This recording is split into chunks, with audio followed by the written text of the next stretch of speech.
Good morning, everybody. Welcome to the April 9th Reno City Council meeting. We will go ahead and get started with the Pledge of Allegiance. And I'm going to ask our SAVE volunteer to lead us, please. Pledge allegiance to the flag of the United States of America and to the republic for which it stands, one nation, under God, indivisible, with liberty and justice for all. Thank you. Can we have roll call, please, Madam Clerk? We are calling roll for the Wednesday, April 9th, 2025 Reno City Council meeting. Vice Mayor Taylor? Here. Councilmember Dewar? Here. Councilmember Martinez? Here. Councilmember Ebert? Absent at this time. Councilmember Reese? Absent at this time. Councilmember Anderson? Here. Mayor Sheevy? Absent at this time. Madam Vice Mayor, you do have a quorum. Thank you. Move into public comment, please. All right. Members of the public may hear, observe, and provide public comment virtually by registering through the following link, which can be found on reno.gov/meetings, https://LINK/gov/Reno/04-09. It should be noted for those in attendance that comments are to be addressed to the mayor and council as a whole. Comments heard under this item will be limited to 3 minutes per person and may pertain to matters both on and off the council's agenda. Council may not take action upon any matter not agendized on today's agenda. When you are called on for public comment, please state your name for the record and begin speaking. The timer will begin when you've stated your name, and you will be afforded 3 minutes. For those participating in chambers, in accordance with Council Rules 6.3.11, while in this room, please be respectful. Disruptive behavior from audience members like clapping, yelling, whistling, etc., which impede the meeting may result in a warning issued by the presiding officer. If the behavior continues, you may be removed from chambers. If you are an attendee in the Zoom meeting and would like to make public comment, please raise your hand at this time. Ron Trevor. Oh, sorry. Our first item for public comment is a proclamation. We're going to wait. We are waiting? Okay. So then, also, I just, for the record, Councilmember Ebert has joined. Thank you.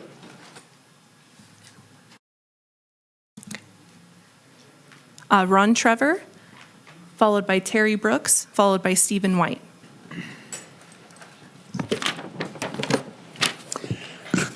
Good morning. My name is Ron Trevor, and I would like to thank Council for allowing me to speak this morning. I'm a representative of SAVE, which stands for Senior Auxiliary Volunteer Effort. And today I have the recaps for the hours volunteered in the first quarter 2025. SAVE currently has 75 active members, another 7 in training.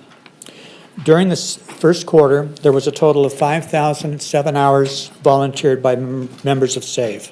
This represents a savings of $149,033 to the city of Reno. Some of the key areas that were covered during the time frame was citizen contacts. We had 3,780. 48-hour notices on abandoned vehicles, 2,196. We had 1,106 school patrols, 376 handicap violations written, and there were 14 stolen vehicles or fictitious plates located. That's it. Any questions? Any questions, Council? Thank you. Thank you so much, Mr. Trevor. Terry Brooks, followed by Stephen White. Good morning. It's me, Terry Brooks, again. And today I'd like to share with you my thoughts on retirement and physical activity and what seniors go through. When you work at your job, you may not be very physically active. But when you walk to your car and then from your car to work, at least you're somewhat physically active. And when you are at work and then it's time for lunch, you have to walk at least a few steps to go and eat your lunch. But when you finally retire and your kitchen is just a few steps away, you don't have to walk very far to eat your 3 meals a day. So once you've retired, you're not as physically active as you used to be, especially if you spend your whole day sitting down and watching TV. So when you do retire, it may be to your surprise that you really should do your best to get a lot of exercise. I retired 14 years ago, and I like to walk every day. I lived by a long pedestrian trail, and I'd walk and enjoy my way. And when I retired, I started a series of 12 exercises and did 10 repetitions of each every day. I gradually increased them, so now I do 60 repetitions of each every day. Regular exercise improves functional status, reduces blood pressure and cholesterol, insulin resistance, obesity, and the chances of a fall. I've gone on a lot of walks in parks with several other seniors, and in doing so, I have gotten to know a lot of seniors. Not only are these walks a good way for physical activity, but they are also good ways for mental and social activity. Walking is about the best exercise that I know. Not only is it good for you, but it gets you where you want to go. I even walk to these meetings, and I enjoy my way when I look at what I wrote and practice along what I'm going to say. So far, I've walked to these meetings 100 times, and so far I've walked back home 99 times. I would like to thank you all for listening to me today, and I look forward to coming back when I'm still able to walk that day. Thank you. Stephen White. Oops. Good morning, council members. And good morning, Mayor, wherever you are out there in the clouds. In these stressful times, I got a little spark of something positive to give you. State Assembly Bill 351. We got this little bill passed way back in 2005. And when I won that case against the city of Sparks in the Ninth Circuit Court, they revised it. And now it's the law. And you need to read it and be sure and read the whereases in this case. This applies to all state parks, county parks, and city parks, where art is part of the recreational experience of the park, and city governments are supposed to be setting aside areas in the park and encouraging artists to bring their artwork down and sell it in the parks with no fee. And please notice when you read this State Assembly bill, 4 different times they point out no fee will be charged of an artist selling artwork in the park. And yet remember, the State Tax Commission is forcing artists to get a license, a business license, $200, a tax license, $15, forcing artists to put a tax on their protected speech artwork, and forcing artists to steal money from the public as a condition of engaging in their constitutional right to freedom of speech. So anyway, what I want to encourage you to do, there are a lot of senior citizens who are really scared right now. I'm one of them. They take away my veterans benefits, and by God, I'm a dead man walking. And one of the things I have an advantage over a lot of seniors, I know I can bring my artwork down and maybe make a little extra money by sharing the beauty of my artwork with the public. You need to reach out, start with the senior citizen organization. Each one of you in your wards, contact your senior citizen groups. Let seniors know they can bring their fine artwork, their paintings, their drawing, their sculpture, their photography, their music, their poetry, like out in the lobby there. Bring it down to the parks and share it with the public. Make a little extra money, but bringing beauty to the world, you know? Just bringing beauty to the world, reducing the stress for people and helping people out a little bit, you know? And if you start out with the senior citizens doing this, and not just along the Riverwalk, in all of the community parks, this should be done. And another thing I'd like to see you do is start considering putting up venues in the park, maybe panels, metal panel, pegboard panels, where a senior can come down and just hang their paintings on a panel. I mean, my God, people, you got sports parks all over the city. You got dog parks. Why can't you have some venues for fine artists?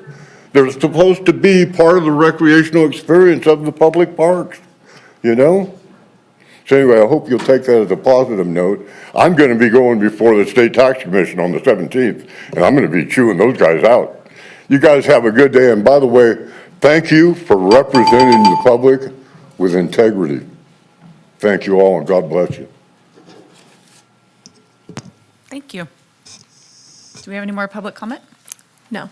Okay, we'll move on to our proclamation. Cody, come on up. Tell us about what's happening this week, please, and your team. Thank you for being here. Thank you. Cody Shadle, Director of Public Safety Dispatch. I'm joined here by some of my members from our team, as well as Chief, as well as our fire department showing support for us.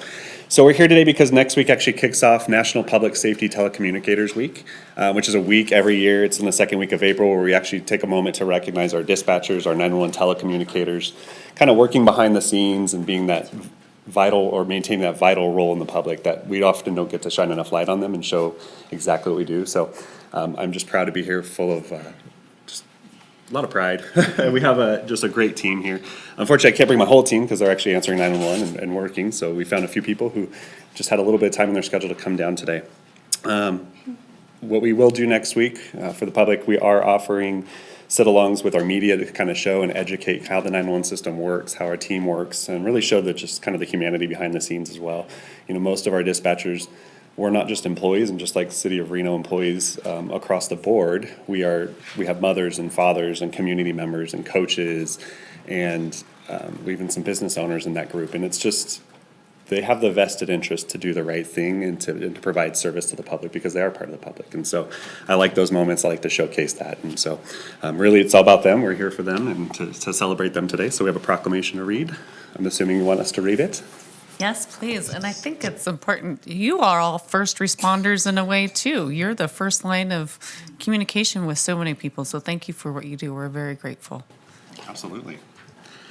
All right, so City of Reno Public Safety Dispatch is engaged in the operation of emergency response systems for Reno Police Department, Reno Fire Department, University Police Services, what used to be the Reno Tahoe International Airport Fire Department, but now part of Reno Fire, and the Reno Marshal's Office. And these individuals answer calls for help on 911 and non-emergency lines for police, fire, and emergency medical situations, and serve as a critical link for the prompt response of officers and firefighters in the field to save the lives and property of our citizens.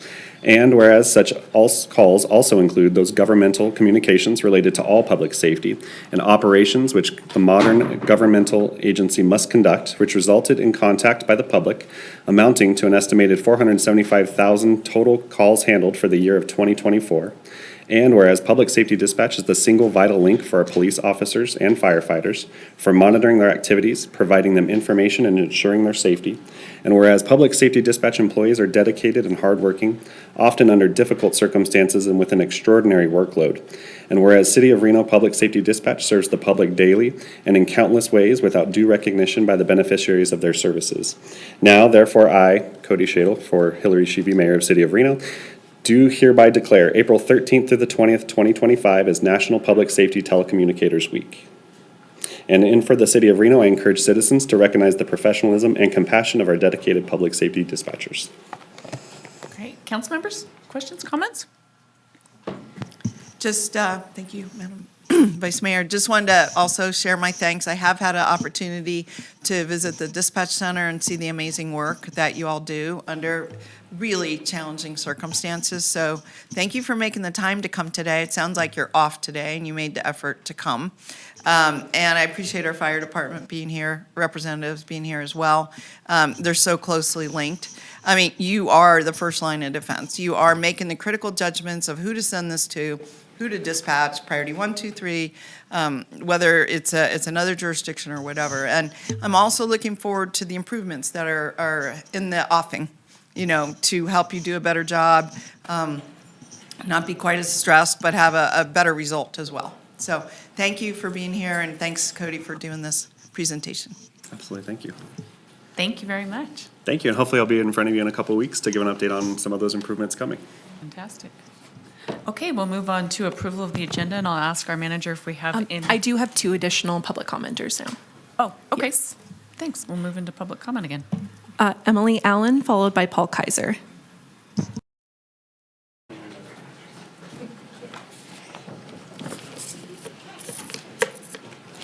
Good morning, City Council members, Mayor, and fellow community members. My name is Emily Allen, and I'm a Reno resident here to talk about the potential of shared ownership to address the economic challenges facing our community. As Reno explores long-term strategies for housing, small business resilience, and economic equity, I encourage the city to formally explore shared ownership structures as scalable solutions. Last week, I gave a similar presentation to your Planning Commission, and they requested a deeper dive. So today, I'll share a summary of that information and preview what deeper engagement could look like. Please note my full comments are in the docket. We are all familiar with the economic challenges we're facing: stagnant wages, rising costs, especially housing costs, wealth inequality, and a possible oncoming recession. To combat these challenges, other cities, including Denver, Albuquerque, Philadelphia, and Cincinnati, have all been implementing a set of self-sustaining shared ownership solutions. We're likely already familiar with some shared ownership solutions in our community, such as consumer cooperatives like REI and our very own Great Basin Community Food Co-op. This comment addresses 3 additional buckets of shared ownership solutions. First, community-owned real estate. Second, employee ownership. And third, community-owned shared services. With Reno already facing pressure on affordable housing and aging business ownership, these models offer a local solution that put assets back in the hands of community members. So first, community-owned real estate creates and preserves permanently affordable housing and stabilizes communities. Community-owned real estate models include community land trusts, housing cooperatives, and mobile home park cooperatives. By transferring ownership to communities or the residents, these models ensure long-term community members can afford to stay here. Second, employee ownership in business creates benefits for retiring owners, workers, businesses, and communities. Employee-owned companies come in many forms, including employee stock ownership plans, or ESOPs, worker cooperatives, and employee ownership trusts.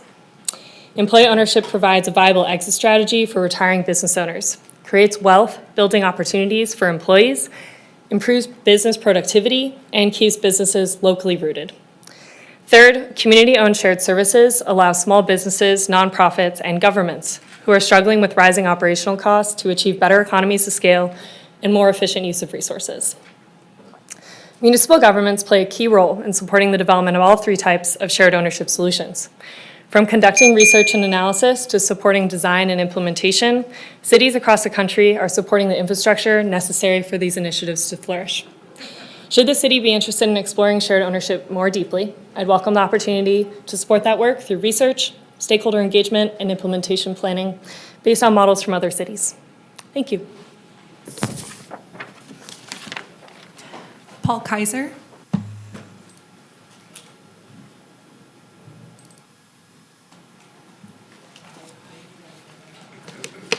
Good morning. My name is Paul Kaiser. I live at 235 Bisbee Street in Reno, obviously Reno. And I've lived there for 30 years.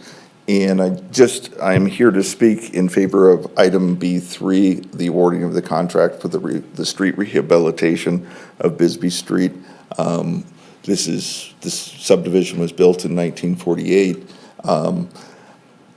In 30 years, we've had some street repairs, et cetera, but the curbs and gutters definitely need to be replaced. And so as I say, I'm speaking in favor of it, and I hope that the council approves it and we can get this project moving. I should say the timing right now is brilliant. Looks like that they might start in May. This street is 2 blocks away from the university, so the university's spring semester will end May 14th, so there'll be much less traffic. So this is a great time to do that. So thank you.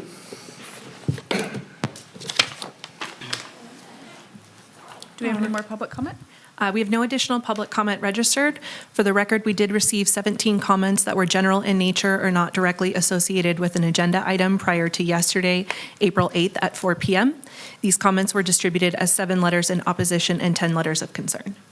Okay, thank you. We'll close public comment, move on to the agenda. Manager Bryant, do we have any revisions? Thank you. The only change is that any items pulled from the consent agenda will be heard immediately prior to item H1, council comments. No other changes. Great, thank you. Do we have a motion to approve the agenda? Second. We have a motion and a second. All those in favor? Aye. Aye. All those opposed? Motion carries unanimously. We'll move on to item A5, approval of the minutes of the 3/5 special meeting and the 3/12 regular meeting. Do we have any comments or revisions? Motion to approve? Second. Motion and a second. All those in favor? Aye. All those opposed? Motion carries unanimously. And now we will move on to our consent agenda, and I'll start to my right with Councilwoman Anderson. I don't have anything. I'm good, thank you. Councilwoman Dorr? Yeah, I wanted to pull B3. I'm glad the gentleman was here because I wanted to highlight that work. And also B5, we need to know a little bit more about this audit dated the 2019 and what the updates are, so. Okay, thank you. Councilwoman Ebert? Councilmember Dewar pulled two of my items, but I'd also like to pull B4. Okay, so B3 and B4 have been pulled by Councilwoman Dewar, I believe. Yeah. B3 Yeah. and B5 were pulled by me. Okay. But she's pulling also B4. Okay, so B3, B4, B5, and those will be heard before council comments. Thank you. And we'll need a motion to approve. Motion to approve the Second. consent? We have a motion and a second. All those in favor? Aye. Aye. Okay, motion, all those opposed? Motion carries unanimously. And we will move on to item D1.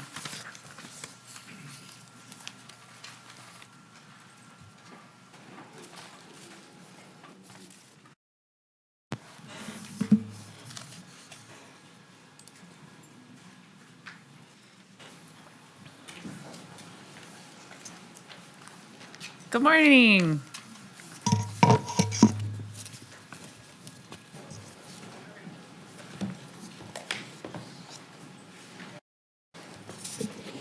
Good morning, Vicki Van Buren, Director of Finance for the record. I am here today to give you a financial update on the general fund and then talk about the third quarter augmentation. Can you move the microphone just a little bit? Maybe, It's kind of hard to hear you. I don't think I Or can they can turn it up over turn there. on a little bit. A little better? Okay, good. Sorry, I apologize too. I thought you would go into the consent item, so I was waiting outside, so. Let me see.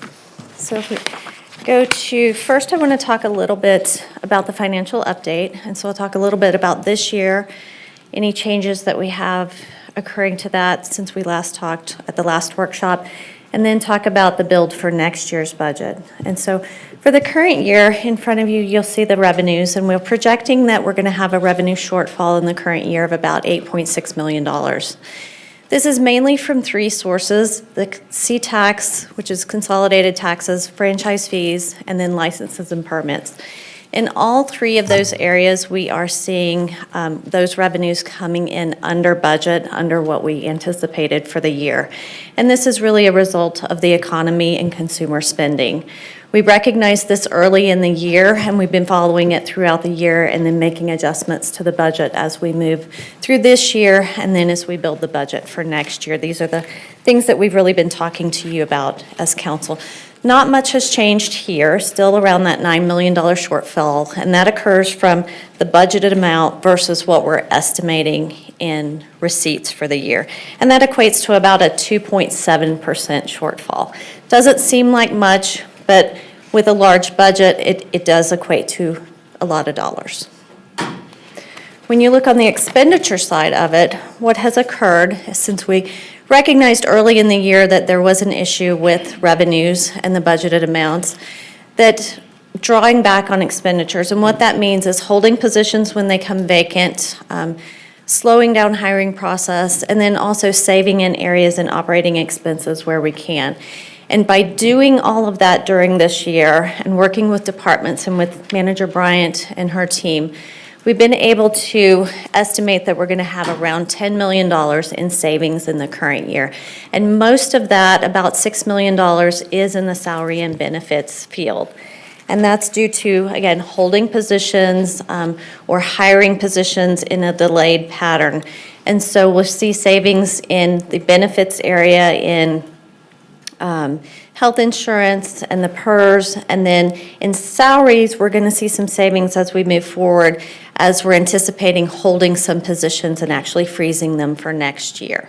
So between the two, when you roll them up together, what you're looking at here is the roll-up of them. And so that 2.7% that we're coming in under budget in revenues, that's about that $8.6 million. And then in the savings area, we have about 3.1% in savings in the expenditures, and that equates to about that $10 million.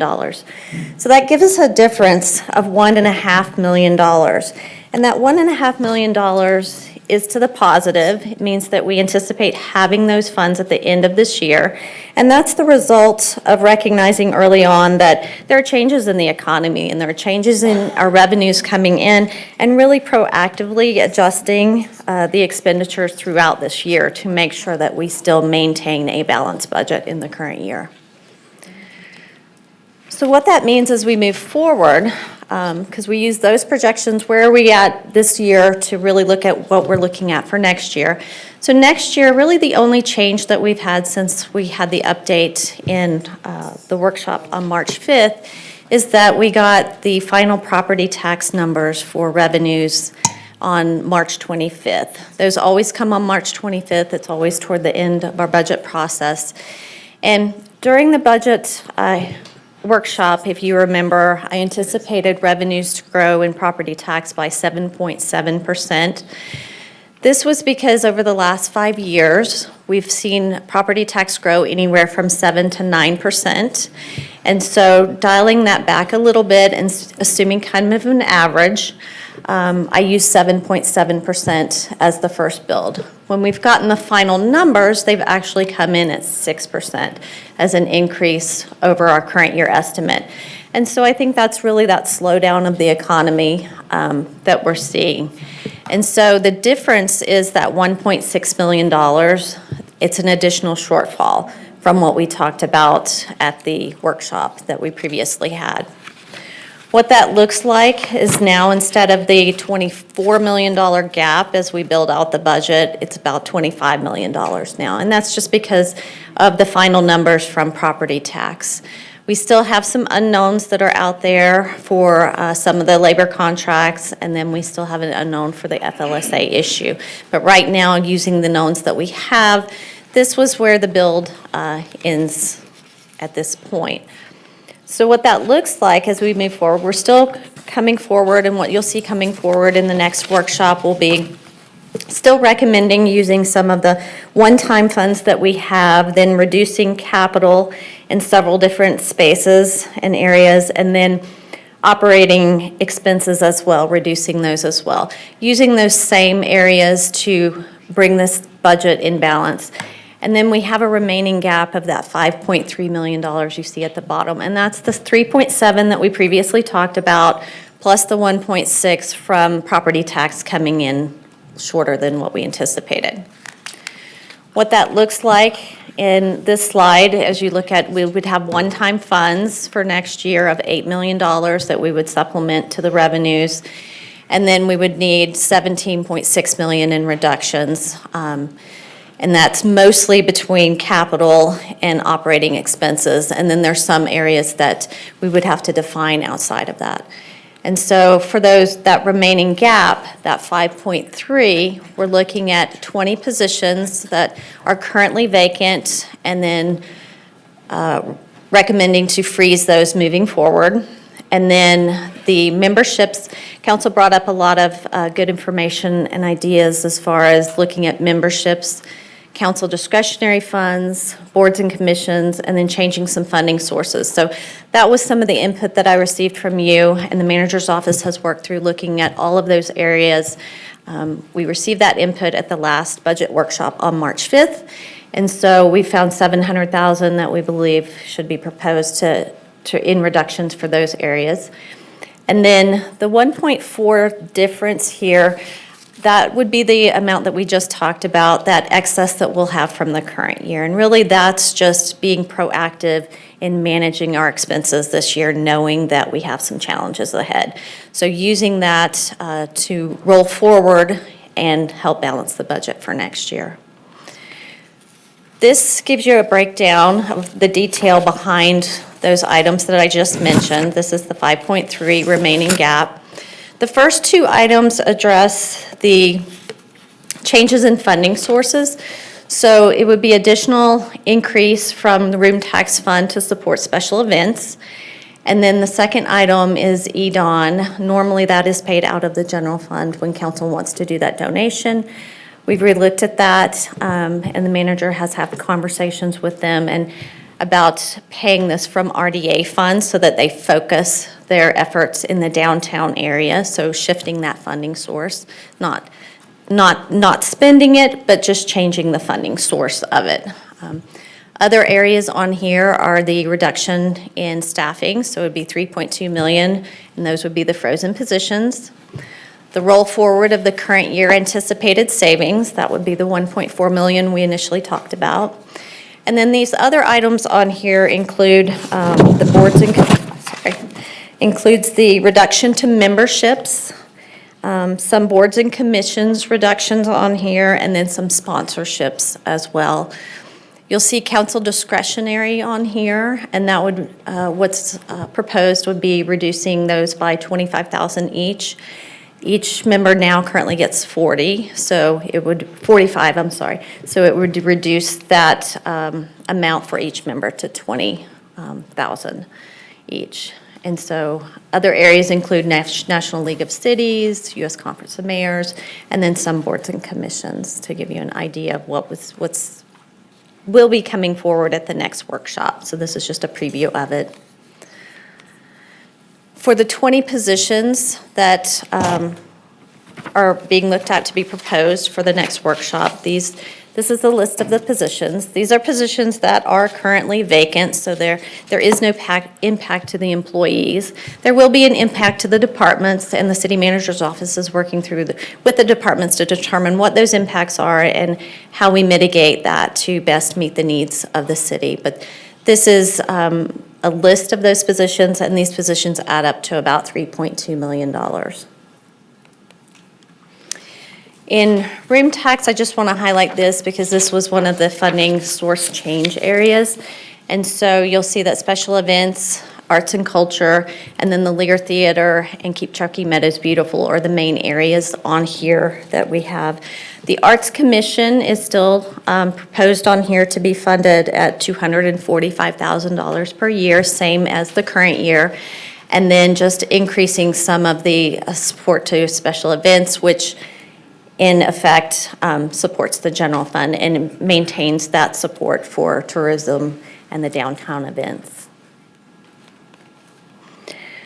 For the fiscal year 25 current year third quarter augmentation, this is just to give a brief update on that, and this is my last slide before the end for questions. The third quarter, this is what you would be taking a motion on today. I don't need a motion on the other items. It's just an update and for discussion. This would be the actual motion item. We have some grants and reimbursements from police, fire, and parks. These are grants and reimbursements that have previously come to council. Council has approved them. This is just adding them to the budget. It's a cleanup item. Also included in this augmentation is a no-cost swap for police. They would like to switch out 2 police assistant positions and create a new position, a background investigations unit supervisor. This is a no-cost impact to the budget because they would be giving up the 2 positions to create the 1 new position. And then the last 2 items are really cleanup items. Freight House to Sarah District, it's a pass-through for the city of sales tax that's dedicated to these areas. I just wanted to realign the budget to actually what we're seeing. It does fluctuate sometimes pretty drastically each year, and I like to true that up so that it makes comparisons year over year more valid, and we don't have to exclude it when we do some of those comparisons. There is no impact to the budget because it's a pass-through, so we're just adjusting what we get to what we actually pay. And then for the airport fire positions, council previously approved that agreement. The positions at the time the agreement was approved, we didn't know when they were going to actually start. They've started in March, and so now we're just adding those dollars to the budget. Again, this is a no impact to the budget because these are fully reimbursed by the airport for the fire department. So the impact to the budget is an overall wash for that item. So that concludes my presentation. I'm glad to answer any questions. Thank you, Vicki. Council members, discussion question items. I'll start with my right because I'm having a challenge with my screen. Councilman. Councilmember Martinez? Yeah, I have a couple of comments. I just wanted to thank your team for making sure that we were in the CMO's office for all your work and getting the budget to where we're at. Now I know some of the things that we were projecting were a little bit more detrimental than I guess that we're at currently. And so the fact that you all have been freezing positions and noticing these things coming in the future and kind of slimming down things has helped to reduce the impacts to the people or our employees within the city and making sure that those that folks in those positions aren't affected. I also want to thank, I don't know if you mentioned this in the last slide, but it's the reclassification in the police department. Sounds like there's going to be some more patrol officers. So I don't know if you or the CMO's office wanted to go into that, Like, but Chief I don't know if Nance here? Chief Nance is here, but I just wanted to highlight that and give kudos to that transition and the reclassification, if she isn't here either way. Thank you. Thanks. Councilmember Dewar? Yeah, thank you. Good work, again. I'm glad you guys are working so hard on this budget, which is a huge challenge. Now, you mentioned that we still had to come up with an additional, I think it was 1.5 million? Yes. Have you worked on that one? Or is this proposal here incorporate that? This does incorporate that. We've relooked at the positions in the current year to evaluate what the savings would be in the current year. And so we have additional savings we're anticipating there. And most of that change that you're going to see there is by knowing which positions are going to be recommended to be frozen for next year. By doing that, we're able to give you a better estimate in the current year as what that's going to look like, because they're vacant now. We know they will remain vacant as what we're proposing. And so that savings will come from that. Okay. Well, I hate to be about us, but it is very challenging with two of the three liaisons basically being frozen. One is because the person's been deployed and the other is because it's vacant. But I just hope that if things change, that you can address that, because that directly impacts what we as elected officials can do. I mean, we have no ability to direct staff, nor would we want to. But in order to move forward with our priorities, there's got to be someone at the city that we work with to get these things done, whether it's a cleanup or it's a special project such as Councilmember Anderson's fire prevention event, or whether it's meet and greet with your council member, which have already been scheduled. But going forward, all of those things are important for us to maintain contact with our constituents and our residents of Reno. And so I'm just asking, as we move forward, that we just take a close look at that potentially we don't freeze it forever. But right now, I will just speak for myself. I have literally ceased my requests to the office, to the most part. I just made a request this morning, but I haven't for probably 6 weeks since we became aware of the shortage, and I'm sure other council members are holding back too. So, some of us have a very short time left on council, and so if we can't really do some of the things we need to do for our community, because this one sort of pinch point exists, I think that will really reduce our effectiveness as council members. I understand the impact to every department. I don't undermine that or say that is not important. I'm just speaking because I can only really speak right now for the council. The other thing I wanted to ask you is I had it here. I just wondered if you'd done any more work on the franchise fees. It was very mysterious to me, maybe others, why those have gone down, especially with the growth in Reno, more people using more services. Do you have an understanding of what might be driving that at this point?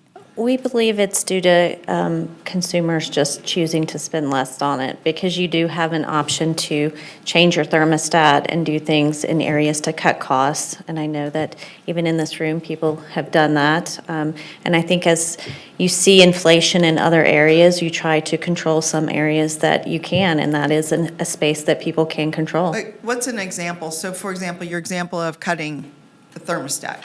So you're saying less goes to NV Energy. Correct, and we Okay. get a percentage of that. And really, that's the big area that we're seeing is electric and gas. The Okay. other area is the climate. So if you don't have a really cold winter or a really hot summer, you don't need as much of that either. And with climate change, that is an impact as well. Those are things affecting Tumwa as well with water use. So, but if the other way, as things warm up, people need more water for longer. So, okay, thank you. Councilmember Ebert, I see your hand up.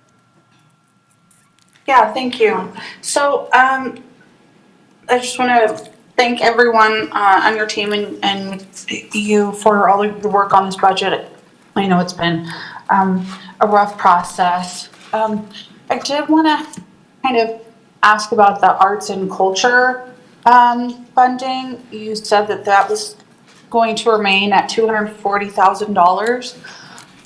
I know that the new budget also recommends taking away the $40,000 the senior advisory board gets to basically do events for Reno seniors, whatever that may be. The advisory board determines that. But I just would like to say that I think that we should continue to fund that board, especially since I think our seniors have a lot of need, and I'm not exactly sure what the full scope of the Arts and Culture Commission, what they are working on, but I feel like the Senior Advisory Board is something that we should keep funded. And is there any way to take the $40,000 for the Senior Advisory Board from the Arts and Culture Commission? Take that or do you? Thank you for the question. This is Jackie Bryant. Councilmember Ebert, the funding that is allocated to the Arts and Culture Commission is through room tax. Correct me if I'm wrong, Vicki, and the funding source for the Senior Citizens Advisory Committee is the general fund, and that's the fund that we're really struggling to balance. So these presentations that we've done have really been focusing on the general fund. So it just so happens that the room tax goes straight to the arts and culture. It cannot be used for the Senior Citizens Advisory Committee. And when you look at the 20 positions that we are freezing over the next fiscal year and likely for the next 2 to 3 fiscal years, all of those are being funded by the general fund. So at this point, to find $40,000 for the seniors, I hear you, I understand the work that we do with our senior population is significant. That's $40,000 we would probably have to find from another position at this point. Okay, thank you for that information. I just want to stress that if there's a way that we could find funding for this, I would like to look into perhaps creating some kind of fund for seniors that people can donate to, similar to Relief Reno, just so that we can continue with things like our Older Americans Month programming, which is really, we have a lot of events in May of every year for seniors, and it's just so important that we continue to provide places and events for seniors to socialize and remain active in our community. So if there's any way we could do that, I know I've kind of brought this up before a few times. I would like to find out how to create a fund for seniors, since we're not going to be able to fund them through the general fund at this time. Thank you, Councilmember Ebert. Manager Bryant heard your request, and I think she said she was shaking her head. I don't know if you could see that. Vicki, I have a couple of questions. Appreciate the update on the 2026 budget, but we have a couple more workshops coming up where we can fine tune this a little bit, right? Yes, we have their next workshop on May 5th.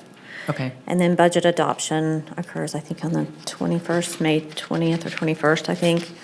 But May 5th would be our next opportunity to discuss anything if we have any more data points at that point, I will bring those forward, and then further discussion on any changes or edits to One of the it. things that I heard you say is that our property taxes were down a little bit, as well as something we didn't anticipate, which created a little bit more of a challenge moving forward too. So property tax is also down with C-Tax.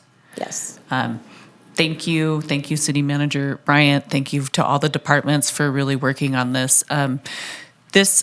One thing I want to clarify is when you say we had $16.4 million in one-time savings, to me, that is really just things that we are not going to be doing. It's deferring the cost. It's not really a savings. I guess you can call it a savings, but I think we need to be really clear that these are things that we are just not going to do. And it's like buying vehicles, investing in our maintenance and operations moving forward. So it's not really a savings where you found money under the couch or anything like that. It's really just realigning the expenditures, and by that, cutting in areas. And to be able to do this to the tune of $25 million, you've really done a tremendous job. But one of the questions I asked in my briefing was, is this something that should we keep going in the same direction? It's going to continue through 27 and 28. These aren't things, we're not going to have any more savings or one-time things that we can't fund anymore. Can you talk a little bit about that? Sure. I mean, we are still looking for some one-time funding. When we've identified some things that would be out farther for 27 and such, not large dollars similar to things that we have currently, but not currently available. It would be available later. But this is going to be a challenging time. 2 to 3 years, Manager Bryant has indicated that, we're looking at, this isn't a long-term fix to anything. We're doing a short-term fix now as we watch the economy, and we may have to make further adjustments as we watch it and move along. But we're really having to be flexible and acknowledge what's happening in the economy right now. There's just a lot of uncertainty. A lot of uncertainty. That's the way to end the presentation. Council members, do we have other questions or discussion items? Councilmember Dewar. Yeah, thank you. I was wondering if for the May 5th workshop, before that, if you can, if you could share with us the things that were in that last slide. I think it was things that you've cut, boards, commissions, the actual list. Could you give us that detailed list just so we can follow the bouncing ball? Yes, And absolutely. understand? Okay. And also, I would request that, despite what Manager Bryant said about room tax, I have a little different understanding that a portion of it is somewhat fixed by council resolution, which can always be changed. And also, the other portion that is not fixed can also be done a deeper dive. I think some of those things, there's a very broad list for what room tax can be used for, including things like affordable housing and so on and so on. And so I think it would be very prudent for us to take a close look at the room tax fund, since it isn't really as nailed down as I think was presented. I think there's options there that we could make different decisions with the funding and even adopt different resolutions on how the money is split. And just for an example, I think isn't 50% dedicated to parks? Correct. And that's through a resolution, I think? It's through an ordinance. Ordinance. That has been amended over the years, and it is something that's in Reno Municipal Code, and it Right. could be changed. Right. So I just wanted to say that it's not like we have chains, handcuffs on, that, we just adopted an ordinance with no initiation and just a 1-2, and we did it. So we could potentially amend the ordinance that controls room tax. And then I just think we need to do a deeper dive if there are other city needs, and I'm not presuming I know what those are. I mean, I love the arts, personally. I was their liaison for 8 years to the Arts and Culture Commission, so I'll have strongly advocated for them. At the same time, there may be things, that Manager Bryan thinks are more needed, or council thinks are more needed, and so we shouldn't just foreclose that. The other thing is, I do want to support the Senior Advisory Commission, but maybe not to the tune of $40,000. And if you are going to look at a potential donation revolving capital fund or some kind of thing, maybe, we put in some, and maybe the public puts in some. And I'm not proposing a matching fund per se. I don't want to restrict it that way. But I do want to say maybe we reduce the amount to $10,000 so we can recognize Older Americans Month, and so that we can do some of the most critical things. Maybe we can't give grants, totally get that. But I think we should take a closer look at what that $40,000 in seniors is allocated to. And if there are some things, like, for example, I know that in parks, they have the adaptive events. Maybe, and that senior, there's the Senior Olympics, et cetera. Maybe we could take a closer dive and see which of these might rise to the top, and potentially, if it's from general fund, fine, but maybe those events come out of room tax. Okay, so I want to keep the option open and with a maybe reduced number. I'm sorry, City Manager Bryant, did you have you're good. Okay. Councilmember Ebert? I don't have anything else at this time, thank you. Okay, looked like your hand was raised. Welcome, Madam Mayor. We're on item D1. All right, thanks so much. Great question, Naomi. So I think it would be really good to look at that and also just clarify, because we've heard over the years that it's in law that we have to spend a certain allocation towards arts. Can you sort of dial that down and clarify? Sure. Madam Mayor, are you discussing room tax per se? Yes. Yes. Uh-huh. I actually brought it today. And I thought there was something in the ordinance with any project, well, there is, I know that for sure.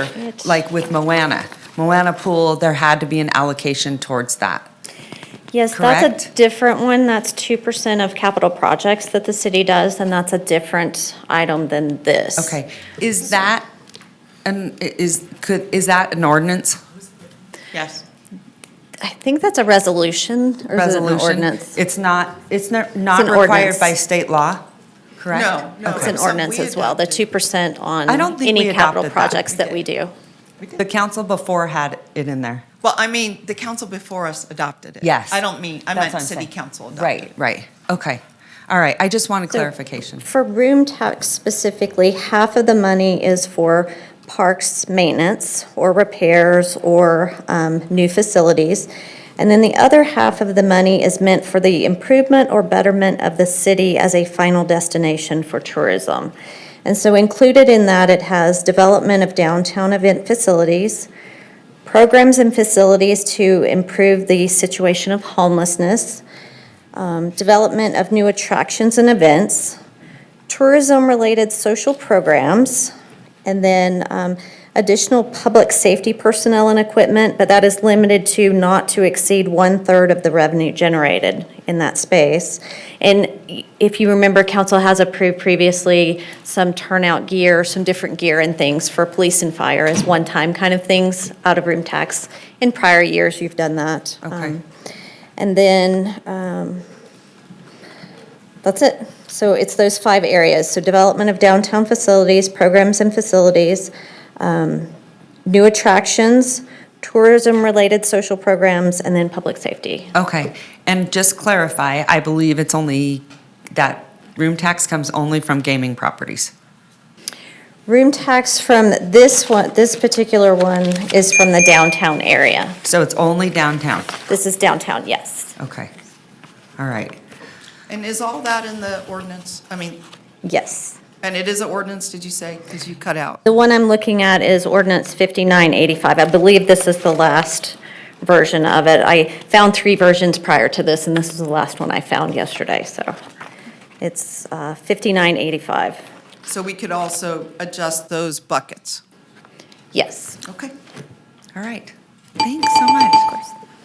Back to you, Vice Mayor. Okay, do we have any other questions on this? I just have one. Councilmember Anderson. Thank you. I just want to compliment you and your team for getting us all up to speed so early on this budget, how it was changing so quickly.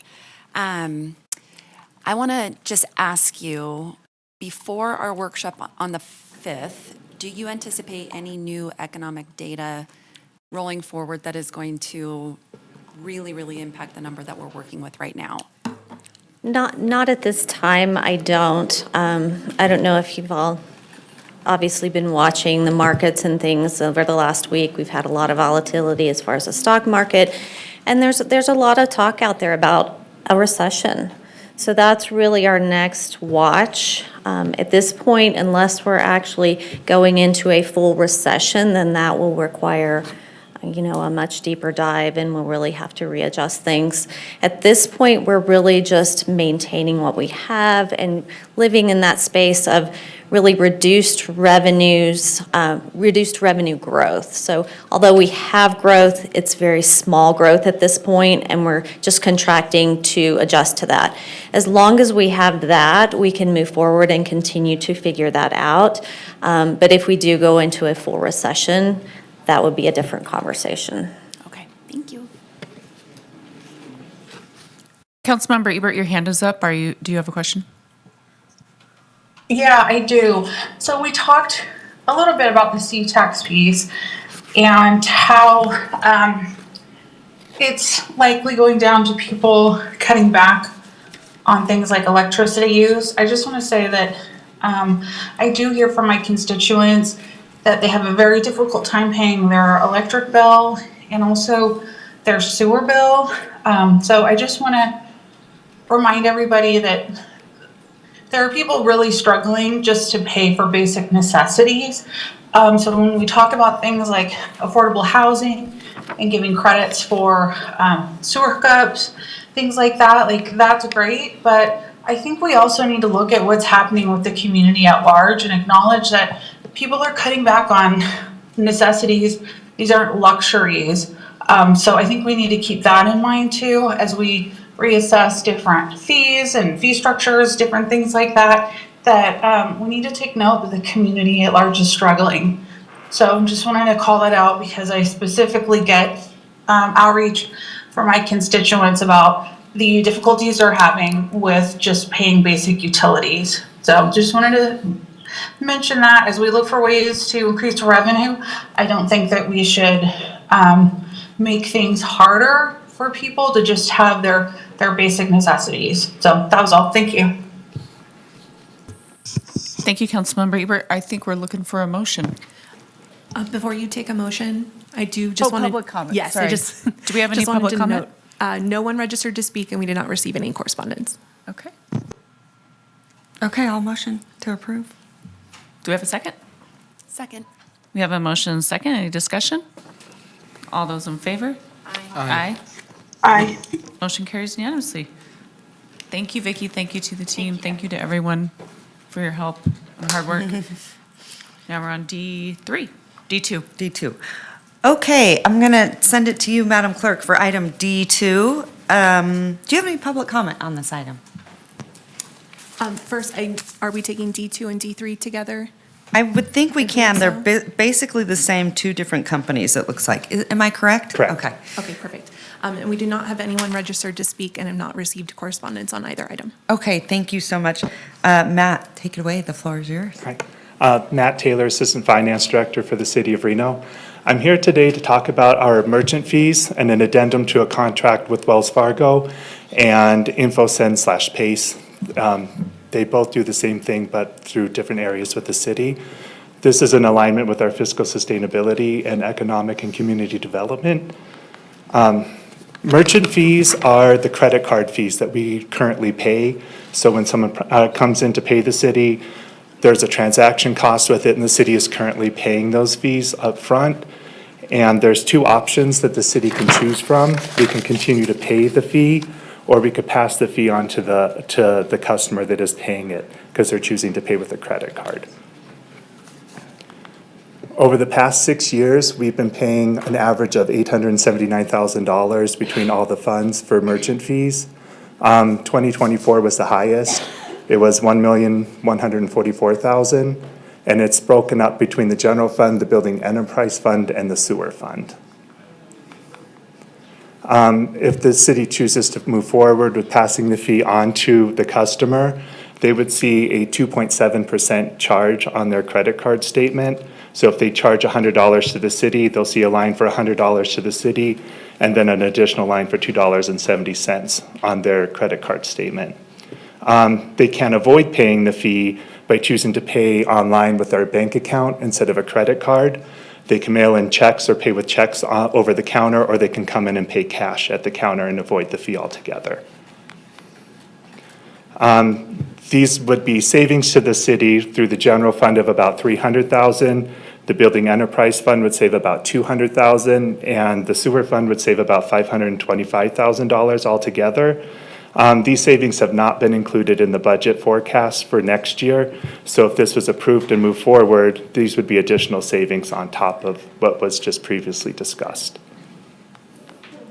There will be messaging sent out to customers to let them know of the fee in advance. We are trying to do, if this is approved, we would do over-the-counter payments and online payments for like building enterprise fund expenditures and business licenses starting around July 1st.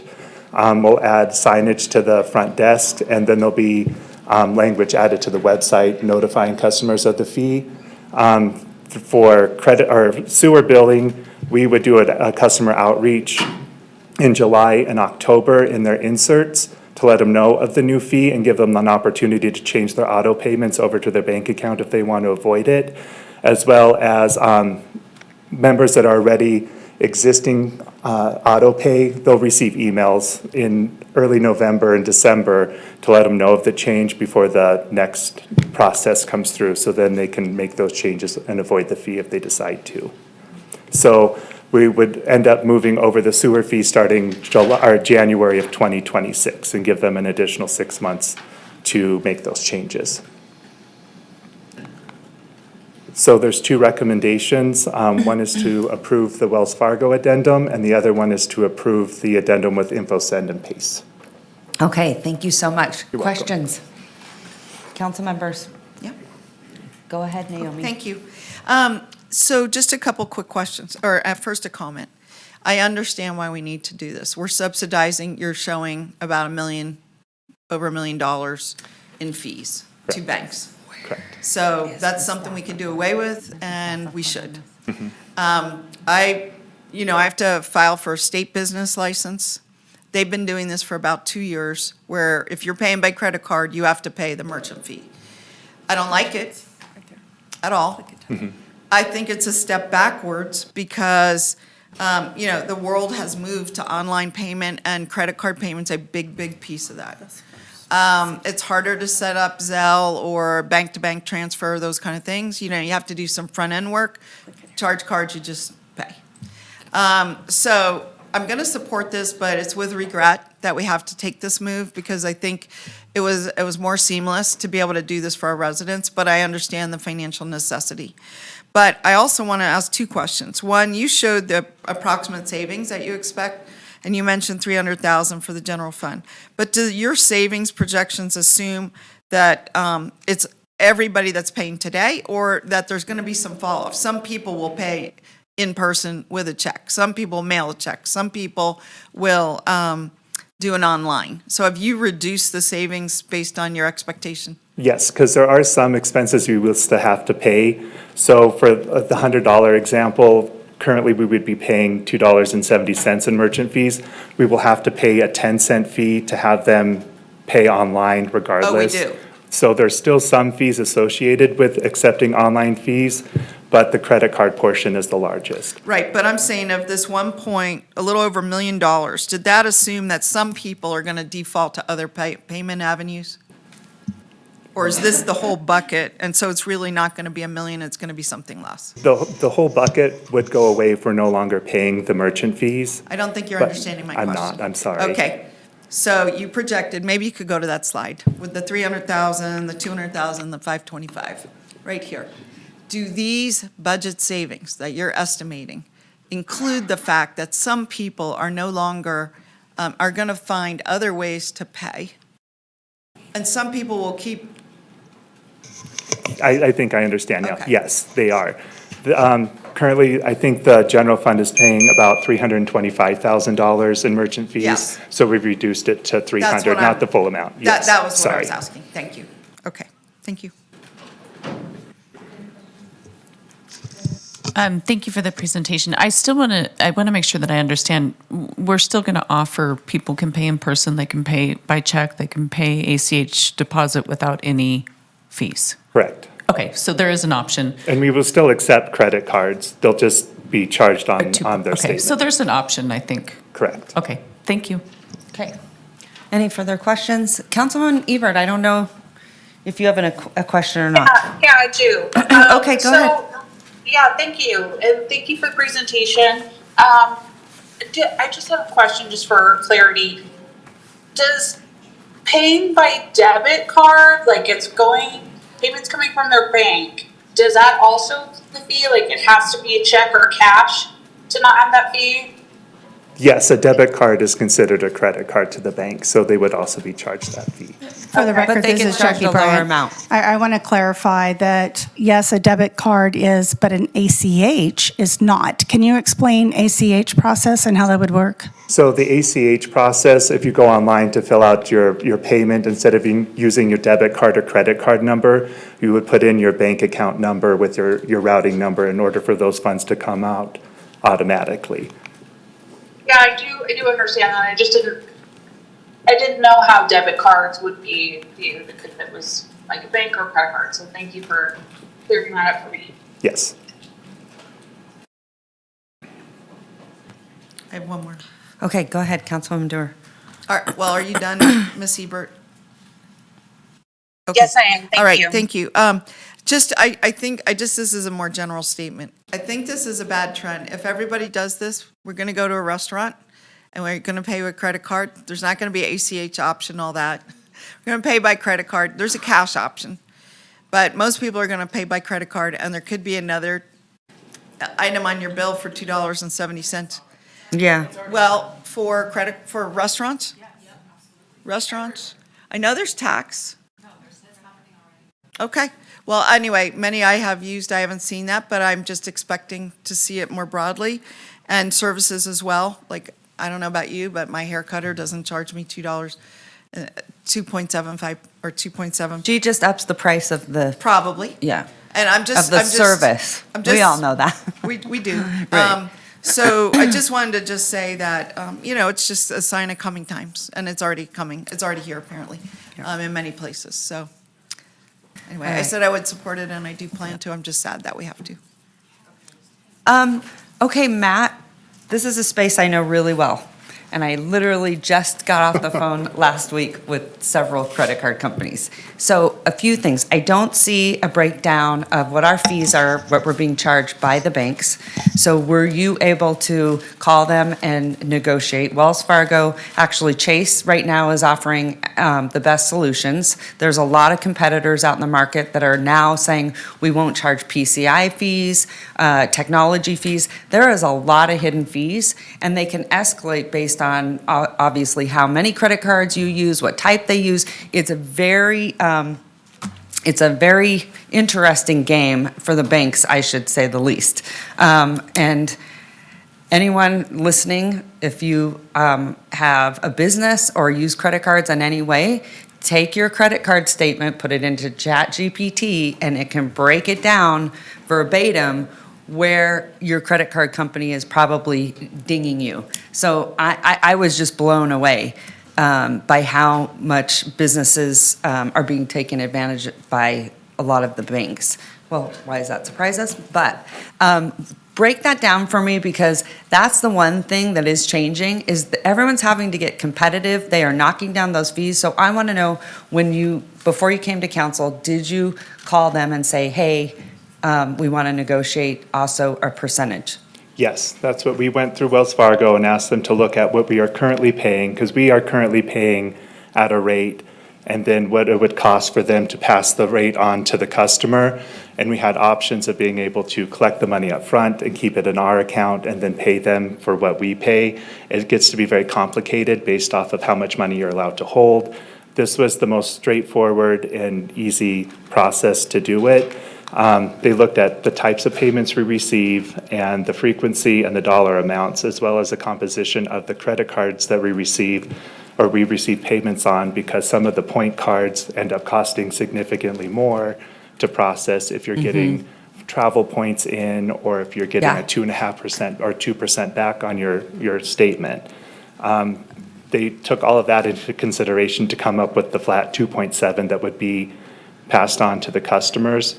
And then we went over to our sewer side with InfoSend and Pace, and we wanted to be consistent between our platforms and asked them to look at what a 2.7% would cost, or what we could do to reduce it to 2.7% on their side. And they were able to reduce a lot of the other fees that we were paying to get it down to the 2.7, and they left, I think, 1 or 2 small quarterly or monthly fees on there, so they can break even with the process as well. Okay, I didn't see also the breakdown of your fees, so I'm curious if they're I would assume we are not paying a PCI fee, I hope not, but that technology fee gets sort of, in there. But I'm also curious, they should have brought down the interest rates knowing you were looking at this. Yes, this was the What lowest. were we paying before? Right now, we are paying, I believe it's around 2.5% on our side, but they are adding the additional service of being able to charge the customer on the back end. Okay. Did you call competitors by any chance? We went with Wells Fargo because that's who our current merchant fee is with, and we just went out for a contract with them. Well, I think it was in 2020, we went out and awarded a contract with them. okay. All right. Well, Chase is very competitive right now, so you might want to do some negotiating. Anyway, thanks, Matt. I appreciate it. You're welcome. I think all of us don't love this, but I was just on the phone with the state, bless you, last week, and they're all charging. They're all charging it. I would just say, the one thing is, if you could, when you message that and you put those in, those notices, I mean, it might be really good to, because I don't think we do a good job of the way that we do notice. It looks like government speak. It looks like this very small font. And I mean, if you really highlight free for the ACH, it can be very helpful because a lot of people know that. Like NV Energy does the same thing. It actually stores your ACH information. Is that something that we can do? Because it's really nice with NV Energy when they store it and you just hit one and it's already there. You're not running to find a check. I don't know what our capability is, but maybe you can Yes. explain that. So for the ACH on the sewer bills, it will store the information the same as if you stored your credit card payment. So you upload it once and then you don't have to do it again. When we do send out the messaging for emails, it'll be to existing customers. We could include directions on what to do in order to get it to change, because I know personally I set it up 3 or 4 years ago and I haven't gone back in to change. So I Okay. think that would be good. Yeah, definitely. But it's getting tough, and especially if you're a local business, and now if you have to import anything, trust me, the margins are so slim. It's one of the reasons why you do see retailers go out of business, and it's gonna get even rockier. So I know this space really well, and with Amazon, it's very hard to compete. It's brutal out there for local businesses. So last message, shop local, keep them in business. We all love our local stores. So good job, Matt. Thank you. Okay, go right ahead. Thanks so much, Madam Mayor, and thanks, Matt, for the presentation. I think my only question was about the messaging. I'm assuming it's going to be in multiple languages, but just wanted to make sure that was the case. So the messaging that'll go out starting July 1st will be a change to our website to say that these fees are going to be applied, because those aren't monthly reoccurring fees. They're as people come in to pay their business license or pay their building permits online. That's where they'll see it. The messaging that goes out for our sewer payments, that's done quarterly. We're going to send out a notice with their sewer bill that goes out in July and October. And then in November, December, we'll be able to target the people that have already signed up with email addresses to let them know that this is a change that's coming forward with how to avoid the fee. And then that website will also have language added to it to let people know that if they pay by credit card, that fee will be assessed and how to avoid it. Yeah, thank you for the information. I guess my question was more so if it was going to be available in different languages. Yes, some of that we'll make messaging. sure that it's in Yeah. English and in Spanish when we Okay, send it out. perfect. Thank Yes. you. Okay, no further questions? That being said, may I get a motion for item D? I did, Oh, but go ahead, yeah, Councilwoman I- Ebert, go ahead. Yeah. I just wanted to say, I do see restaurants charging those fees currently, and also I believe our water bill has the same thing. There's a fee if you pay it by card, but if you pay it by check, they don't have a fee. So there is kind of a precedent already on this. So just wanted to share that. Thanks. Okay, thanks so much. All right, item D2, D3, may I have a motion? I move to approve service fee addendum with Wells Fargo. I imagine, do you want two different? Yes, please. Okay. Second. All right, so I have a motion and a second. All those in favor say aye. Aye. All those opposed? Motion carries unanimously. Thanks, Matt. I move to approve service fee addendum with in% pace. All right, I have a motion. Second. I have a second. All those in favor say aye. Aye. All those Which- opposed? I'm sorry, which item is this? Is this D3? Yes. Okay, thank you. All those opposed? I have a motion, I have a second. All those in favor say aye. Aye. All those opposed? Motion carries unanimously. All right. Thank you. Good job, thanks.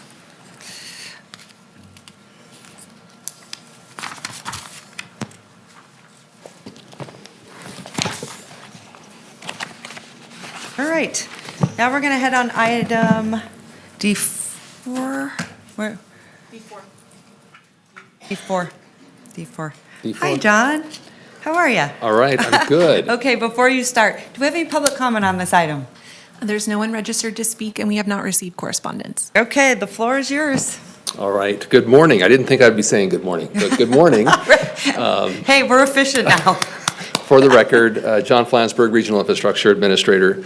Today, we're bringing back the results of our sewer user rate sufficiency analysis, and I wish I had better news, but we want to go through what's going on with the sewer fund and on our process. In this discussion, we're going to talk about the findings. We're going to talk about what is included in that rate, user rate sufficiency analysis and what is not included. We're also going to talk about some affordability items.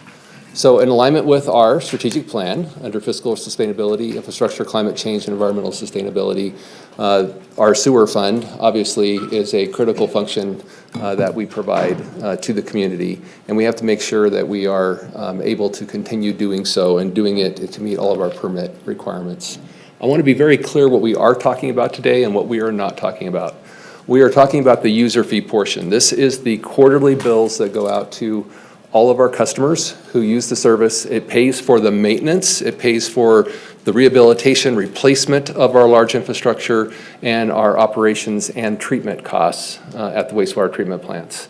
We are not talking about sewer connection fees today. We had that discussion a couple years ago on raising our connection fees. Those are the one-time fee paid by developers, and that pays for capacity and growth. So if we have a capital improvement project that includes both replacement, because we're replacing the system that's there, but we're also expanding it to make it so that we can serve more customers in the future. It'll have a component of both of those funds, but today we're going to be talking about strictly the user fee side. Our rate sufficiency analysis is conducted every 2 years per Reno Municipal Code. We look at the revenues, we look at our costs, both operational and maintenance, and primarily one of the big drivers is our 20-year capital improvement program.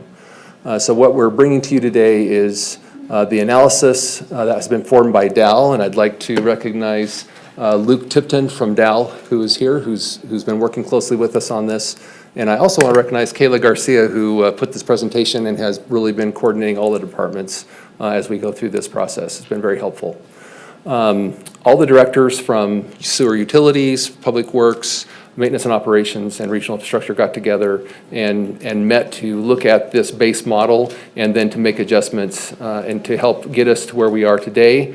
And our consultant is recommending a rate increase of 8% for 2 consecutive years, this year and next year. So why do we need a rate increase? We have seen our construction costs increase over 40%, actually 41.4% since 2019. And we're going to go into that a little bit more in this presentation. In addition, our treatment costs for chemicals, electricity, which are 2 of our biggest expenses at our treatment plants, and insurance has gone up by 54%. An example of that is chlorine bleach. We use chlorine bleach for disinfection at our wastewater treatment plants. The cost of chlorine since 2019 has gone up by 300%, 3 times, 3x for that one chemical. And as you can imagine, we need a fair amount of bleach in our process. In addition, our 20-year replacement CIP is a little shy of $1 billion. That's about $50 million a year. We have some very large projects that are coming up in the near term, and those are listed here as our advanced purified water. The 89.3 is the portion, and the user fee, the dewatering building at Tumworth, the 45 million is the user fee portion, and then some other projects in the near term that are large. Here is a good example of Construction Cost Index, this is Western United States cities since 2009. So 2009 is the 100 benchmark, if you will. Things were kind of bumping along. We got up until about 18, 19, and then you see in 2020, things shot up to 24. Now, those last four columns, just to be clear, that's 2024, quarter one, quarter two, quarter three, quarter four. So, I mean, it makes it look a little bit long and stretched out like things are really flattening out, and they are flattening out some. But what we're seeing here is that large increase that happened since 2019. To show that against what we have actually increased our sewer rates by consumer price index for inflation, if you use 2019 as the base, you can see where the gold bars are the CPI that we increased it by over the last few years. The black line is the cumulative Mortenson cost index. The difference is 19%. So 19% gap between what our rates have increased in that 5-year stretch versus what the construction rates have increased. And that's a huge driver in our program, especially since we have such large capital improvement programs on our very near horizon. So when we looked at these costs and ran this model out 10 years, this is what our model came back to us as. Our rate revenues are not covering the expenses. Each year we are going negative moving forward. And so in 2028, our fund would become insolvent. We did look at reducing our CIP, and we'll show what some of those are, but the risk to not having a rate increase would obviously increase our risk. So, and potential environmental impacts. I want to talk about a little bit about what the risk looks like. Back in 2009, 10, 11, our sewer fund didn't have enough money in it to do regular replacement projects. So you think about that. We actually had a Regional Transportation Commission had some streets that they wanted to rehab for us. We didn't have the money to actually do the sewer line underneath it that needed to be done with that project. And so we had to defer that project off. That's what that looks like when we don't have enough money for capital improvement programs. At our wastewater treatment plants, if we have a major function that we need to make a replacement, we don't have the funds to do that, we could lose a process at the wastewater treatment plant and have environmental impacts. We could have potential permit violations. Those are things that we manage on a day-to-day basis and make sure we don't have. But those are the things that happen when we are able to complete some of these projects that we have. It also impacts our growth. Just because in those projects, and even though we're not talking about the connection fee side, there are projects that both need user fee funds because we're replacing the dewatering building at Tum Wharf. That dewatering building is outdated, needs to be replaced. We could replace it in kind. We figure that's about 2/3 of the cost for replacement. We're also going to build it so that it can be for future expansion. So 2/3 is going to be out of user fee fund, 1/3 is going to be out of future connection fees. If we did not have the funding in place or had to defer that longer, it could impact our immediate treatment needs. So what's included in the current rate model? Again, those large capital projects that we have, that we talked about, those big expenses. In our program, we do have 18 to 22 million a year on our collection system, the piping, manholes, lift stations. We've done a really good job with our lift stations the last several years.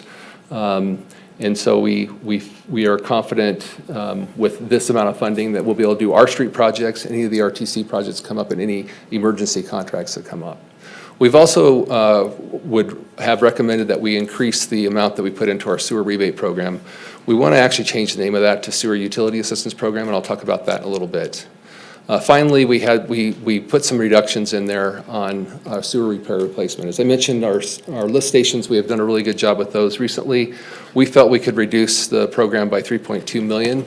That still leaves about 15 million a year in those years for the work that we do need to do. So we felt that we could reduce it for that period of time from fiscal year 30 to 34. And then in the near term, 2.1 million reduction in stormwater capital.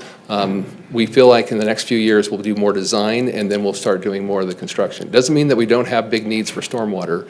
It just is trying to look at where we need to reduce to get this, to get it so we can get our projects and continue operations. based especially on the higher costs that we're seeing. What we did not include in this model is the ongoing affordable housing sewer connection fee reduction. And I know that we've spent $11.3 million in the last several years on that program. If we want to conclude that, we would need to actually increase rates more to accommodate that. And what we have also not included is an increase in our annual stormwater program. There was a discussion about a stormwater utility that has not moved forward. We are not trying to supplement the stormwater program through this process. We have a base level that we need to do to make sure we can maintain our permit, but we are not increasing our overall program in this model. So nobody wants to pay more. We all understand that. We don't want to pay more. We don't want to pay more for the construction costs. We don't want to pay more for chemicals and electricity and all the things that go into the treatment. But we do need to make sure we're providing that critical service. Over time, these are our quarterly rates for single family and multifamily. You've often heard people talk about how the rate used to be a certain amount back in the day, and now it's so much more. The last time we had rate increases approved by this body that was specifically to adjust the rates to pay for the services was in 2011. And those were increased, so fiscal year 12 shown here. And for 5 years straight, we had 8% increases. Then it's been just consumer price index since that time, just keeping up with inflation, just making sure that our buying power isn't lost. Why do we need a rate increase now and what we're proposing for FY 26 and 27? Because our buying power hasn't kept up. Those construction costs, that outpacing of 19% from the general inflation is what's one of the very big drivers. And I want to also state that the construction costs is a general construction cost over multiple trades in construction. We've actually seen a little higher increases than that in water and wastewater projects. So what we're asking for is an 8% increase in beginning this October 1st, and then another 8% in the following October. That would include the rate increase needed plus CPI. That's all included in that 8%, those 2 years, and then CPI going there forward as we have before. We just need to kind of take that curve that you saw that went up for the construction costs, kind of need to do that with our own rates. And so the results are about a $14 increase per quarter in this beginning this October, and about a little over $15 the following year. So about $5 a month. And our multifamily rates are about 85% of our single-family rates. So those are similar. It's a little less than $4 a month, or $11.50, $11.48 for this quarter per quarter, and $12.40 per quarter next year. So a little less than $4, a little more than $4 in those 2 years. For commercial rates, just because they're a little different, interestingly, residential rates pay about 70% of the overall sewer. Businesses account for about 30%. So just a little bit of an analysis. Businesses pay primarily on the gallons of water used. And so we have base rates that we charge for that. Their base rates would go up again by that same 8%. Just to clear, it's much more difficult for me to bring you a bill from a business, especially because they all use different amounts of water. As you can imagine, a large hotel casino is going to use a lot more water than an accounting office. Those rates are based accordingly. We also charge different rates in case, like if you're model dairy, you get one rate because of what you're discharging into the sewer, and if you are like a hotel casino, more like household waste, household waste. So affordability, we are sensitive to the affordability. National average says that for water and sewer combined is about 4 to 4.5% of the household income. That would be considered to be affordable. For sewer alone, 2 to 2.5% of the household income. Our median household income from 2023 was $78,448. That means that our proposed rates are about 1% of the median household income. Now, most places would take that, they would check the box and say, that's good, we're affordable, and move on. We recognize that, but we also recognize that there are some families that are going to struggle more than others. So while 86% of the families are going to pay less than 2%, there are going to be those 14% that are going to pay more than 2% of their income. So we have currently a sewer rebate program. Last November, the Senior Citizen Advisory Board asked for a presentation on the sewer rebate program, and so Kayla and I went and presented to them and talked about the program. The program is a one-time payment annually. We serve 360 households in fiscal year 25. There are 29 applicants denied because they didn't meet the criteria. If you're a single-family household and you meet the criteria, it's $221. It's equal to about 4 months of service. So 1 quarter, 1.3 quarters. Multifamily rebate is very variable, $10 to $185, and it depends on if they're getting a rent subsidy. So if you have a heavily subsidized rent, you would get much less, because the thought here is, although they're not paying the sewer bill directly, they are paying it indirectly through their rent. And so that's why they would be eligible for the current rebate program. In order to qualify, you have to be a City of Reno resident, be a property owner or a renter, and you have to get at least one benefit from these areas. We don't want to actually have to worry about qualifying people that you either make eligibility or not. We rely on other eligibility programs. So if you're part of the state energy assistance program, if you have received Social Security disability income, supplemental security, Social Security income, or Veterans Administrative Disability benefit, then you would qualify. Based on our meeting with the Senior Citizen Advisory Board, they had requested that we add SNAP, Supplemental Nutrition Assistance Program eligibility, so that if you were eligible for SNAP, that you could also be eligible. And we think that's a good move, especially when we looked at the income levels. It matches in with those individuals who would be the hardest hit, that currently are the hardest hit and would be in the future. We also propose to change the name, as I mentioned earlier, to Sewer Utility Assistance Program. We want to increase the budget. We talked about how much should we increase it by, because as much as 500,000 or less. When we talked to sewer billing, we thought we could do it, maybe go 200,000 at first, and then see how that budget was being used, and if we needed more, we could always come back and request to increase the program or not, and make that decision. Right now, the application is only available for 2 months, July 1st through August 31st. We would like to make that application available throughout the year and be available on a first-come, first-served basis. So those were proposed changes that we would look at in the program. And just to recap, again, we're talking about a need for a rate increase of 8% per year for 2 years to keep the fund solvent. This is what it looks like if we do it 8 plus 8. So 8% increase for the 2 years. We stay above our minimum operating reserve, which is the dark orange color. The peach color is is a goal. We would like to have 4 months of operating instead of 2, but we would stay in that area and keep the fund solvent. And again, we are also suggesting or recommending that we change the name to make it the Sewer Utility Assistance Program, and added one eligibility criteria of SNAP benefits. And that is my presentation. All right, John, thank you so much. Appreciate it. I know Councilwoman Dewar will have a plethora of questions. This is sort of her space. So I'm going to give the floor to you. Go ahead. Okay. Well, luckily I spent extra special time with John in advance, so I wouldn't have quite so many questions. So I want to first compliment you, John, on the changes you're proposing to what has been called the sewer rebate program. You know, a couple years ago, I had learned that we only kept the program open for a short time.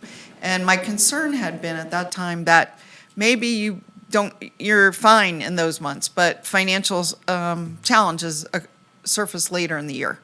And why should they have to wait most of a year to get back to the opening period? So I'm really pleased that you're proposing to keep the program open all year long.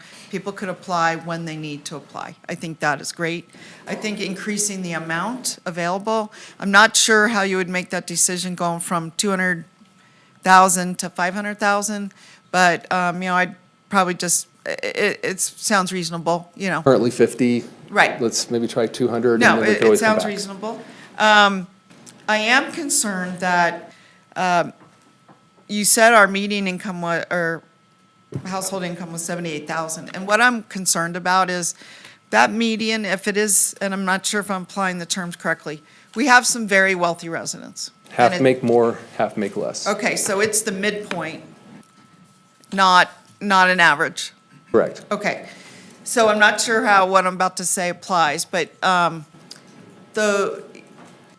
think that's good that you did that versus an average, because the average is outwardly influenced or overly influenced by very wealthy people, and it could skew higher and therefore, really, and I think Councilmember Ebert will be very interested in this graph you're showing here, because she has just previously commented on how important it is to recognize the financial challenges that our lower income folks are under.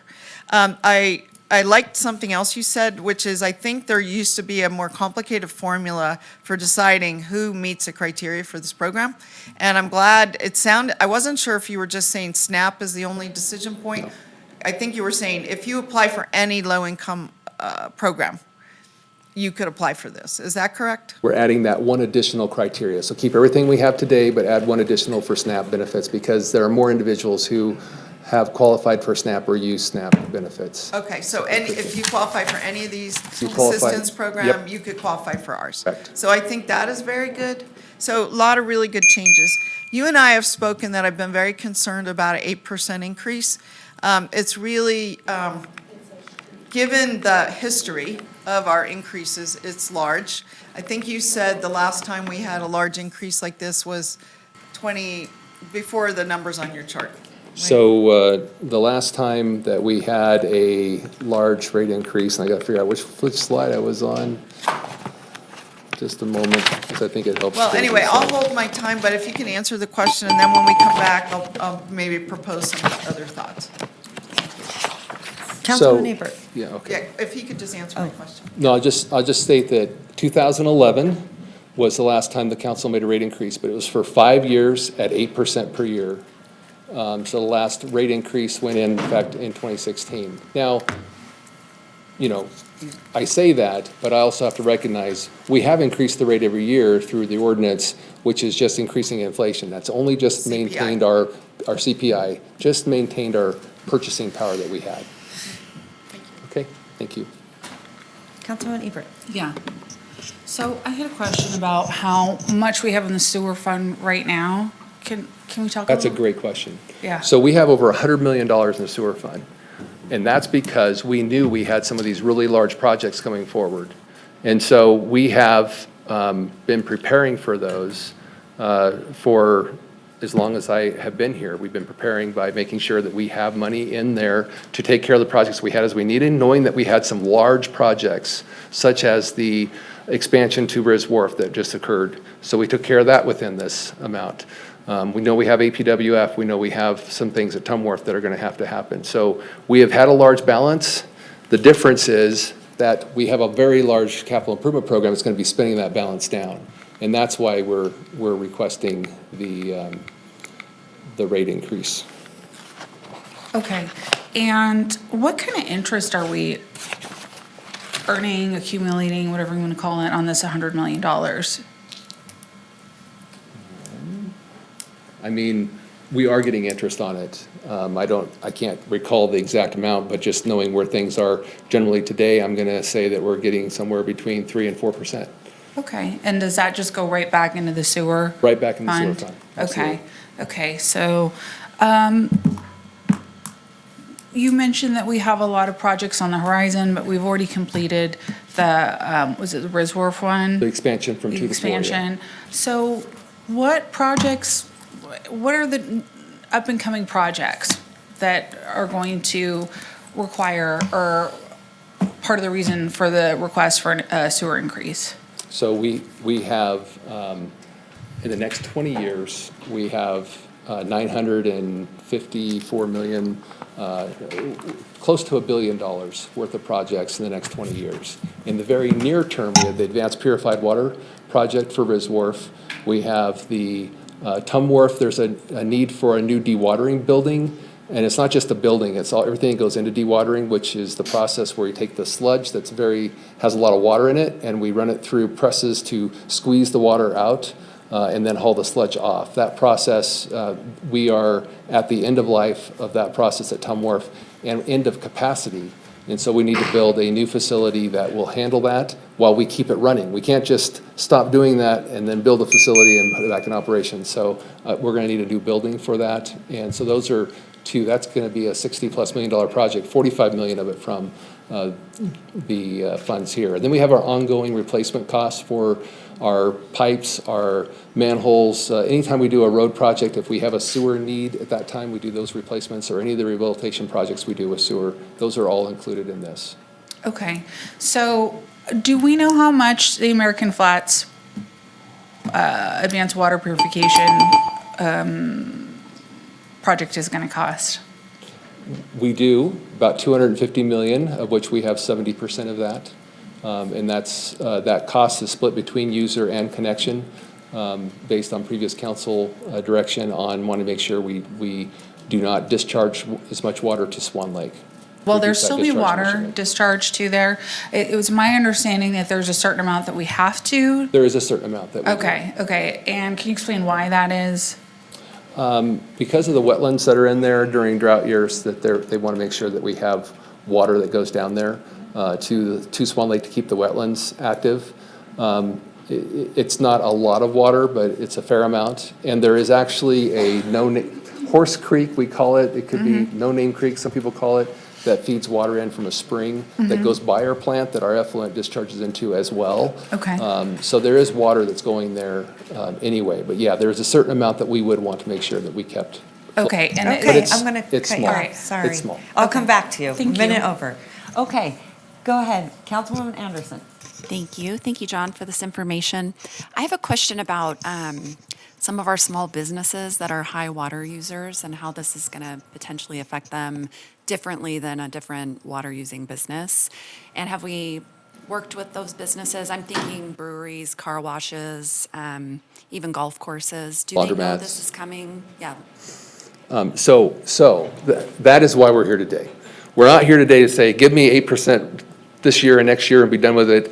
It'll be an ordinance process. We're asking today to come to you, and I'll run down to the motion slide here. We are asking today to go out to the community and to get a feedback process on the potential rate increase. That would mean putting in mailers in the bills to everybody, using all of our other outlets as well, working with our fantastic comms team to help us with this process, set up a future meeting, public meeting that we'd have just on this item in the evening sometime where people could come and attend, have opportunities for them to provide feedback online.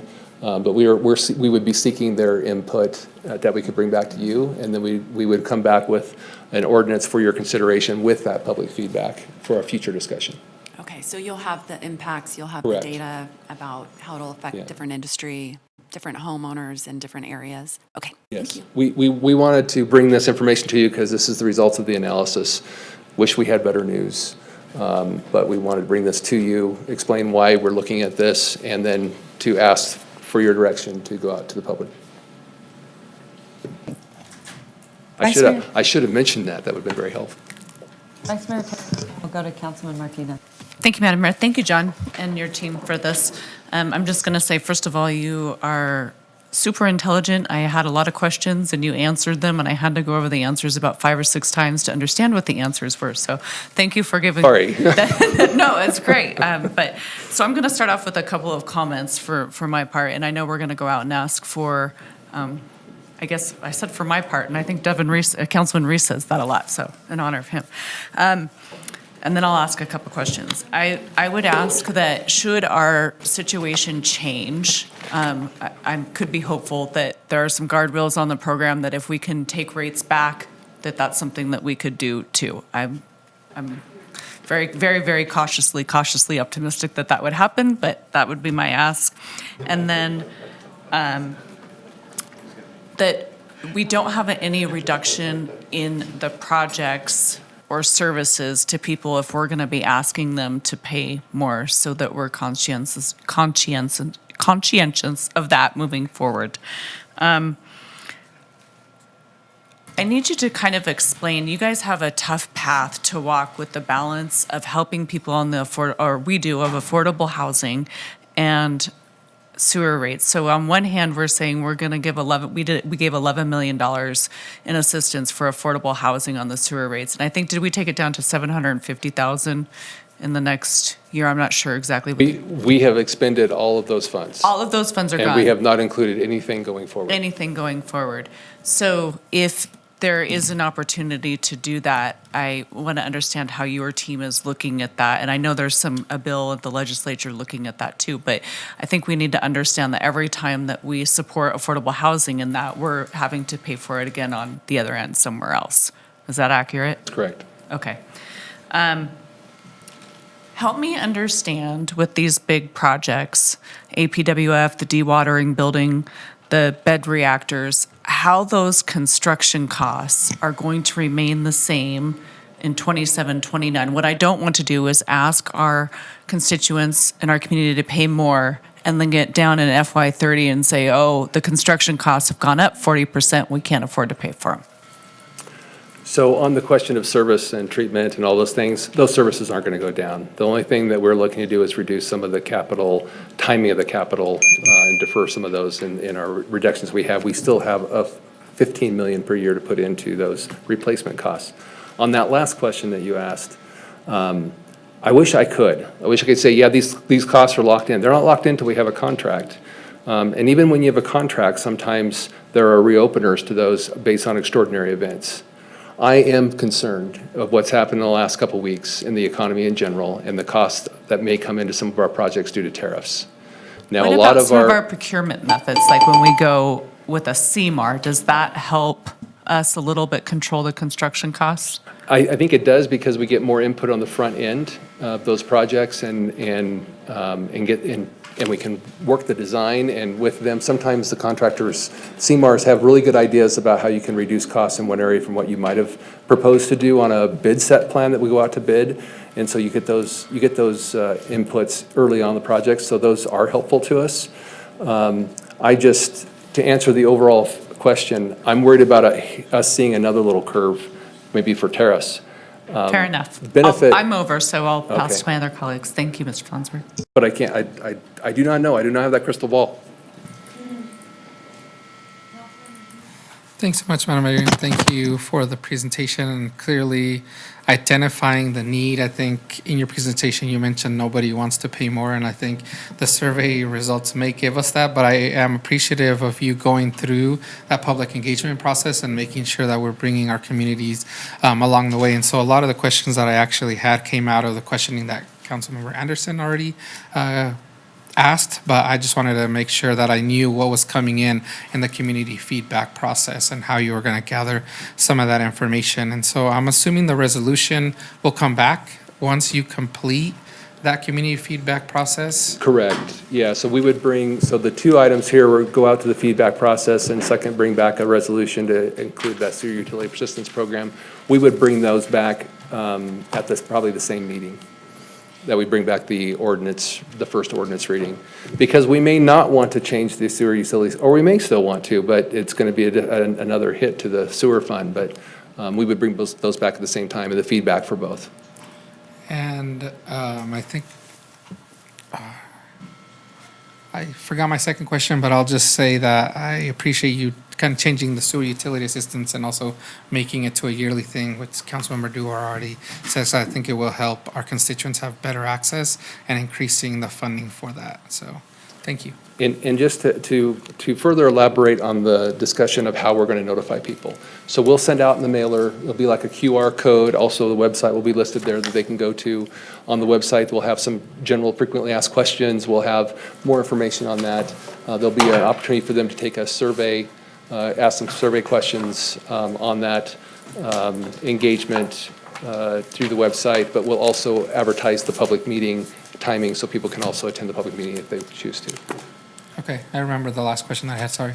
Just specifying, I know sometimes when we ask for increases that hit our community, folks want to know that the money is going to be tied to specific projects, and I just wanted to make sure that if these rates do pass, that they're going to go to fund sewer projects and sewer programs and not being able to move to other funds. It's an enterprise fund.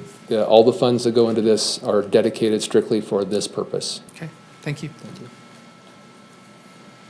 I have a follow-up. Yeah. Can you put up the chart that shows how much a residential rate would increase? Did you Not have a this one. Keep going. multi-family, single There you family? go. So, first I want to say, I'm very supportive of the idea that we have to be able to pay our bills. We can't go insolvent. I am very sensitive to the fact that there will be an impact on families. This is the single-family quarterly rate, and something that many of you may not know is that it's a flat rate. It doesn't matter if you have 6 people in your house or 1 person in your house, whether you're 80 years old or 20 years old, having parties or just doing basic stuff like laundry in your house. You pay the same amount. For years, I've advocated, as John knows, to go to a rate system that if you use less, you pay less, and if you use more, you pay more. It's how Tumwa does it for water. I think that's fair. You have looked into what it would cost to do that. I don't remember the details because this is long ago, but I know that there was a very significant cost to implement a billing system that would appropriate the cost you pay based on how much you use. So as I understand from commercial, you do have that system. So if a commercial water user, to your question, Councilmember Anderson, uses just a small amount of water, then they pay a less bill for sewer. And if they use a big amount of water, and you mentioned a golf course, they use a tremendous amount of water. Many of them, though, use reclaimed water rather than potable water, but not all, right? I think there's at least one. Correct me if I'm wrong. Well, Washoe Golf Course Right. uses. The county golf course is Lake- not near any yeah. sewer treatment plant. They don't have pipelines to that golf course. They use potable water. They use Lake Ditch, I believe. Or lake ditch, which is not treated, but okay. So, so what I'm looking at here is, and I wanted to just make sure, John, these numbers you show is an annual cost. Is that correct? The quarterly cost. The 177? That's the quarterly cost. Okay, so now I'm even a little more concerned. So 177 is current. So times 4, I don't know, I'm doing quick math, is $700 roughly for your sewer bill. But in 2026, at 191, doing quick math, this would go up about $60. And in 2027, About the same. about the same, go up another $60. The $14 times 4 or the $15 So times that's a lot of money to a family, and I just wanted to make sure that we understand these numbers, $13.99 and $15.11 are per month, I think, is that right? Quarter. Per quarter. Yeah, so it's a little less than 5, a little more than 5. Okay, so there's the top cost is per quarter, and the bottom number's per quarter as well. Correct. Okay. We did that because that's how people receive their bills. I think that was actually your suggestion. It was my suggestion, because when we present it as a monthly, the number looks lower, but it's the same effect.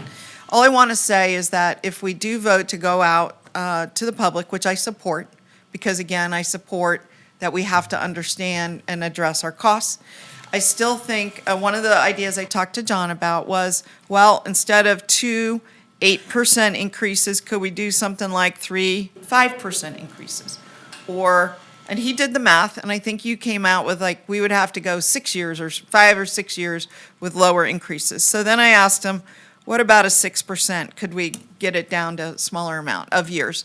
So he agreed, and I agree, that we should go out for public input. If the public starts talking about those kind of things, we should be prepared to talk about other numbers that might be more acceptable and more doable for the public. That's my main concern. It's not what I think.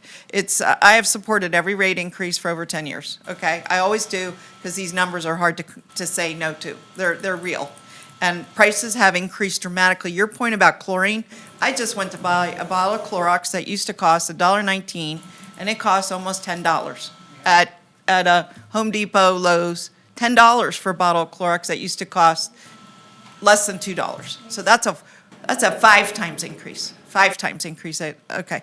So totally believe your increases, but I also want us to be able to temper this increase if we need to. This is something we do at Tumwa all the time.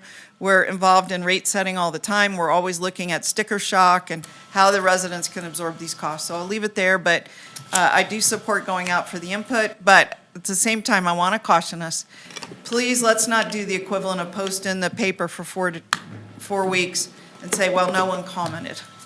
Please, let's do effective comment where we're actually, and maybe it's more than the nabs, at least we're actually getting some people to comment.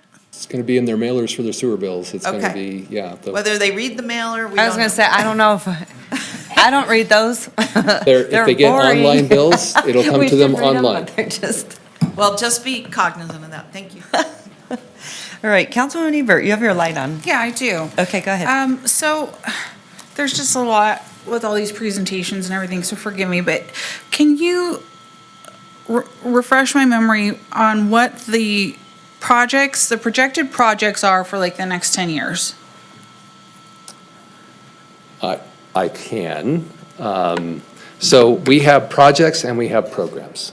Programs are like our replacement program for replacing our sewer lines, work that's out in the streets, let's say, on a street rehab. And how much do we spend annually on that type of thing? Do you know? So we spend in excess of $40 million, $35 to $40 million on some of these larger programs that we have. Okay. In regards to that. per year, Annually? Annually. Okay, all And right. so that's a big piece of it. But then when we have some of these other large projects that come in, like advanced purified water or the Tom Wharf dewatering building, that just adds to those other programs that we currently have. Okay, so what are the projected costs for these?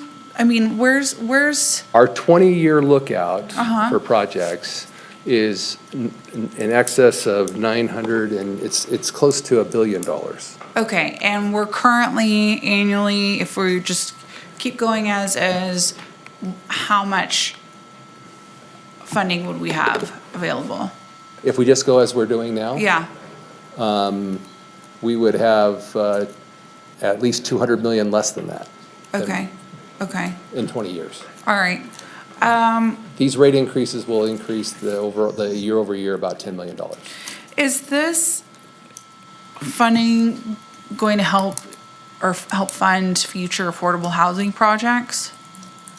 So this will allow future affordable housing projects to be built because we'll have capacity to serve them. But it doesn't, when we do connection fees, that's a separate discussion than the user fees we're talking about today. But there Okay. are some projects that cross over, like advanced purified water and the dewatering building, because they serve both the existing capacity and future capacity. Okay. So I haven't mentioned it during this presentation yet. I did earlier today, just express concerns about increasing fees, rates, whatever you want to call it, particularly for people that can't afford it. And I know that there's a lot of people that can't afford it right now. Councilmember Dewar mentioned the cost of bleach. Everything costs more. So I'm concerned about people's ability to pay for things. And, I hope we'll have something on the bill that says, here's how to apply for a credit, so that anytime somebody gets a bill, they know how to apply for it, because I know we have a hard time getting people informed. There's just, our lives are so busy. If we send a direct mailer, they might not read it, whatever. But I just have real concerns about increasing these fees, especially given what we know about C-tax going down. People are struggling right now. So I have a hard time increasing these fees for future projects when we currently have 100 million on hand. I'm not sure what the, scope is of that interest that comes in. It's, $3 million is 3% of 100 million. But if that could help cover or offset any of this, just so that we don't have to have such a large sewer increase. I just think my community is really going to struggle with this. Thank you. Yeah, we also have concerns. We didn't want to bring a problem without having at least somewhat of a solution, especially for that, we talked about that 14% that is down in that lowest echelon. Also, the discussion that we had at Senior Citizen Advisory and use their input to bring back some potential changes to the program that we have, so there would be more folks that could be eligible for that. But this shows the 100 million plus sitting there now. Yeah. And that shows the spend down based on some of these projects. It's just that we were planning for these. This isn't something that we weren't planning for. It's just we weren't planning for our construction costs to increase exponentially like they have. Okay. Okay, John, let me ask you, going back to, I think we can all sympathize with sort of what is happening right now with the cost of everything going up, and it's incredibly tumultuous, the market, like, look at it every day. It's unbelievable, right? So there is a lot of fear in the market. So one of the things, none of us know when a hardship is going to happen. I want to talk a little bit more about the program that you just brought up, the credits, because it looks like you can only apply from July 1st to August 31st. That's the current program. We want to make it available year-round. I love that. Thank you so much. That helps. I hate, none of it, like I said, we don't know when a hardship is going to happen. And then also, we're so good in government where we just want to be like, no to everything. And it's just an awful experience for the user. It just is, it makes me crazy. So I love that. Thank you, thank you. The other thing is the qualification, because that's another barrier. And even with someone qualifying for benefits, from disability benefits to SNAP benefits, whatever it looks like, they keep it so incredibly low that there is a huge missing middle out there that is struggling just as much, and they don't get to qualify for anything. So are you kind of looking at that? Because I also want us to be very careful about being so rigid of like, here you go, whenever you got a single mom with 5 kids, and she's working full-time and just struggling. I just hate when we put things in a box, and if you don't fit in the box, then too bad, so sad.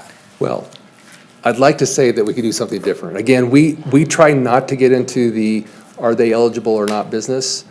If you're eligible for these other programs, and we want to include SNAP, because SNAP is not currently included, and we think that that'll be a benefit, because there are a lot of folks that do qualify for SNAP that may not qualify for some of those other benefits. So we do feel like that's going to open that door a little bit more. So trying to be more inclusive. Yeah. And what does that process look like to apply? That's another thing that we do in government that is just ridiculous. All of us probably know that so well. Yeah, here, go fill out 15 forms. You meet and the eligibility wait in one of line these areas. forever. Bring your letter of eligibility, bring your whatever you have that shows that you have that eligibility, and we copy that, put it in the file, and you're eligible. Okay. All right, thank you for being sensitive to it.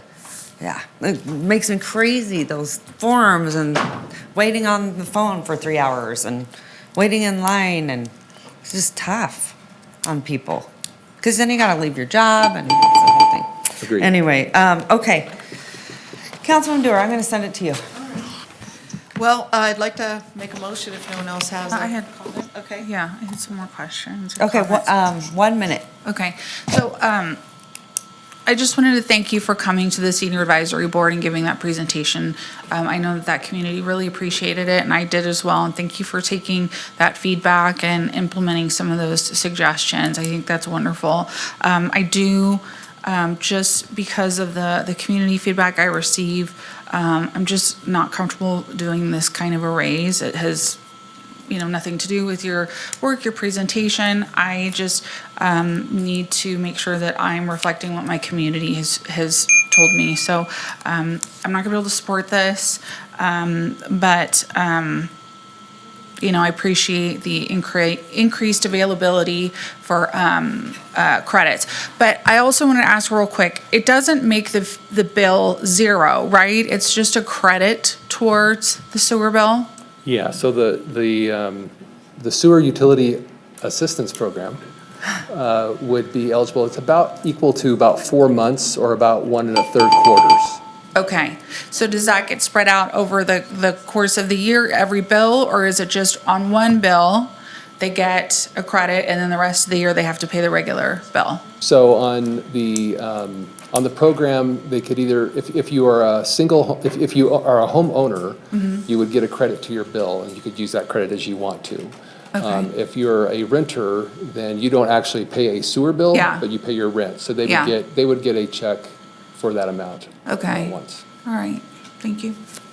And then maybe, Mr. Flansburgh, you could sit down with Councilwoman Ebert and show her exactly, all the projects that are happening, where it's allocated for. I assume you have in her ward. We've had a lot of meetings and discussions, and again, this is not to say that I don't think we need funding, but I'm concerned about the timing of some of these projects, and I'm concerned about the financial situation of a lot of people in my community. And you mentioned, sometimes people don't qualify for stuff. I was a single mom for a long time, and I was one of those people that made too much money to get any kind of assistance, but couldn't get by. Yeah, And I I'm get it. worried we have Yeah. a large population that's going to fall into that category. Sure, you're getting the information. Yeah, I've that you had need. several Okay. meetings with Mr. Flansburgh. He's been wonderful, gone over a lot of stuff with me, particularly Swan Lake concerns, Silver Lake concerns, and projects, so, I yeah. just wanted to make sure you saw them, because I didn't until I looked. So, thank you. I appreciate it. Okay. All right. I'm going to preface my motion by two comments. One, I do think, and do we have available the detailed project list for the 20 years? I mean, you couldn't go over it right now, but, It's in your packet. right, It's an eye chart. meaning it's very small. Well, it's because when you put it into a report and you have something Right. that needs to fit on a large paper, it goes into So- small. But it is in there. What I'm suggesting, probably in a PDF, but what I'm suggesting is that maybe there could be an online version or whatever that's scalable, so it's not an eye chart, and so that it can reformat, so a person could actually see what the chart, It's online what the today. CPI is. Yeah. Okay, I think it's important for all of us to know, and some of those projects may never happen, we have to acknowledge that, but new projects will come up probably to replace them. That's why we do it every 2 years. Right, so the other thing is, and I know I've been a little bit of a, what do you call, I don't know if it's a nag or some kind of, but anyway, I really do think we need to look at proportional rates for residents. I mean, we can't continue to just ignore this issue, that sewer should just be a flat rate for everyone, okay? So with that preface, I'd like to recommend that we move to direct staff. 1 second, I apologize. I do want to ask you, because I think there are some good questions that have been raised when we talk about timing. Tell us, I think you also have to explain what the ramifications are if we don't do this. I think it's really hard, because of the environment that we're in. Even today, with our credit cards, those types of things, I can understand the angst here and why this looks so difficult for people to understand. But we also have to understand, can we push this off? Can we do something like that whenever economically we're in a better time for everyone? I think there's a lot of uncertainty. So explain that, John, to us. So, I mean, when you say, can we push it off? We couldn't push off the 41.4% increase in construction costs that have come in the last 5 years. We can't push off not buying chlorine at the plant to do our disinfection. So there's costs that we have that are fixed in there. We looked at, we didn't bring you the first cut, that had the projects we wanted. We ended up going through several iterations to get to where we are today, even deferring some projects and reducing some of our programs for a period of time, so we could bring something that we felt comfortable that we could execute on, but limit the amount that we were asking for. And so that's how we landed on this in our consultant, in their model, and how that we landed on this 8 plus 8% to come today. Can we modify that? I mean, we could take a look at it and see if we shave more off, but it's tight, because we're talking FY '28, we go below the bar. I guess the other thing is understanding the magnitude, because if you have a broken sewer line, that could be, You got to fix it. no pun intended, a big mess. Right? You are a consultant? Who's the consultant? Come on up. Luke. You should get a turn, Luke. Sorry, okay, state your name for the record. Thank you. Luke Tipton with Dowell LLC. Okay, Mr. Tipton, kind of explain to us what you're looking at, and who you are, what your expertise in this field. I'm sure you can understand our hesitation here. So we need to understand what you bring to the table. Yeah. Excuse me. My name's Luke Tipton. I'm a civil engineer, located right here in Reno, Nevada. Oh, good, okay. Our Local, we business- like it. Yeah, started here in Reno, Nevada, over 20 years as Far West Engineering. We've now good. merged with a more regional firm. But, so operating out of Reno, this is something I specialize in. I work with communities all over the West, Okay, cool. but primarily here locally. I work with City of Reno, Washoe County, and City of Sparks as well. So, Okay. I love that because I think it's always good to get an independent set of eyes, right? Yes. It's not internal. So I assume these align with your recommendations? absolutely, absolutely. And tell us why. Well, as John mentioned, this is something we look at every 2 years. So we're constantly looking at what position the utility's in. And unfortunately, this time around, the utility's facing some large needs from a rehab and replacement, place. Yeah. And unfortunately, that's gonna, the only feasible alternative that the project team came up with was this rate increase. Yeah, I would like to see too, and I didn't see it in there, but maybe something along the lines, when was the last time you looked at, the project that's coming up? Like, how long ago was that? Give it a rating from an A, B, C, or D of like what the importance is, because it could be catastrophic if we don't invest in a lot of this rehabilitation of these pipes. We all know that. I mean, it can be A mess. yeah, it can be absolutely, but also devastating, right? So that's where, we kind of would like to understand the urgency, I guess, with everything and the need, and is it now? And so just being really honest and upfront, I think that helps us decipher what is critical and what isn't. I'd agree. John mentioned level of service before.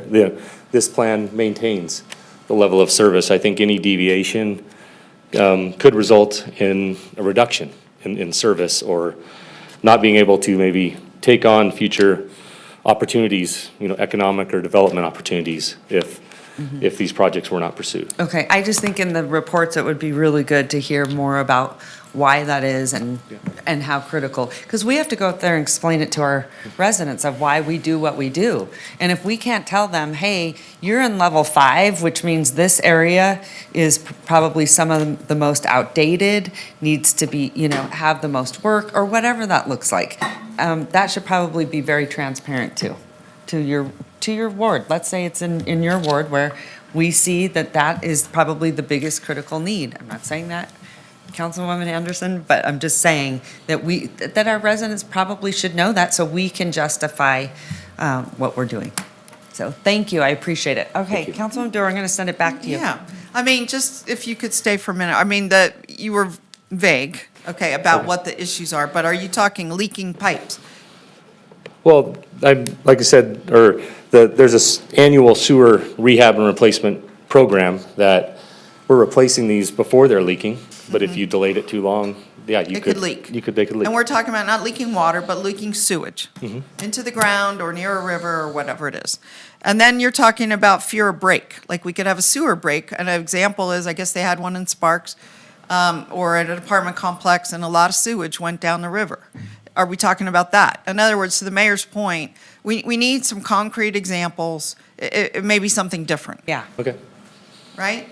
So let's get that. Right? Well, I think, yeah, providing some of that communication, especially with the public outreach, I think that's Right? absolutely possible. What's the downside of not doing this in real people terms? Okay. Why should Good. they care? Okay, so also I've asked for a detailed list of projects that we could actually read, okay? And then look at the use of proportional rates. So if you're a small family and using little, you would pay less than, in other words, not a flat rate system. I just want to make sure we continue to evaluate that.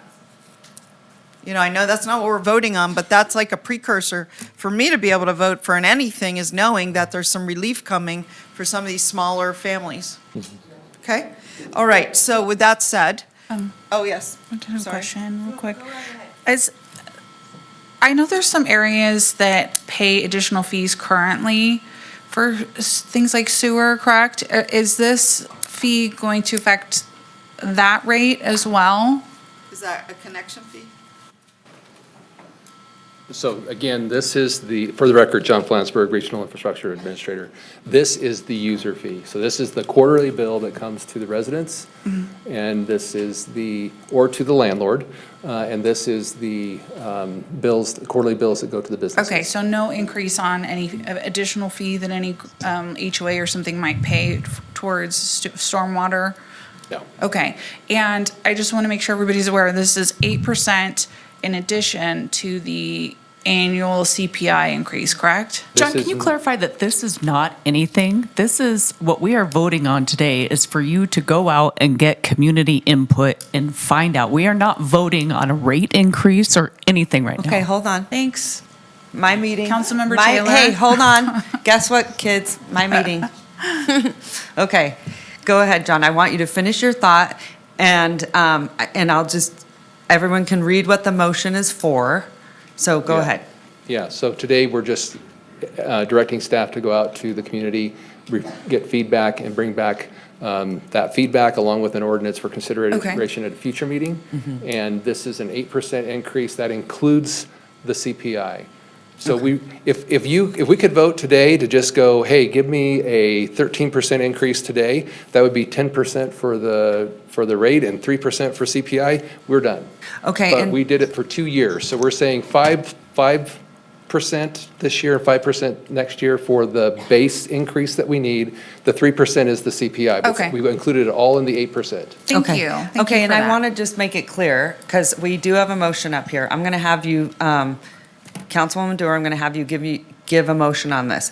What I would say, just so that you understand, Councilwoman Ebert, this is for a potential rate increase. And so what we're going to have to do is go out to the community. They need to bring us feedback. We are not voting on an increase. Everyone needs to know that right now, because I don't want it to be the council voted on an increase, because we're not. We're going to vote on getting feedback, bringing it back here. And I think we have to have compelling arguments that I just mentioned if any of us are going to support the fee increase. But at this time, we're going to ask you to bring back an ordinance for consideration at a future meeting on community feedback on this increase. I don't know why I'm staring at you, I'm sorry. And then also, the assistance program that I think we all support, which is in the enterprise fund. So the utility assistance program, correct, John? Yes. Okay, that's where we're at. Thank All right, you. so Councilwoman Dewar, finish. Ready. So I'd like to move to direct staff to initiate a community feedback process on a potential rate increase and bring back an ordinance for consideration at a future meeting based on the feedback.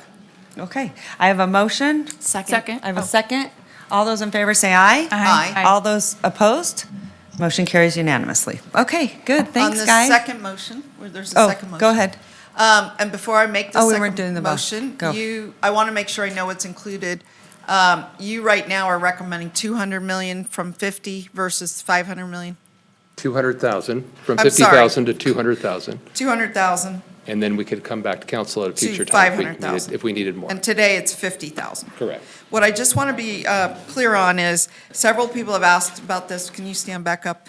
It's for a 4-month related rebate, but what I want you to look at is potentially, if a person qualifies, maybe we should look at a bigger or a longer term rebate. Maybe it's 6 months. So, and there's an option of serving more people, or there's an option of serving fewer that are in need, just why you're saying this, but for more money. So would you look at that before you bring it back? I see Susan trying to I know, get up she's here, so leaping up. Susan, our expert, Susan Ballroth, go ahead. Deputy City Attorney Susan Ballroth. The resolution is just to bring into the Sewer Enterprise Fund resolution this concept. As far as everything else, that's in the city policy. So that would not be part of the resolution because it would be in the policy. So it's separate. So we could bring back to address more specific with regard to the policy, but that doesn't need to be baked into the Well, resolution. I may not know what this is like. Could you explain this a little better then, or a little and deeper? The resolution. What would the resolution be today? It's to make this program that's been in place for a very long time. The sewer rebate program? Yes, actually part of the enterprise fund resolution with regard to sewer fees. But where is it today? Nowhere. Okay, so it's not a general fund, it's not anywhere, it's just, Yeah, it's just a policy that's been going on for a very long time. okay, and this is formalizing the policy? Correct. I got you, thank you. It's a legal thing. When Susan gets up here, it's a legal thing. Okay, well, it was floating, now be part of the sewer program. So I move to direct. What's that? It's just. I move to direct staff to bring back a resolution Go ahead. to include the sewer utility assistance program in the enterprise fund resolution regarding sewer user fees. All right. So I have a motion. I have a second. Second. All those in favor say aye. Aye. All those opposed, motion carries And to be unanimously. clear, you are going to bring back to us these parameters of the new program you're. Correct. Okay. Fine. Okay. All right. And thank you for your cooperation to council members on that last item. I appreciate it. Okay. Item D5. Madam Clerk, do you have any public comment on this item? There's no one registered to speak, and we did not receive any correspondence. Bless you. All right. Go ahead. The floor is yours. Hello. Good afternoon, Madam Mayor, Council, Manager Bryant. Rob Miller, Internal Audit for the record. The item before you is a second follow-up to the civil service audit that we performed back in 2023. So just a reminder, since it's been a while since we saw the original report, the audit objectives were to clarify criteria around civil service, assess their processes, determine if due diligence is being conducted, if we're protecting personally identifying information, and to evaluate risks of fraud, waste, and abuse. So just so you know, the follow-up report has 4 outstanding items that are still open from the original audit. There is one item for the city manager's office that's working on a classification and compensation manual. And then there are 3 training items that HR and civil service are working on cooperatively. And as a reminder, we do these follow-ups every 6 months until the audit is closed out. We do this to provide accountability, transparency, and a culture of continuous improvement so that we can help the organization achieve objectives. With that, I am available for any questions and a proposed motion to accept the report. I have a question, if I may. Yes, please go ahead. I'm unclear, based on your presentation, the progress that has been made in addressing the audit findings. Sure. So there were originally, Like, it's a follow-up, so how, did I miss so something? what are we, I feel like we skipped a whole presentation of sorry. findings from 23.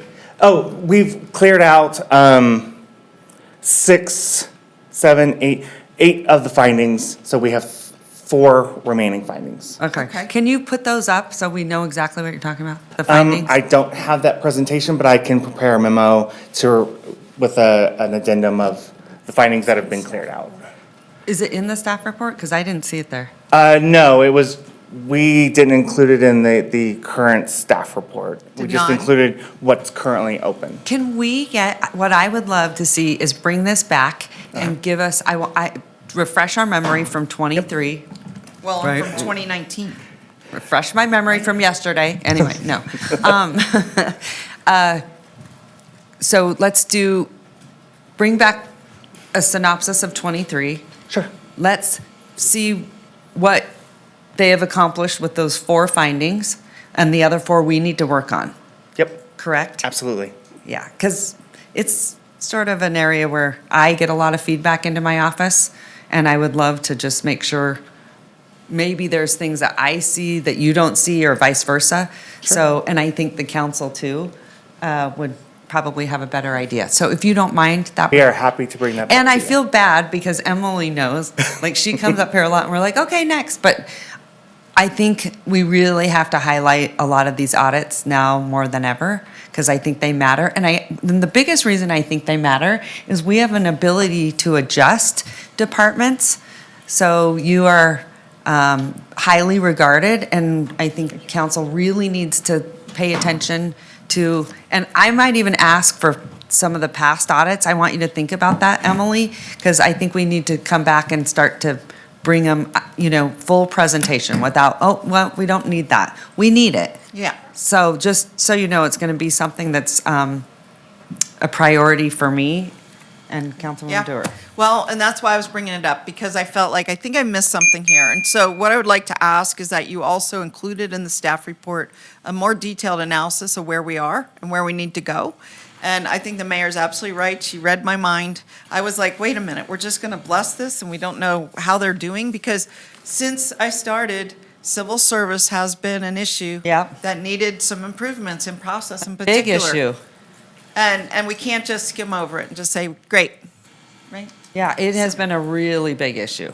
And I'm concerned that it became a bigger issue after the pandemic. So that's another reason why I was like, wait a minute, 23, I want us to get into 25. Okay, all right, thank No you. Okay. All right, thanks, you guys. Thank you. Okay, Madam Clerk, or Madam Interim Clerk. Okay, so we're going to go into, I assume, ordinance F1. And do you have any public comment on this item? There is no one registered to speak, and we did not receive any correspondence. And Okay, then I- Oh, no, sorry, go ahead. I was just going to say, and then I would send it over to the attorney. Okay, Yeah. perfect. I'm going to send it over to Carl Hall, the one and only, to read, he hates it when I do that. Read item F1. Thank you, Madam Mayor. Ordinance adoption, ordinance number 6705 for possible action, case number LDC 25-00033, NDI office rezoning, ordinance to amend Title 18, Chapter 18.02 of the Reno Municipal Code entitled Zoning, rezoning a plus or minus 0.99 acre site located on the north side of Vassar Street, plus or minus 430 feet east of its intersection with Harvard Way from neighborhood commercial NC to general commercial GC, together with matters which pertain to or are necessarily connected therewith, Ward 3. All right, thank you so much. I'm going to send it over to you, Ward 3. Thank you, Madam Mayor. If there are no questions, I move to adopt the Great. ordinance. Thank you so much. I have a motion. Second. I have a second. All those in favor say aye. Aye. All those opposed? Motion carries. All right. Clerk. We're moving on to item G1, and there's no one registered to speak, and we did not receive any correspondence. Okay, thank you so much. I appreciate it. I'm going to send it to our city manager. She gets to make the appointment. I had a recommendation on this because it is the Reno Housing Authority to replace my position over there. So I'm going to send it to the city manager so we can follow process. Go ahead. Thank you very much. And for this RHA position, I would like to recommend Councilmember Martinez. All right, we have a motion. Well, I'll make a motion Okay, go ahead. to recommend Councilmember Martinez to be on Reno Housing Authority. All right, thank you. second And that I have a second. All those in favor say aye. Aye. All those opposed? Motion carries unanimously. And I have a request, a follow-up to that. Go ahead. Mr. Martinez, earlier today, we heard from a gal who sent us a letter who talked about cooperative shared services and said that it might have some applicability to housing, in particular affordable housing. And how amazing would it be if an affordable housing project was co-owned by the people who live there, who could potentially do some things? And maybe, maybe after a period of time, when a housing project needs a developer. So let's say a developer comes in, but after 10 years, they're willing to transfer their ownership to the residents. That would have a resident board and that would manage the housing. It's just an interesting new idea. And I would love it if you could, what's that? Great idea. I would love it if you could just explore it. over at the Reno Housing Authority to see if anything might be amenable to that kind of concept. Maybe not right up front, but maybe over time. Yeah, thanks so much. And I was interested in that public comment, so I'll follow up with that. Yeah. Thank you. All right, thanks. Yeah. And that was the one was shared. Yes. I loved it. Yeah, I giving me can't remember goosebumps the right name, now, but. woman's name. I wrote it But down. anyway, it was good. Emily. Yeah, Emily. It was really good. All Emily right. Allen talked about this, and I'm a member of the Things She Said Co-op, so I'm a member of REI since, for over 50 years. They said I was one of the longer members. I'm a member of Great Basin Co-op, which I've been there for a good 10 years, at least a full member. And she mentioned the real estate, community ownership, land trusts, et cetera. So I've seen how it works in other organizations where the members, and I've seen companies that are co-owned by their employees, and they tend to have profit sharing and do really well. So I just think we should explore it if we can. So Okay. Thank you. All right. We're going to go to item G2, Madam Clerk. Any public comment on this item? There's no one registered to speak, and we did not receive any correspondence. Okay, so this is going to be an appointment to the OPEB Trust Fund, and there are a lot of people fighting for this space. So I'm sure this board is a fun one. Anyway, I'm just A question. kidding. Go ahead. Do we may have had a CV or some background on James Johns. I just wondered, does anyone have a snapshot of, he's obviously on now, what? Is he a former police officer, or does anyone know? Question. I don't know even much about this board. Yeah. And maybe this is one, Background on Jackie, that? do we need this board? I mean, great question, right? We can later. Yeah. Okay, so let's reappoint him, because there's Yeah. a lot of people that want on this board. And we're going to reappoint Mr. Johns. And then, Jackie, maybe you could look into this. I have not seen this, at least what I recall, what board this is, what they do, why they exist. So maybe you can take a look later and bring it back. I'd actually like to bring back for council, as we are going through the process of trying to be more efficient and really focusing on mission-critical services, is take a look at all boards and commissions and ask council to consider, is this one that you want to have us continue to staff? Even if there's not a direct economic cost, there is a staff cost, and we need to be mindful of the services that we provide, because it means that we're not doing something else. So I'd Yeah. like to bring back for council's consideration all boards and commissions. Yeah, if you and don't mind. I think you're right. Then the message needs to be, get back to basics, get back to services. That's what people want. They want their services. They want their basics. They don't want extra add-ons that are not necessary. So, okay. All right, so I have a motion. Do I have a motion for Mr. Johns? Unless you'd like me to appoint you to this board. I'll motion to appoint Okay. him. All right, I have a motion. Second. I have a second. All those in favor say aye. Aye. All those opposed? Motion carries. Okay, back to consent. Okay, now we're heading over to consent. I assume item B3, B4, and B5. So thank you, Madam Mayor. On item B3, I pulled this. It's about the University East Phase 1 street rehab. And if you could just put up the map, I think I've got an update on this, but if it's the project I think it is, it was really interesting. So could you just show us? And it may not be the project I was thinking of, because this is a rehab, not a new road, and so.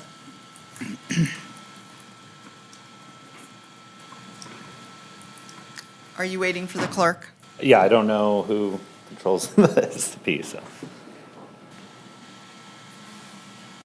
The overhead, yeah. This is item B3, if there's a, yeah. Okay.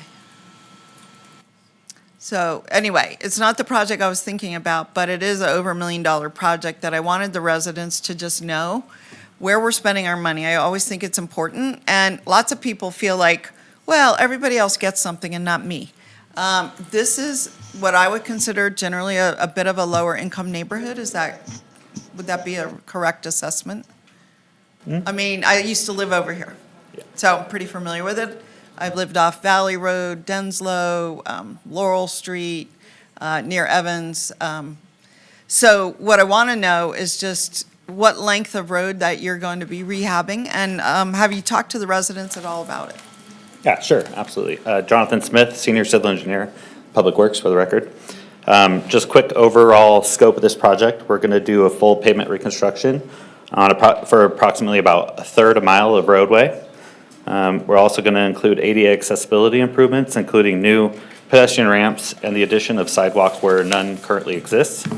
We also have some storm drain enhancements and finish it all up with some new signs and striping. Okay. So the vicinity map here shows the location of the project, which is just east of the university. It's going to be on Bisbee Street. That little piece off Bisbee is called Beverly Street, and then a little section on Soaring Eagle Drive. All right, thank you. It sounded like there might be another question.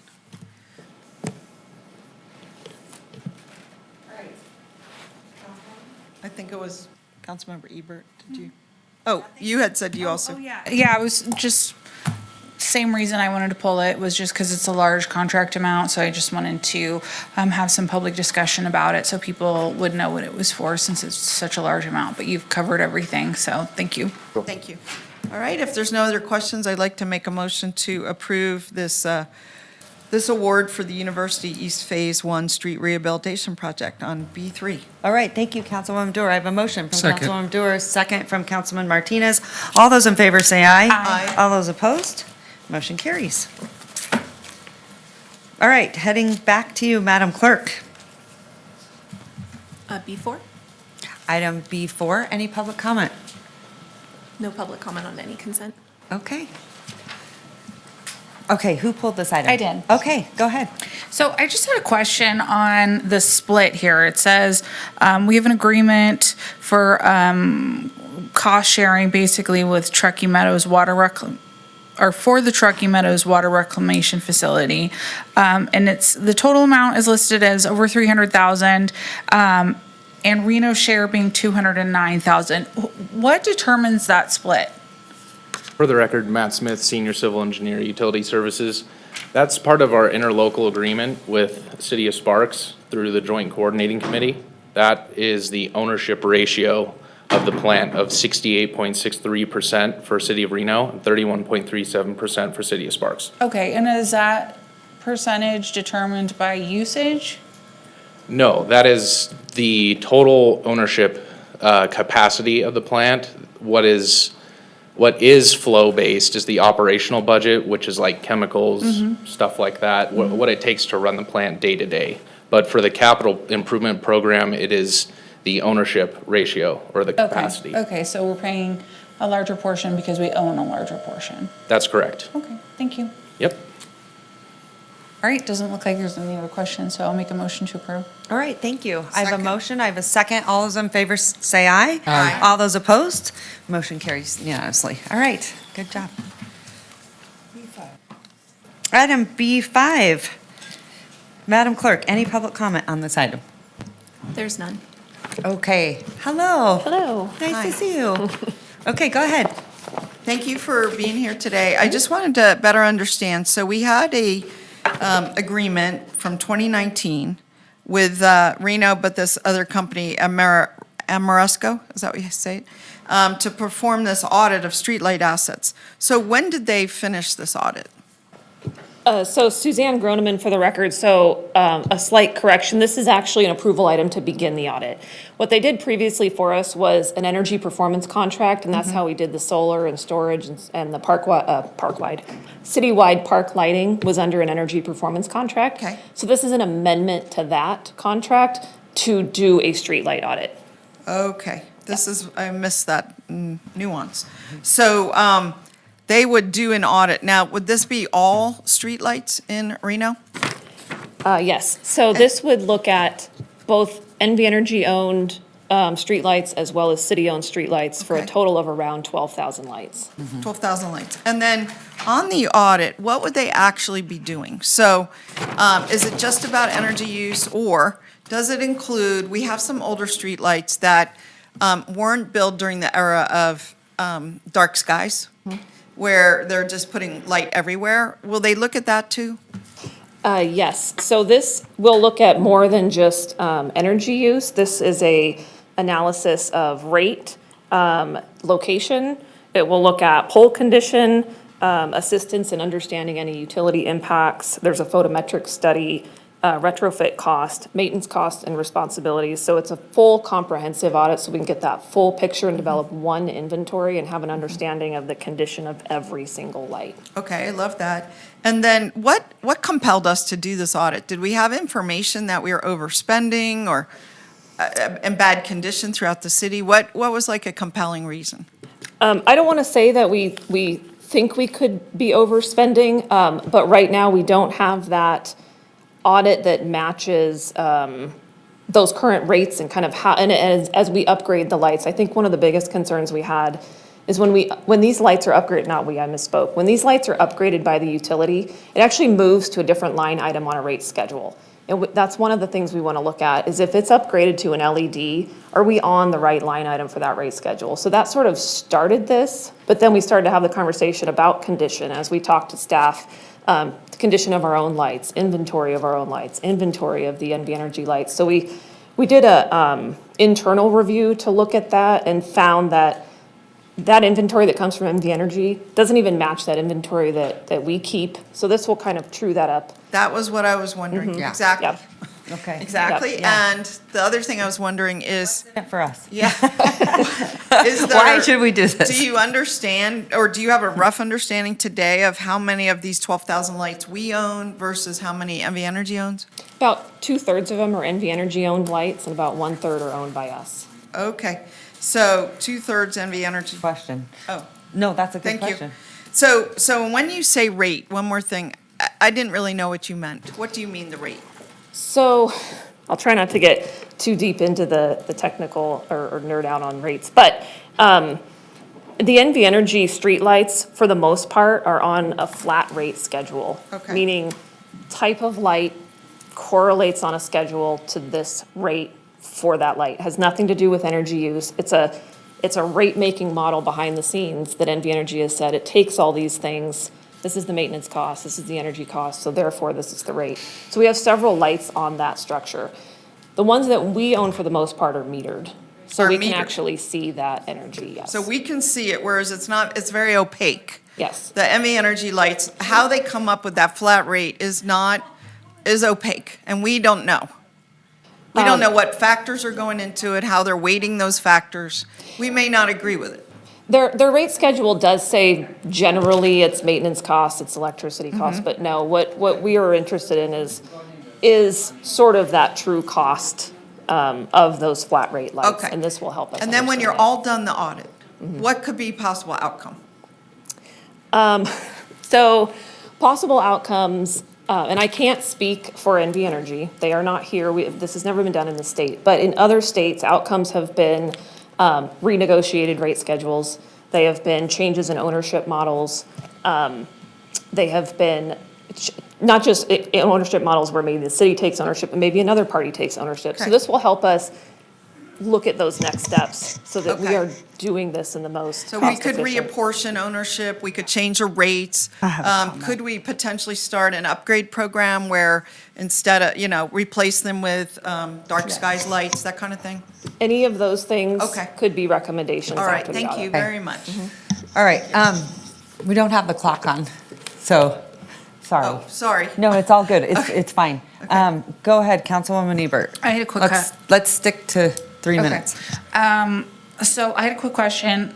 I think you kind of touched on it, but I just want to ask specifically, will there be an assessment to see if we could swap things out for cost savings? Like, would it be more,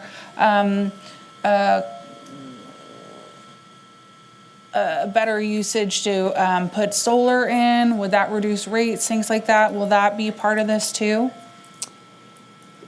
So Suzanne Groneman, for the record, it will depend on who currently owns that, and then there might be recommendations based on this condition, maybe based on the condition of these lights. This would be a recommendation on working with the utilities. So it's Okay. gonna depend on who owns it. We wouldn't want to upgrade Of course, ones they yeah. own, but that could be a recommendation to move through that process with Okay, them. so will there be part of the assessment to compare like what it would cost to have solar versus the kind that are, hooked up to a power line? So I think there could be any recommendation. On something like that specifically, I do have Tim Farkas here with Amoresco. They do have experience in this space, so I don't know if, Yeah. where'd you go? He- There he no, is. he's here. I'm gonna have Tim come up and Yeah. just answer that specific Great, question. thank you. Great. Thank you. Tim Farkas, for the record. I work for Amoresco. I live in Las Vegas, Nevada. Uh-oh. And I'm happy You to have be to here. leave, sir. I've been here many times in front of I this just chamber, and so I'm happy to be here again over the last 20 years, so thank you. Specifically about solar, there are new solar street lighting opportunities. They seem to be most cost-effective in places where you're having copper stolen all the time and you want to kind of have it out of reach. That'll be a result of the assessment. But, so the assessment really is about, can we save you a bunch of money? Great. And that's what it's gonna come down to. Okay. So we're gonna provide a couple of models and a couple of outcomes, and then the city's gonna guide us on what your goals are, and that's gonna be the determining factor. Okay, and is NV Energy contributing to the cost of this at all, since it's gonna include their light poles as well? There is an open rebate program that we participate in all the time, and then their involvement will be integral to what the outcomes are. Okay, so is that a yes? They'll help pay for part of this? There's a rebate audit? program that, Okay, that's eligible for lights as well. Okay, This great, is Jackie thank you. Bryant. For the record, I want to be clear that the $100,000 we are seeking council approval from comes from the city's Green Energy Fund. It is not being cost-shared with NV Energy. There is a potential rebate on the back end, but we are not cost-sharing at the moment. Okay, Thank you. one last thing real quick. In areas that's in an RDA, maybe this is for the city manager, would we be able to use RDA funds for the replacement or repair of streetlights? Potentially. Okay, thank you. I think those are all really good questions. Anything? Go ahead, Councilman Martinez. Yeah, thanks. I know you mentioned some of the owners, or two owners specifically, that could be identified in this analysis, but is there a way for other owners possibly to come out once the assessments are looked at? I'm just wondering if there are other, like, let's say RTC or NDOT. I know some of the roads that they own are within the city jurisdiction. Just wondering if this assessment kind of looks at that as well. So Suzanne Groneman for the record. So it wouldn't look at them necessarily owning something that we own, but to that point, it would look at, is billing being billed to the appropriate owner? So it would look at that piece. And that does happen when roads are rededicated and changed around. And sometimes that does happen, and these audits do uncover those types of anomalies. Which I think is really good, because then what happens is then we can see the amount of power and usage, and then you can appropriate where it needs to be, correct? So it is more efficient. Now, the one thing that I would say, because this is where I think absolutely RTC, and then we can go back and assess and bill them appropriately. That's a really good thing. But I will say this, so streetlights have always been sort of my area where I get really ramped up and hyped up. I think it's because of Midtown, you know, just a lot of things that change, and then you start to dig in. Part of the problem is many times we have heard we don't have money for that. We don't have money for that. So if we're going to do this, where exactly does the money come from for our streetlights, so that we know if we're going to do this, are we really going to be able to follow through because we have the money to do that? This is all great to audit and do all that stuff, but if we don't have the money to replace with things that are going to make us more efficient or are going to have the better outcome, then sometimes I think, and I see us sometimes chase after those kinds of things. So Suzanne, tell us why we should do this, but also this might be an area where maybe Carrie was here, but I can't tell you how many times I've had to either sort of argue with RTC or on the city side of how we're going to replace streetlights. And a lot of them need replacing, a lot of them. I mean, I'm shocked that you said this is the first in a city. I don't know, you're expert over here. So Suzanne Groneman for the record. So it would be the first time that a city takes the data to renegotiate a filed rate schedule. Okay, yeah, which is good. For this purpose. Yeah. To answer your question about cost, so why we're doing the audit and what we hope to see and what other cities have experienced is when you are under a flat rate billing, it is and I'm throwing out numbers, I do not have the rate schedule in front of me, but let's say it's $12 per light. That might be for a light that, if owned, the replacement, maintenance, energy would be less than that cost per light. So what it looks at is if there was some sort of change in the ownership model, would it save money? And what studies say is yes. Yes, okay. That the energy rate for a streetlight would be, if it's billed right now, 10 cents a kilowatt hour. Whereas the all-in rate, flat rate you pay right now is almost 30 cents a kilowatt hour if you break it down. So the theory is, yes, you would save money. Okay. All right. If you move through this process. Okay, thank you so much, I appreciate it. I would also just note that this fund is very small, so I assume you really weighed out where we're going with this money and to where it would make the biggest impact. So thank you, Suzanne, good job. All right. Any questions? No? May I get a motion? Yeah, I'll give you a motion. Okay. I'd like to move to approve item B5, which would initiate and perform an audit of streetlights in the city of Reno, an amount not to exceed $100,000. All right, I have a motion from Councilwoman Dewar and a second from Vice Mayor. All those in favor say aye. Aye. All those opposed? Motion carries. I have one more question, if I may, Madam Go Mayor. ahead. And that is, what exactly, I don't think we got to answer this, what is the Green Energy Fund and where does it come from? So Suzanne Groneman for the record. So the Green Energy Fund was initially created in 2009, 2010. Okay. And that was at the time that some of the federal funds for energy efficiency, you had to, for a period of about 5 years, recycle them into other energy efficiency Gotcha. projects. So we had to Not set pay that. them back, but keep Correct. doing more. Keep doing more. So we kept that open. However, the rebates that we've seen from projects over the years have been small. The reason that we have a balance now is from the solar and storage project at the Public Safety Center. That was a rebate that we received from the utility, and that helped fund this. Our current Public Safety Center, where the EOC or our current police station, or what do you mean? The new Public Public Safety Safety Center Center. has solar and storage. Right, so and we're getting a rebate from that. Correct. And it's 100,000 or more. Correct. And we're going to use that money, the rebate, to look for more savings. Correct. Good, thank you. Okay, all right, that being said, Madam Clerk, Item H. any council comments? No? We will be back here for everyone's fun and enjoyment at 6 PM tonight, correct? Any housekeeping notes, Jackie? Did we get a vote? City Manager, do we need to vote to go into recess? Do we have to vote No. for you? We all vote for Suzanne. Would you like us to take a vote just to confirm? No, it's fine. We're good. We're good. City Attorney says we're all good. Thanks, you guys. Appreciate you here. And welcome to Reno. Okay, so any housekeeping notes, City Manager Bryant, for 6 o'clock?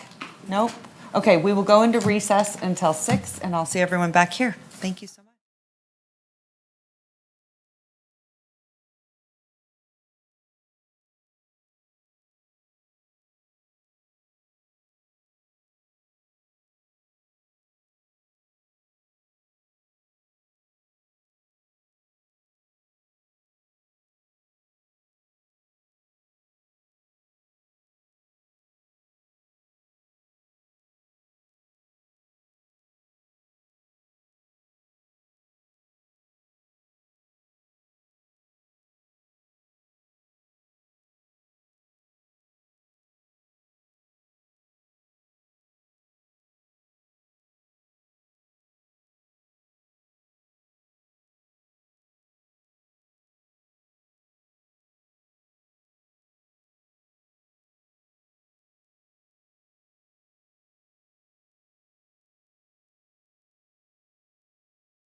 All right, Madam Clerk, I was just giving you a little bit of time to allow everyone to sign in.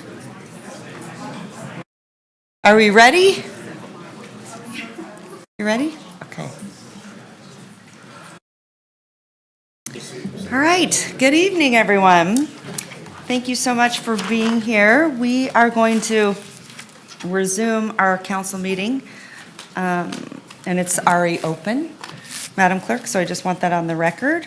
This is for item I-1. So at this time, I just kind of want to outline a little bit too. We're going to go through presentations and then we will take public comment. So usually, sometimes we'll do it first, but we want everyone to hear the presentations and then we will take public comment, okay? And so at this time, Madam Clerk, let the record reflect that the council is opening the public hearing on item I-1. I'd like to know, was proper notice given and any correspondence received?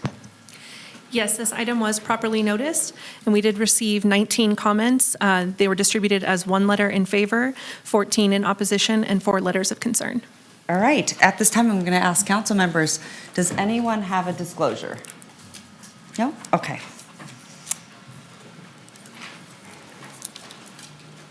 Okay, I'm going to send it over to Leah. There you are. Thank you. The floor is yours. Take it away. Thank you, Madam Mayor, members of the council. For the record, my name is Leah Picotti, and I am an associate planner with the City of Reno Development Services. This evening, I am presenting the application for the J Resort Festival Grounds. This application was heard by the Planning Commission back about 3 weeks ago. The Planning Commission did approve this application unanimously with 7 in favor and 0 opposed. So for project information, this particular site is located just south of 3rd Street between Ralston and Arlington. It is a 4.5 acre site just south of the existing J Resort. The request before you today is for a conditional use permit, and this is for 2 things. It's for outdoor amusement and recreation, which requires a minor conditional use permit, and for live entertainment to exceed the allowed standards by 1 hour on Fridays and Saturdays. And I know that that can be a little bit confusing, but let me just preface this all with saying that live outdoor entertainment is allowed within the city until 10 p.m. Outdoor entertainment that exceeds that 10 p.m. threshold requires a conditional use permit. So all the applicant is asking for here is 1 additional hour on Fridays and Saturdays. That's the request that's before you today. The subject site is located in the mixed-use downtown entertainment district, which is exactly where we would assume a use like this would be located.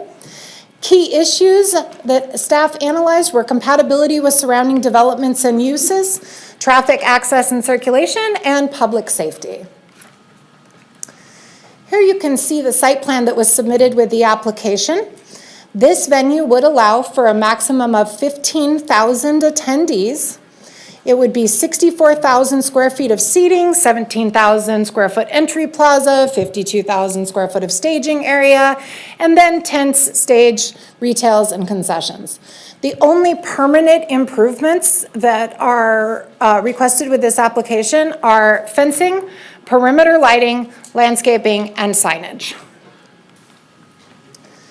Regarding the operations, let me go back a little bit. So again, hours of operation. Within the mixed-use entertainment district, 24-hour operation is allowed by right for all businesses. Live entertainment is allowed from 6 a.m. to 10 p.m. outdoors and until 11 p.m. indoors, which we won't get into in this, but I do want to make sure because the next application sort of covers that. So again, all the applicant is asking for is 1 hour to exceed the limits by 1 hour on Fridays and Saturdays. Now this is a large venue. It is 4.5 acres. We will have a maximum of 15,000. What you see on the board there is a comparison between the Glow Plaza and the J Resort Festival grounds. The reason that I'm showing you both of these is that the Glow Plaza was approved about 3-4 years ago. And it has been very successful. People have asked me throughout this, have you had enforcement complaints? Have we had to do anything like that? And the answer is no. The operators have been very good neighbors. It has operated seamlessly. They come in, they request special use permits for every single event. So every event gets evaluated by our staff. That includes the fire department, the police department, our roads department, anybody else who needs to look at it, evaluates the impacts. And then if there's any additional mitigation that's required, it would be set forth at that time. So being that the Glow Plaza has done so well, we thought, well, we're going to mimic that with the J Resort Festival. So we're looking at essentially the same conditions of approval and the same requests for live entertainment that were required with that. But because this is $15,000, we asked that the applicant create a tiered system. So what you see there are tiers 1, 2, and 3, depending upon how many attendees are coming. And then those tier 1, tier 2, and tier 3 events then have additional traffic mitigation that goes along with them. And let me just assure everybody that before we got to the Planning Commission, this application was reviewed and vetted again and again and again by everybody in the city of Reno. So again, Reno Police Department has looked at this and said, yes, this is going to work. The fire department has looked at this and said, yes, we can make this work. Our roads department has looked at this. Our engineering department has looked at this. Our events department's looked at this. Our business license has looked at it. Planning has looked at it. Everybody has reviewed this and said, yes, we can make this work, especially since we're going to require a special event permit for every event. So again, all events are not created equally. We're going to have different tiers. Different events are going to require different things. A food truck or farmer's market is going to require different things than a festival or a concert. So please be assured that every single time an application comes in, a special event permit for an event on this site, it will again be reviewed and mitigated by all city staff. All right, traffic access and circulation. So the applicant, like I just said, has provided traffic mitigation plans based on the tier of the event and how many people are attending. Again, everybody's looked at this. Reno Police Department, Fire Department, Public Works, Business Licensing, Engineering. Everybody looked at this and said, yes, this works for us. And again, the events will be reviewed on a case-by-case basis. Regarding parking, we've heard some people say there's not enough parking. 1,965 parking spaces are going to be provided in 10 private parking lots that are owned by the applicant. Maps will be provided for each person who buys a ticket so they can go and park in those designated parking areas and find their way by passing through all of downtown and walking past businesses and restaurants and activating downtown exactly in the way that we want it to be activated. Regarding compatibility and master plan, what you see up on the screen before you is our master plan map.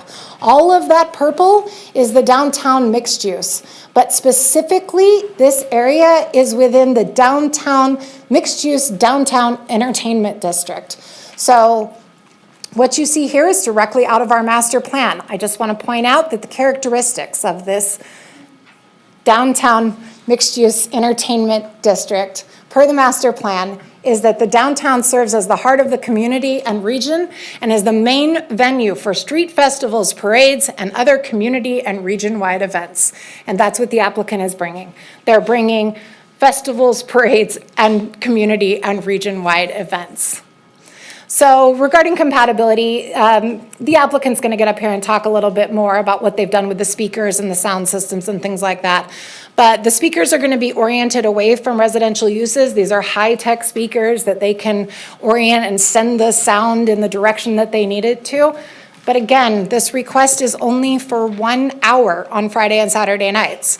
So if this doesn't get approved, they can still go until 10 o'clock. But they're asking for 11 o'clock on Friday and Saturday nights. I threw this slide in here. This is new. This wasn't at the Planning Commission, but I wanted to look at some comparable events that we hold in downtown.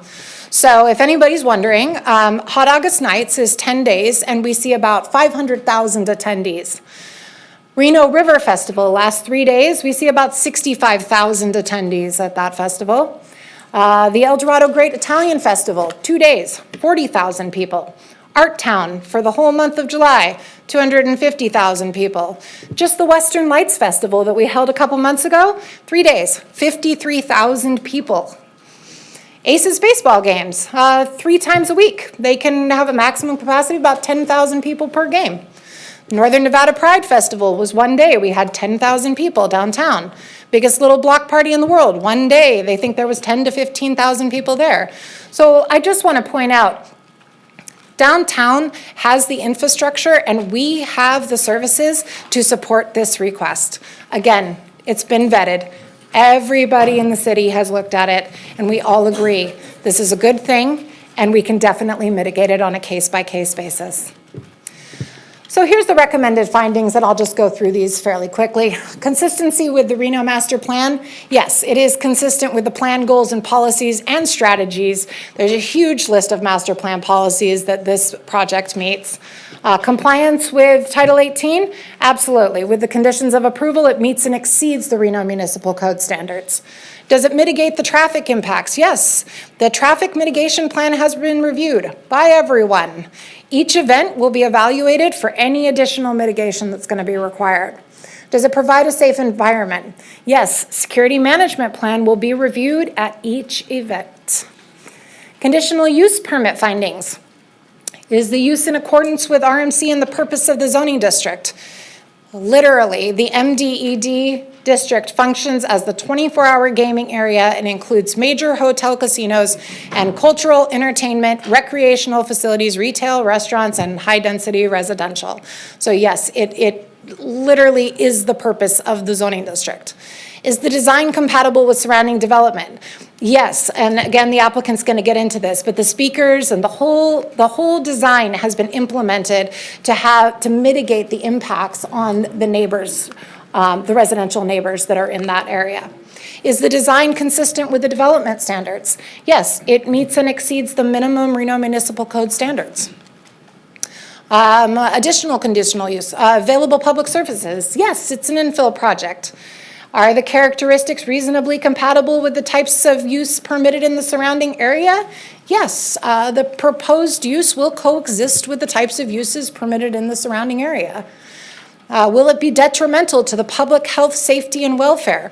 Once developed, noise, smoke, odor, dust, vibration, illumination, and other hazards will be mitigated. Again, on a case-by-case basis, every time they submit a special event permit. So on the board here, you can see the Planning Commission decision. This was heard on February 19th. Planning Commission unanimously approved this request, 7-0. Staff's recommendation is that the council review this and affirm the Planning Commission's decision. That concludes my presentation. I'm available for questions, and the applicant has a follow-up presentation. Thank you.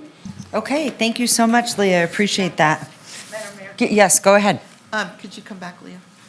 And Have a just so you know, we're going to hear all presentations and then we'll come in for questions. Well, I would just like to ask Leah just a couple key questions so we could just set the frame, if that's okay. And my question is just, without this 1 hour, they would not need a CUP. Is that correct? That is correct. So they would not even be here? Correct. They could go do their event center?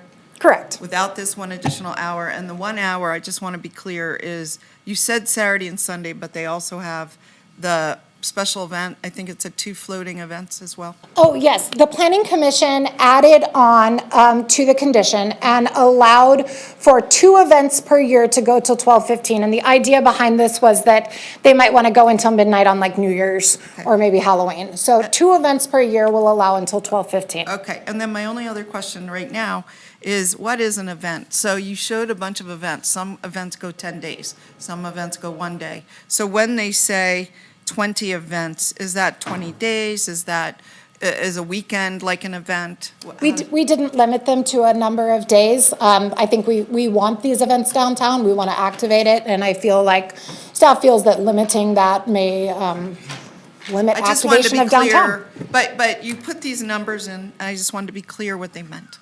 So they could self-define how long an event is. Could be a weekend, could be a Friday, Saturday, Sunday, that's one event. Okay, thank you. Thank you. All right. Okay, next up, we have Smart Growth Reno. 10-minute presentation.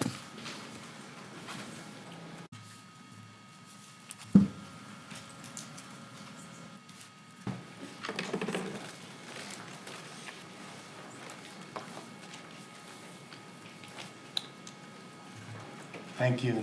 See most of you. It's been a while for some of you. My name is John Marshall, and I represent Smart Growth Reno and the individual appellants. We have Smart Growth Reno directors Brandy Smith and Elliot Josie, Magali Rivera, and Rick Haru are the individual appellants here. And all these folks, and plus, I think, as you all know, downtown Reno residents desire. John, could you speak between these mics? The way they're set up is. Oh, I'm sorry. There you go. That's how they're now set up. Should I turn them both in? All these appellants desire an active, vibrant, and safe downtown, I think, as we all do. The question before you, I think, today is, does this proposal drive us in that direction? And I'm going to be talking about two different things. One is, does this land use, is it consistent with the master plan, the policies that we're trying to promote within the downtown space? And second, can you actually make the findings that you need to based on this record? So kind of one is more of a planning question, which you guys have significant discretion with. And the other one is more of a finding question, where you're really limited by what's in the record in front of you in order to make those findings. So those are the two things that I want to talk about. But first, I really want to kind of say that we view this request as a little bit differently than characterized by city staff. A lot of focus is put on, that this is the only reason why the applicant is here is 1 hour extension. A major point that we think is glossed over here is that through this CUP, the applicant is getting a waiver, complete waiver of the 75 decibel limit that you would otherwise need to get to satisfy when you're coming in for a special events permit. And so in this CUP, there is basically it's condition 10 and 11 that essentially go to hours of operation and the amplified sound, is that there is no 75 dB limit that is waived for those hours where amplified sound can be utilized. So without that in this CUP, they'd have to come in and essentially, the way that the standard practice, as I understand it for the city, is come in for a special events permit and you're limited to 75 dB. That's what happened with Base Camp. And that's where the 75 dB limit came from, and which, of course, they blew out with their noise. But let me, if I can, quickly touch on, just minding my time here, quickly touch on the consistency with the master plan issue. And to do that, I'd like to just first, are we on this?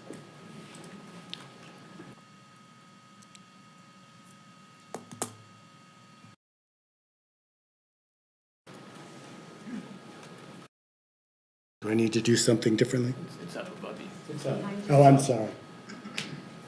And you can see it? So essentially, this is,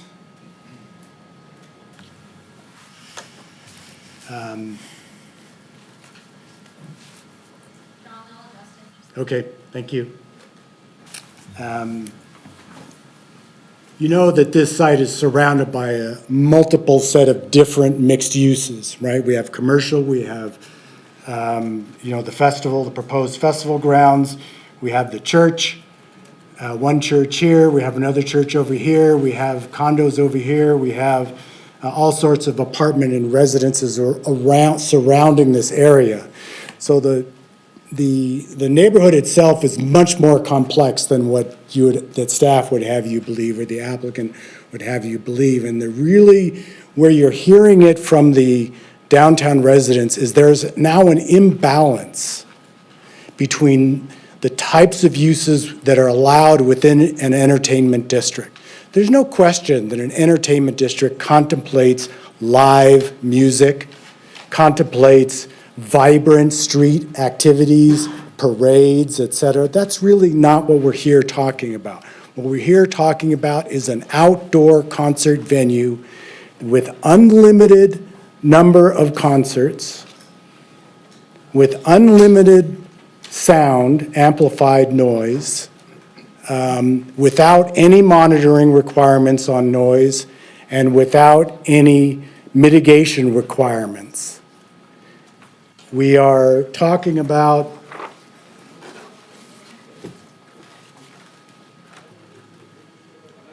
this is a photo from the montage looking down at the proposed concert venue. You can see this is from an April 5th, 2024 concert that was put on by J Resorts, I believe. There's the stage right there. It may not be in that exact location as they're proposing. This is the view from the grounds looking at the stage, and you can see the montage right standing up behind it. So we're talking about a concert venue that is right adjacent to lots of downtown residents, whether they be renters, condo owners, et cetera. And the fundamental policies that we think you need to balance are the promotion of a mixed-use, high-density residential presence within downtown against a outdoor, really unlimited sound and sound and number of concerts. Where's the balance there?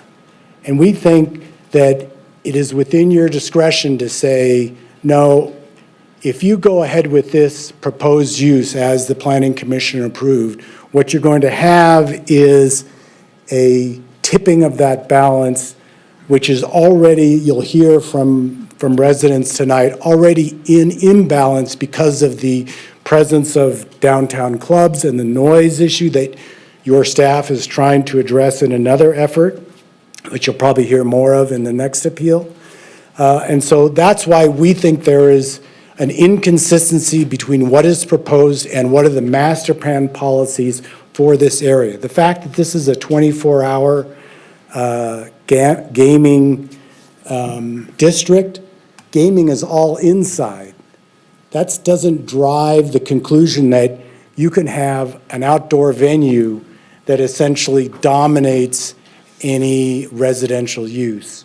I'd like to quickly, in my remaining time, talk about why it is, why the record does not propose the compatibility with uses statement. And that really is because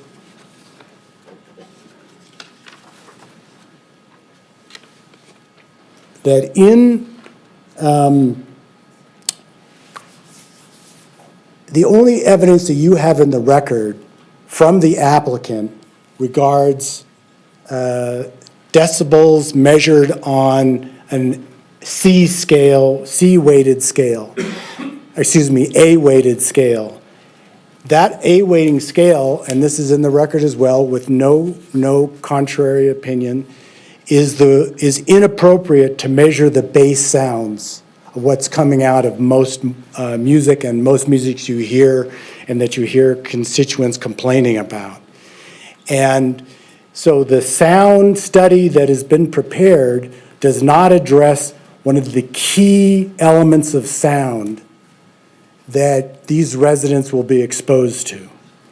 Now, what's in front of you on the screen is the monitoring that a resident did of that concert back in 2024, April 2024, where inside his condo, there was maximum DBC volumes at higher than 100. Inside, not at a property line, but inside. And so that's juxtaposed against a request for an unlimited noise requirement. And not even a requirement, a waiver of all noise limitations. So you can't, we believe, make a consistency finding when you have a sound study that is fatally flawed. And that fatal flaw is that it doesn't measure the right thing. Doesn't measure a large component of sound that travels, that bounces off of buildings, and that we know from the only actual monitoring that occurred exceeds 100 within doors. The applicant's study was only a modeled result, not the actual sound produced. So we believe that you can't make that determination that there is consistency with existing development based on this record before you.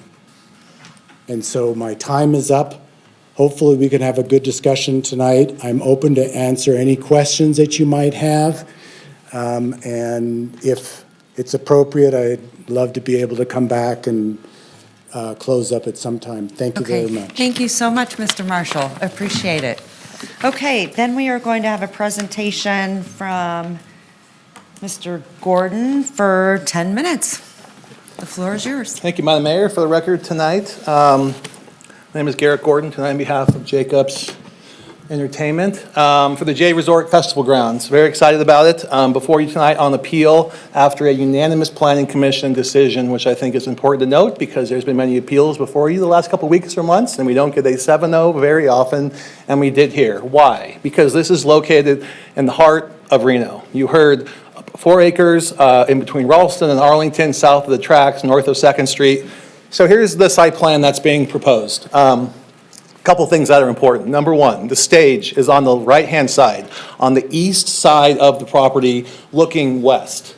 Not the best place for a stage. Why? Because the artist will be looking directly into the sun.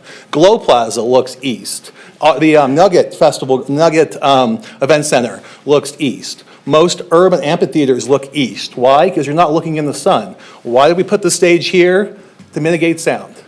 I disagree with the appellant's argument that we've done nothing to mitigate sound. We're having our stage look the opposite direction that normal stages do to make sure the sound and the speakers blow west away from downtown residents.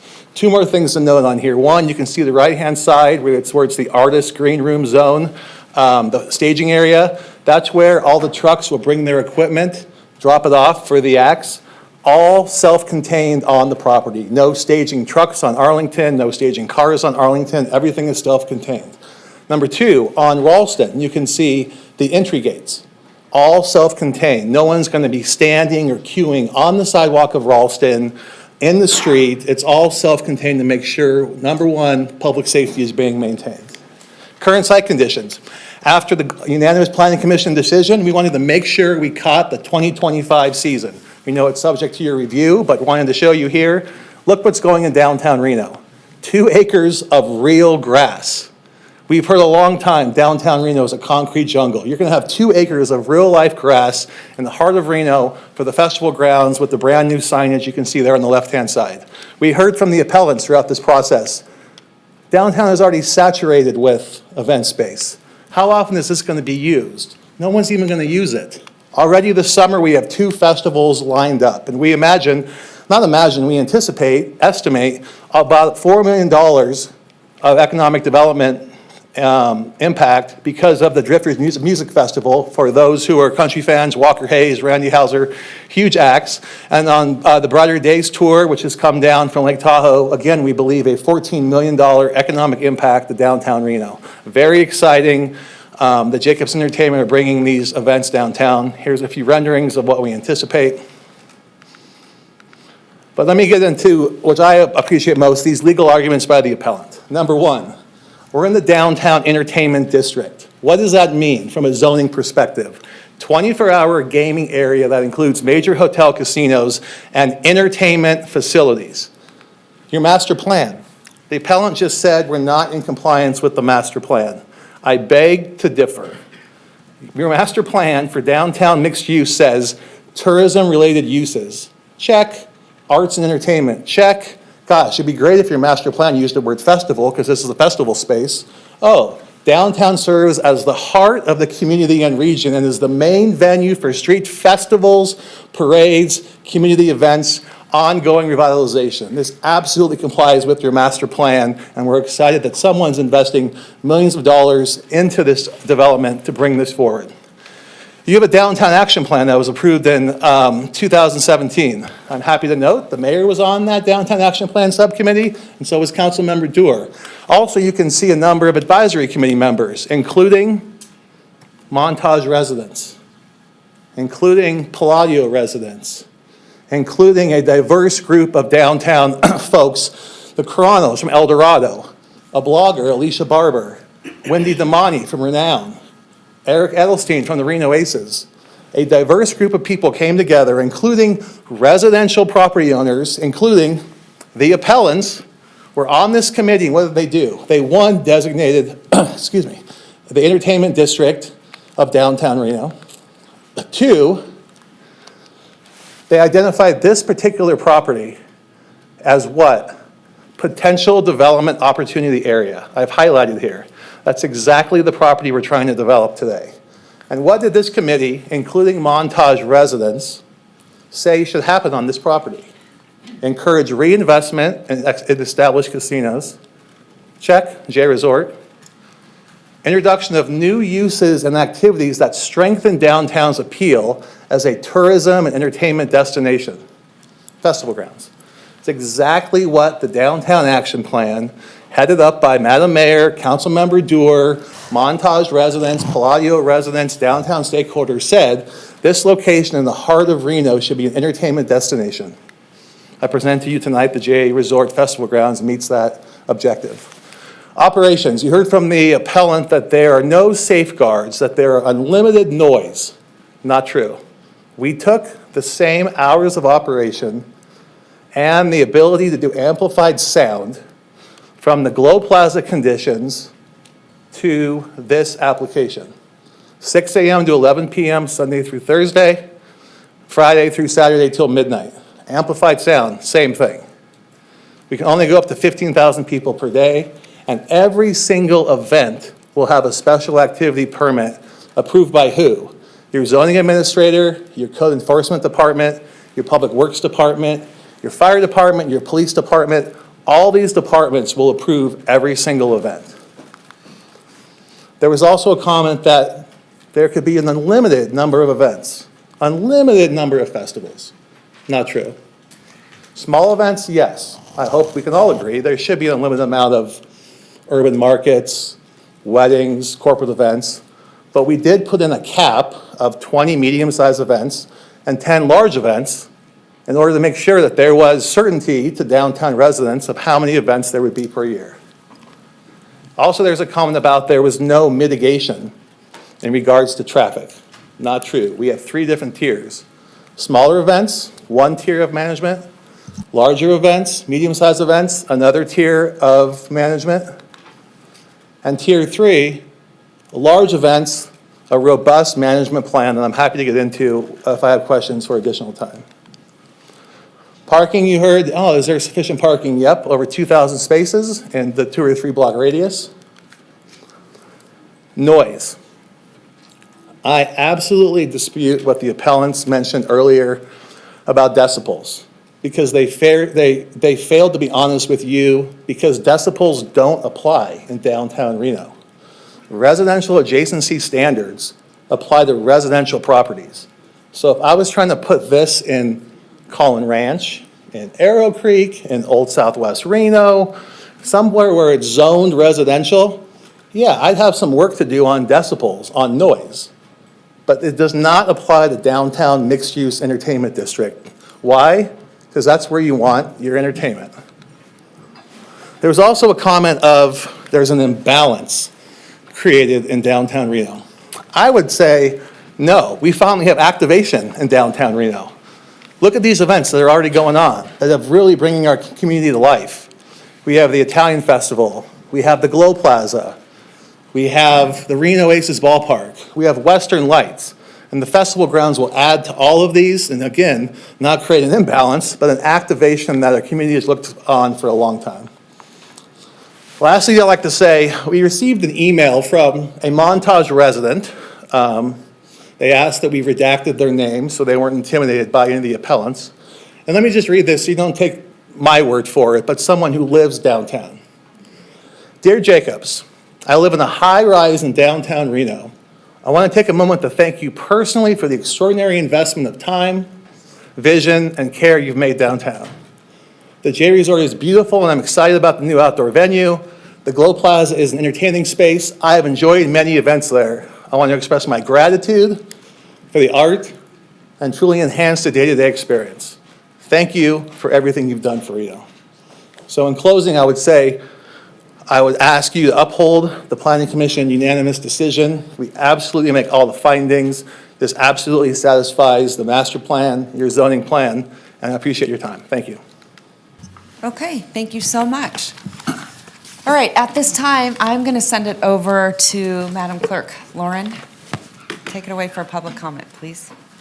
Thank you. And I did want to clarify also for the record, with the 19 comments that we had received, one was in favor of the project, 14 in opposition of the project, and then the 4 letters of concern. It wasn't clear earlier, so. Okay, thank you so much. Yes. Ann Haley, followed by Chris Sewell, followed by Marilyn Johnson. All right, and just so everyone knows, I'm going to cut you off at 3 minutes so everyone gets equal time.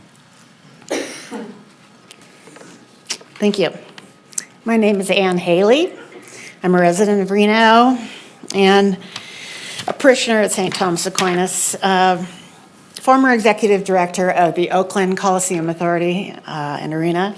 And so I have an in-depth knowledge of events and especially the contracts and agreements that oversee those facilities. I'm asking the City Council to delay considering the CUP today until the loopholes in the wording of that CUP can be strengthened to protect the surrounding property owners and city taxpayers. The 4.5-acre site in question is too small to house this type of activity. Therefore, the pre and post activities that people often engage in for festivals and concerts will spill out into the surrounding properties, most especially Riverfront Park. Yes, the city of Reno and its taxpayers will be the most affected surrounding property owner. All paying for trash removal, parking enforcement, and security issues, most often during overtime hours for city staff. Despite what the staff report in front of you says, this CUP will not be financially neutral for the city of Reno. The conditional use permit also currently states that the parties will discuss a process for reimbursement of the cost of city services such as police and fire. We'll discuss a process for reimbursement. That does not say we'll pay for. That's the kind of loosey-goosey language you have, just like the councilwoman was asking about, are event days the number of days or just an event? And staff says they get to self-define. That's not the kind of language you want to have in an agreement. Now, I've sent public comment via email for many more concerns I have regarding the wording of this agreement and the protections it provides for the city of Reno and the surrounding property owners. And staff has tried to address some of those, but really not to my satisfaction, but I don't have time to bring them all up here. You could say that the Oakland Coliseum, where I worked, was a mess, and you'd probably be right. But the people there were good people, including the tenants. And they had good intentions at the beginning, just like you have here. But the original agreements weren't well written, and it turned up to a lot of litigation and a lot of pain for everybody involved with grand jury oversight. So I'm asking you to consider delaying approval until you can rewrite the CUP. Thank you for considering my concerns. All right, thanks, Ann. Chris Sewell, followed by Marilyn Johnson, followed by Greg Sandler. My name is Chris Sewell. I'm with JMF Presents. My company will be managing the property and bringing in the different events. I just want to make a few things clear.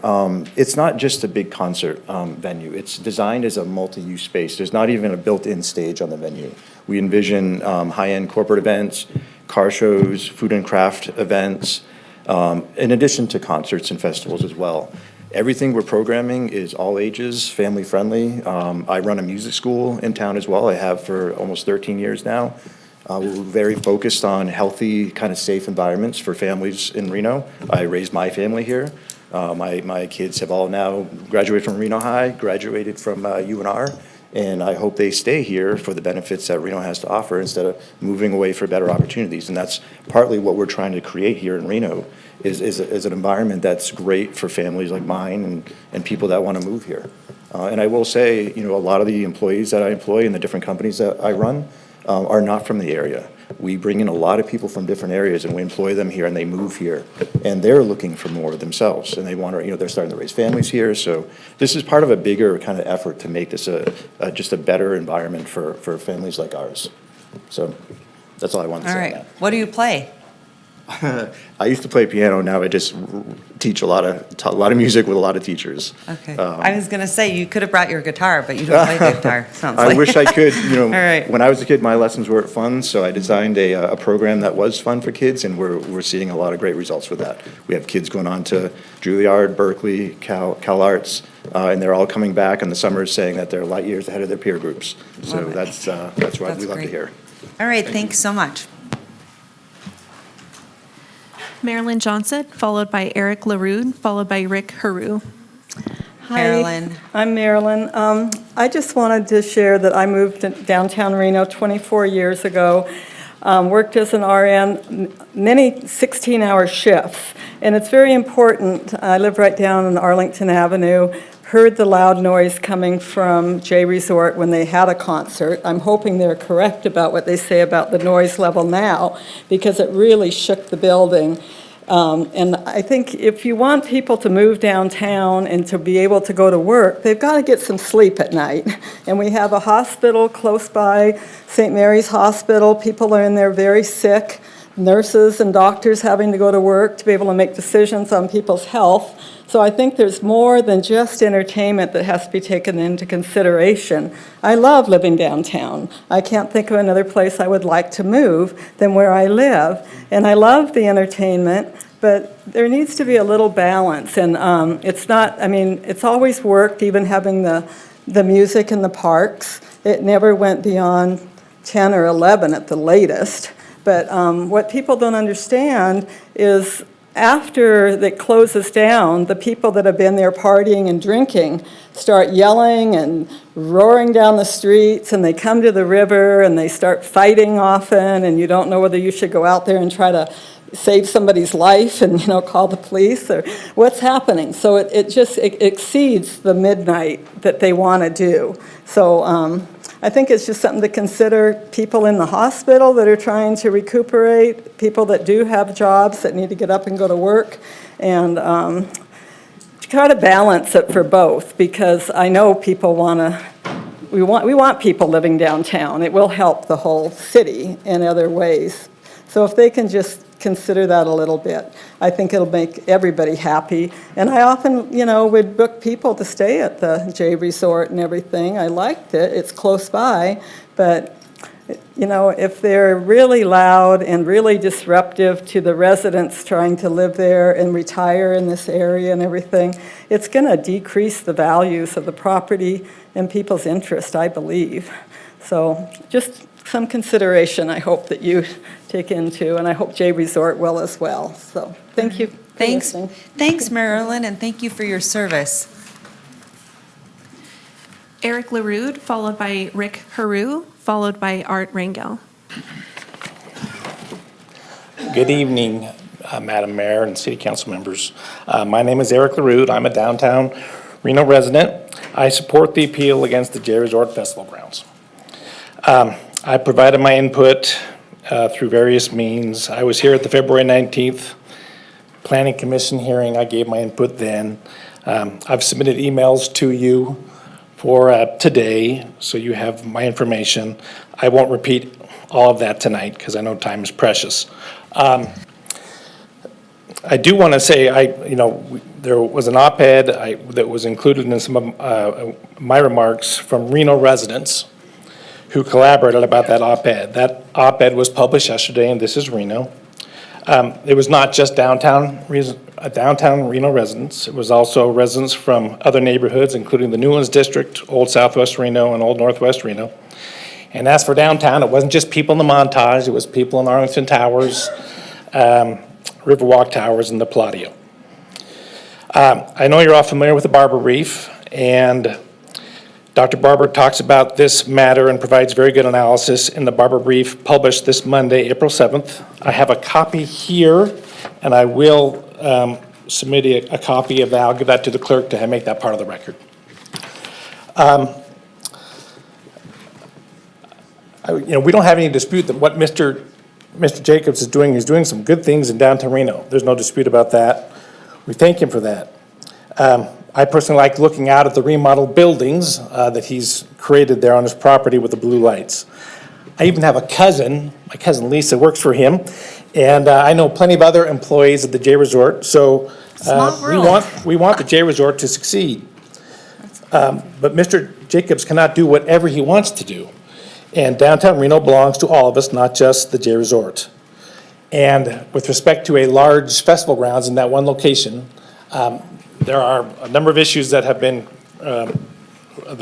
presented to you about how that may not be the best fit and may cause all kinds of disruptions. And the biggest concern I have is the sound. And just because the stage faces to the west doesn't mean the sound comes back in the other direction. We learned that when there was the concert last April, that sound bounces around the downtown buildings. So the sound is quite complicated and should be studied further. So I won't take any more of your time at this time, but I just want to say, other than please support the appeal, please grant the appeal filed by Magali Rivera, Rick Haru, and Smart Growth Reno. Thank you for your time and consideration and your service to our community. All right, thank you, Mr. LaRude. Rick Haru, followed by Art Rangel, followed by Ben Koch. Hello. Hello, good evening. I'm Rick Haru. I'm one of your friendly appellants.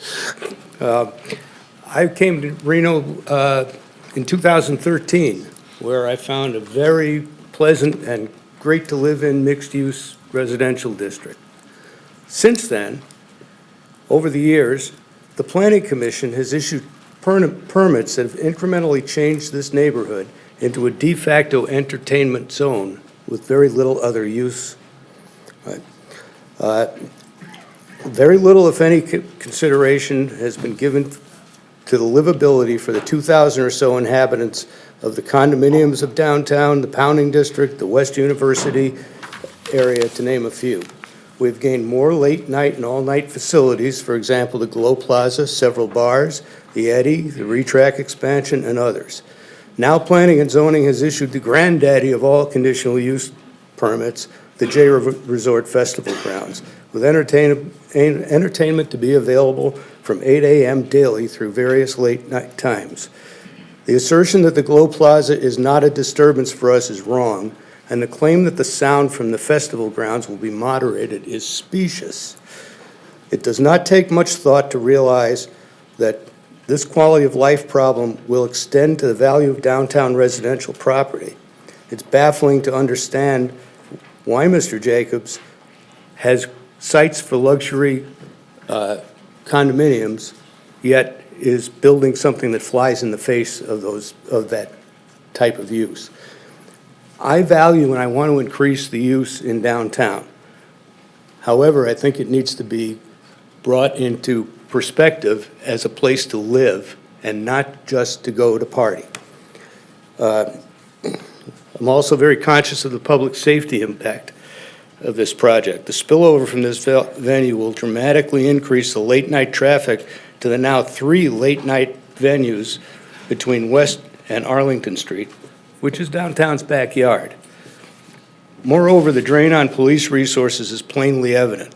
At least weekly, there's an incident that requires multiple, and I have seen as many as 10 emergency vehicles and their associated personnel. We're constantly reminded by the police that they and other first responders are challenged by staffing shortages, and if the responders are so occupied downtown, what's going on in the rest of Reno?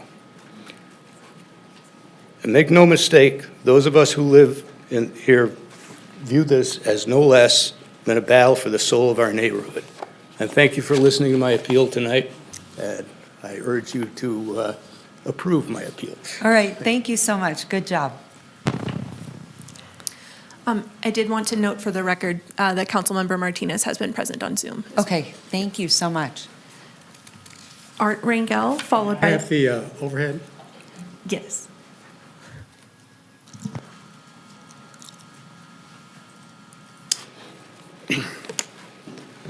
Members of the council, Art Rangel for the administrative record, 255 North Sierra Street. I'm going to start by talking about lost opportunities for more tax revenue, specifically from a redevelopment, economic development perspective. I would think that a city that that is in the condition of potentially losing $24 million in deficit would do everything possible to maximize revenues and minimize expenses. The staff report indicates that the only permanent improvements on the festival grounds are fencing, perimeter lighting, landscaping, and signage, which means there will be no tax increment generated by this use. When you add that to the 10 surface parking lots that will provide parking for the festival grounds, those surface parking lots appear to occupy approximately 30 acres, which will also not generate any tax increment in redevelopment project area 1. In order to generate significant tax increment, the city needs to maximize Florida area ratio. That means the city should encourage at least 45-story buildings on these 34 acres. As an example, the property across the street from this site was at one point a surface parking lot for St. Thomas Cathedral, at the corner of 2nd and Arlington. The county assessor's office showed that in fiscal year 21-22, while that parcel was still a surface parking lot, it was valued at $377,300. For fiscal year 23-24, it was valued at $13,041,571 because now it's improved with a 4 to 5 story, 69-unit apartment complex. Now it's known as Mod 2. That's a factor of 37.8 times the original value. The festival grounds project is not smart growth. I was out of the country when the Planning Commission heard the case, so I prepared and sent to the staff a PowerPoint well before that. This slide that I'm showing right now indicates, is part of the document. It's followed by 8 other slides that explain in detail why I think, and I'm a certified city planner, been doing this for 40 years, why I think the findings of fact cannot be made, specifically reference to the traffic study. The slide shows that both the Planning Commission and you now as the City Council are required to make findings of fact. The hearing body, when one of you makes a motion to deny our appeal and uphold the decision of the Planning Commission, please prove me wrong and elaborate on how you think the findings of fact can be made. The Planning Commission didn't bother to do that. They just said, I can make the findings. That's not professional enough. So please, if you want to approve this, specify how you think those findings could be made. Thank you. Art, appreciate it. Ben Koch, followed by Ryan Harloff, followed by Kristen Greenstreet.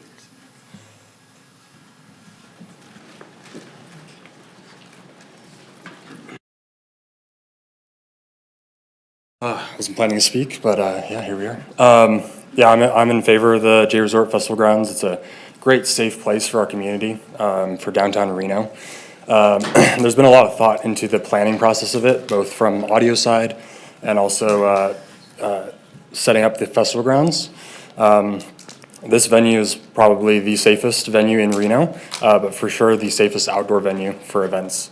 And again, these events are not every day. There's all kinds of noise that's happening downtown Reno, sirens, people screaming on the sidewalk. These are not every day, and these are family-friendly events that help our businesses locally. And they're just a safe place for, all ages, for anyone who wants to come to these events. And yeah, it's just a great opportunity for Reno that should definitely happen. So thank you for your time. All right, thanks so much, Ben. Right? Correct, Ben? Okay. Kristen Greenstreet, followed by Peter Newman, followed by Nick Hutchings. Right. Yes, it's your turn. Hello, is that good? Yes. So I'm here, I'm a resident of Reno now, retired Colorado school teacher with my husband Paul. 7 years ago, we moved to the 3rd Street Flats. I have to tell my story because that's why I'm here. We championed downtown. Like there was a lot of slumlord motels calling the police all the time. It was really scary back 7 years ago. And it's cleaned up and it feels really safe. It's really great. My husband, he works for Mark Estee at Liberty Food and Wine and Nothing to It, Chef Laura, and we want our home to be here. And we, just today on the pool deck, for all you fans of, we're watching the sod being laid on the J. So that it's happening. So a couple of things for me is that we've seen it clean up, and we also know there's been scary things happening.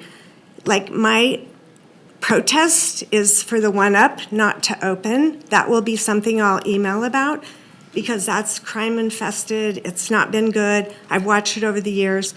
The J, I'm watching it unfold like it's exciting. My husband goes there and bets on his NCAA. But I guess I am friends with all the Montage people too. There's several districts that just want it to be safe and downtown to grow and be vibrant and to have this feeling of safety. And sometimes I wake up and I look across the street and there's a murder in the alley right by Worldmark. And I talk to Quacks. I know Danny and Quack and all them, and they're like, we need downtown to be safe. So I am a community person, and I will champion whatever the city decides. But I'm also scared because 7 years ago, I saw the growth, and it was just like this amazing thing. And I worked at Urban Market for 2 years as the barista at 5:30 a.m. And my Reno ambassadors were my champions then. They would come in, roll in. So thank you to the city for all that you're doing. I don't want to have an opinion right now on the J because I feel like the city's trying to grow. But I also know that I agree with that whatever that concert was last April was like out of control. The sound was going all over. Yeah, so that's my time. Love you all. Thank you. Good job. I like your energy. So you probably don't, well, I think you moved here after the fact, but that was the King's Inn. It was the biggest eyesore in downtown Reno. Yeah. The owner that championed it. Uh-huh. Did you meet him too? Uh-huh. Chichi. Yes. He came in. From Las Vegas. Yeah, Yes. he just built it. All right, good job. Thank you, yes. But that's, everyone forgets about the King's Inn. It will forever be in my mind. Okay, so we have made progress. Okay, go ahead, Mr. Newman, the floor is yours. Forgive me for reading this. I want to make it, I've only got 3 minutes. So Okay, go ahead. thanks for the opportunity to speak in opposition to granting a permit to use vacant commercial land for open-air concerts, land which is more suitable for residential housing. Reno needs additional housing. Reno does not need another concert venue. When GSR is building one that will seat thousands more people with parking for all and not located near residential neighbors. The proposed project does not make sense. It will create noise nuisance for hundreds of residential owners living nearby. It will cause traffic congestion and a safety hazard on Arlington Avenue during concerts, especially in a medical emergency. It will not create housing. Amplified sound events for 15,000 people will be heard not only by downtown Reno residents, but many others, including the Pounding District, Newlands neighborhood, which I represent, and nearby hospital patients. The base camp concerts in Wingfield Park teach us that law and code enforcement are not equipped to enforce law governing outdoor amplified sounds. The after-action reports by code enforcement and RPD reports of citizen complaints prove this.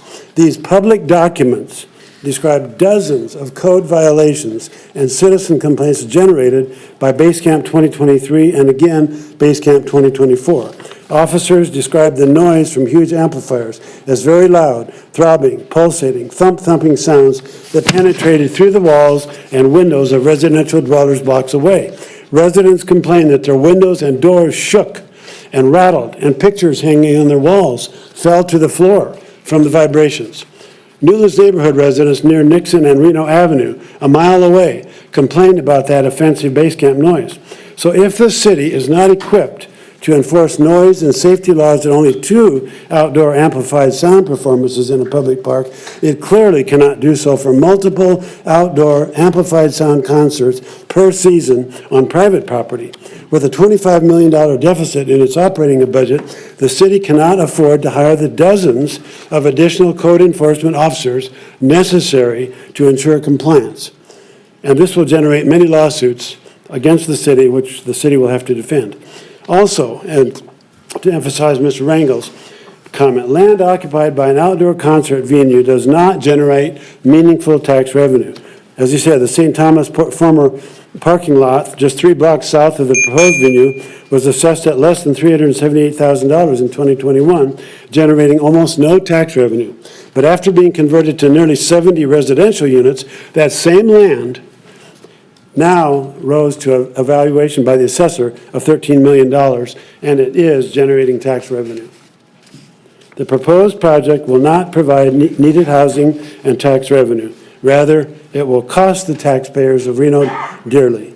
Newlands Neighborhood Association urges you to deny the application's permit. Thank you, and I'm sorry I read that. No, good job. Right on time. Okay. Next up. Nick Hutchings, followed by Ryan Johnson, followed by Colin Smith.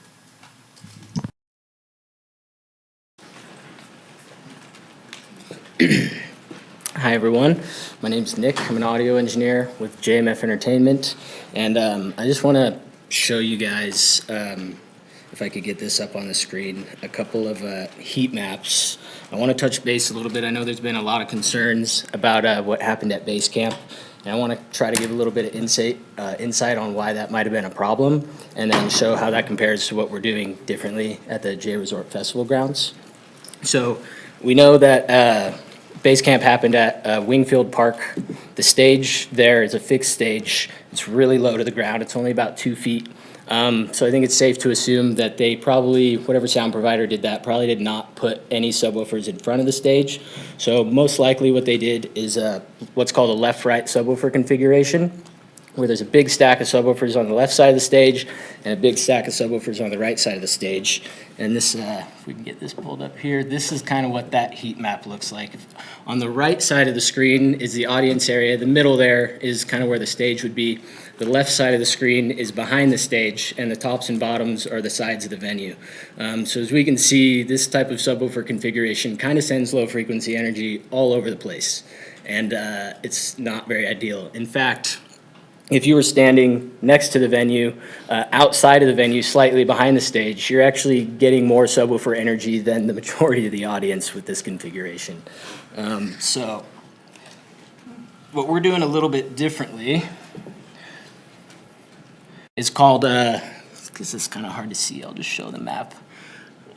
It's called an end-fire cardioid sub-configuration, and what this consists of is 2 lines of subwoofers across the front of the stage, spaced apart. So there's like, if you're the audience, there's a row of subs here, and there's a row of subs behind them as well. And then we use digital delay to time align those front subs to reach the listeners in the listening position at the same exact time for the audience. Now, if you flip your perspective and stand behind that subwoofer array. Now, not only do you have physical distance between those two stacks of subwoofers, but you also have the added delay that we added previously. And that effectively creates a significant amount of cancellation of low frequencies behind the stage. And this is what we plan to do at the J Resort Festival grounds. And not only that, but you get a lot of side-to-side rejection too, making an array across the front of the stage. So that's all I got for now. All Thank you. right. Fascinating. Thanks so much. Ryan Johnson, followed by Colin Smith, followed by Madeline Sewell. Hi. My name's Ryan. I'm a resident. I've been here for about 8 years, and I'm really excited about the festival grounds. I think this is a really cool opportunity. I have 2 young girls that I would love to be able to bring to events here.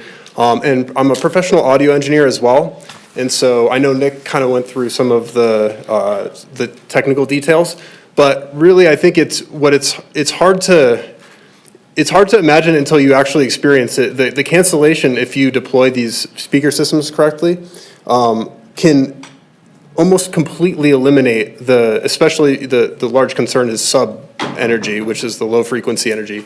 If you properly deploy the subwoofers, and with modern line array technology, you can very much focus the energy. So, with the concern being base camp last year, it's almost an apples to oranges comparison, because this is, if you take advantage of physics and properly deploy it, then you can mitigate these concerns. Yeah, So, that's interesting.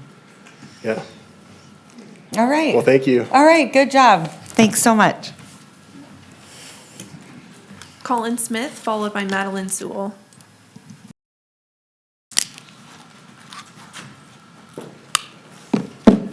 Thank you, Mayor and City Council, for allowing me to talk to you tonight. I'm very much in charge, in support of the festival grounds. Mary Beth and I have been operating local businesses for 35-plus years, and we are Reno. We believe in what Reno's all about. We're a local company. We build our company around family. And that is what we're finding. We've been contracted by JMF to run all the food and beverage at the festival grounds. So we are going to bring that environment to the festival grounds. We are going to hire over 75 employees. Now, those employees the festival grounds may not generate a ton of tax revenue, but every one of those employees generate food for their families. And that, to me, is what Reno is about. We are here to support our company. We're here to support downtown Reno. We're here to support Reno in general. We're here to build a great environment for family. And we built our company around it. We live it, we preach it, and so do the Sewells from JMF. They are the same kind of people we are, and we love to work with them. So the health department was excited to know that we were involved. We bring a very high-quality product, so that we don't serve drunk people. If they come to our bars, we don't serve them if they're drunk. We have a lot of very dedicated employees that make sure we don't. We bring a very high level of service to this food and beverage part, and we will continue to do that in this venue. And lastly, JMF doesn't do anything halfway. We've built amazingly beautiful pieces that are going to go into the festival, the bars from the ground up, the structures, all the signage, all of the equipment, everything we're doing is first class. And it's not going to be it will be at times, I'm sure, a rowdy, fun party, but we really want to make it inviting for the family. And I think that's important to know. So although that it will definitely affect downtown Reno, it's going to affect it in a very positive way. And that's all I have. Thank you. All right, and you didn't bring samples for all of us? I did. Colin, great job. Thanks for everything you're doing. By the way, try his food. It's fantastic. Okay, Madam Clerk, back at you. Madeline Sewell.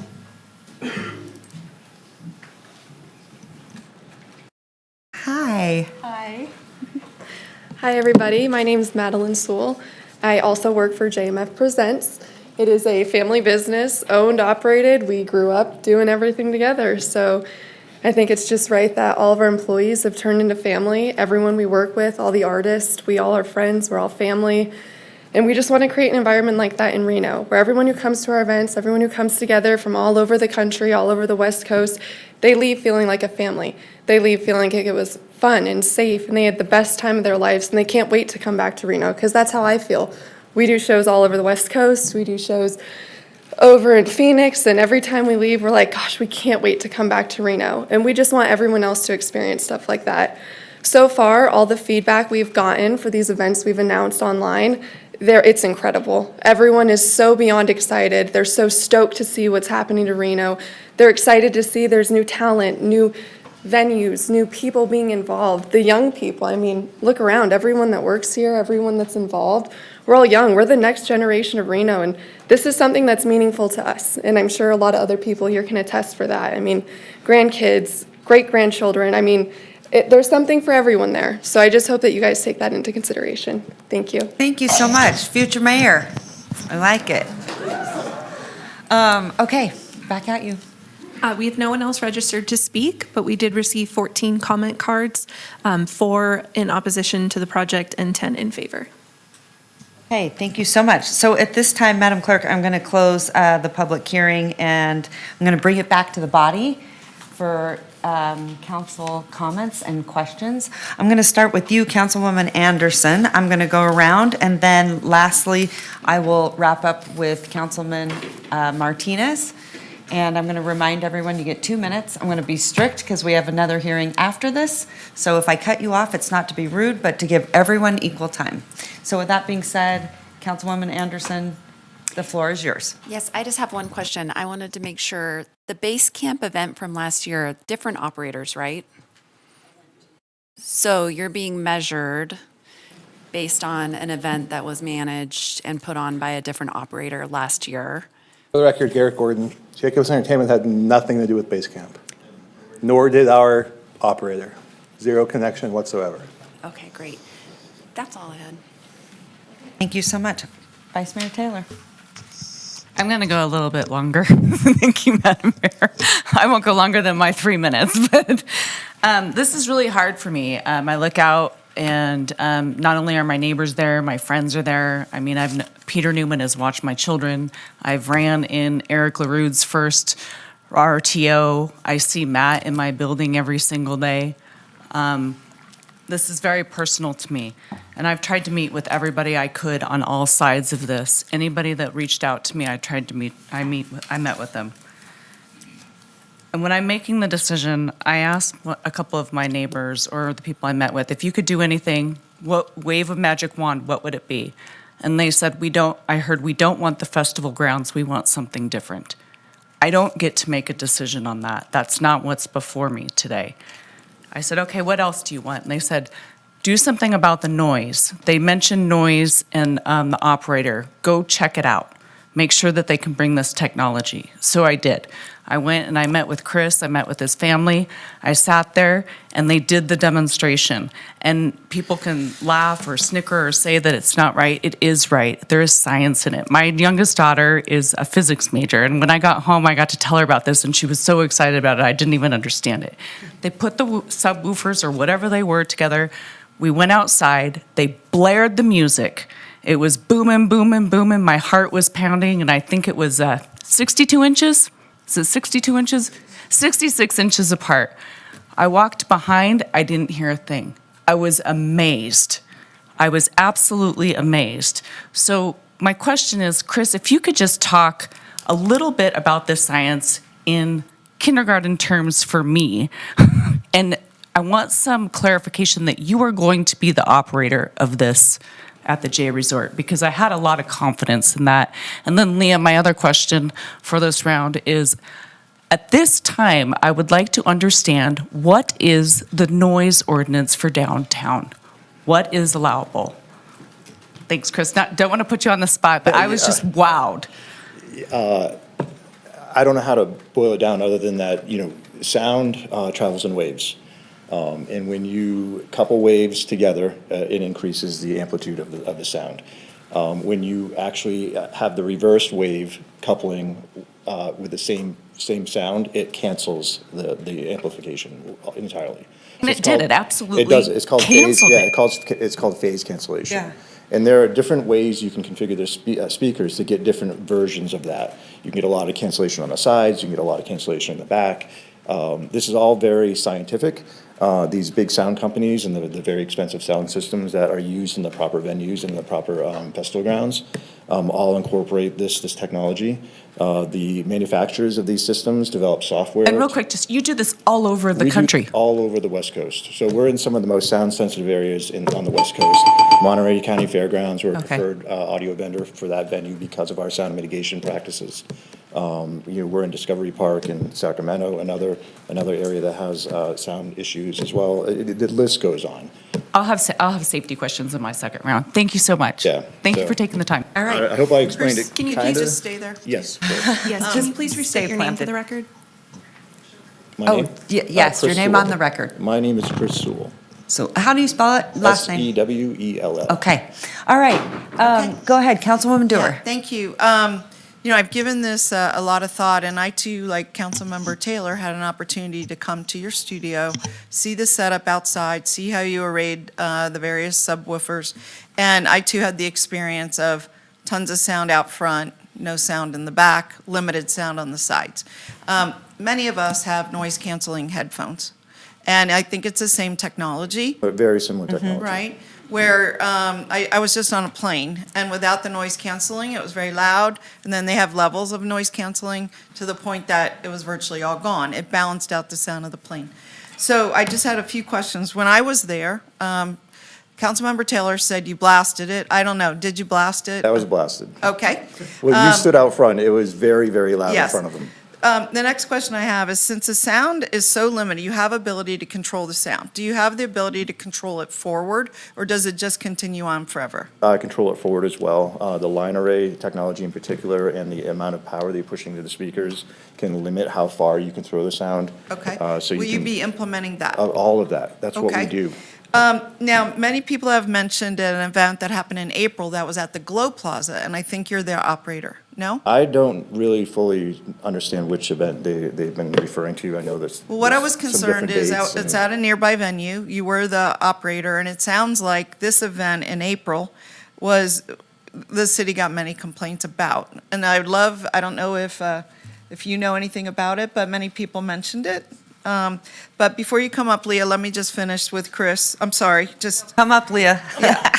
Come up, Leah, but I'm just saying I want to. Because we're going to ask you next. Yeah, I want to understand about the decibels. So I'm confused that there's a 75 decibel limit, but there's no limit on this permit. And someone brought it up that the reason the CUP is required is you're not only adding an hour, which you said, but you're also getting rid of a 75 decibel limit.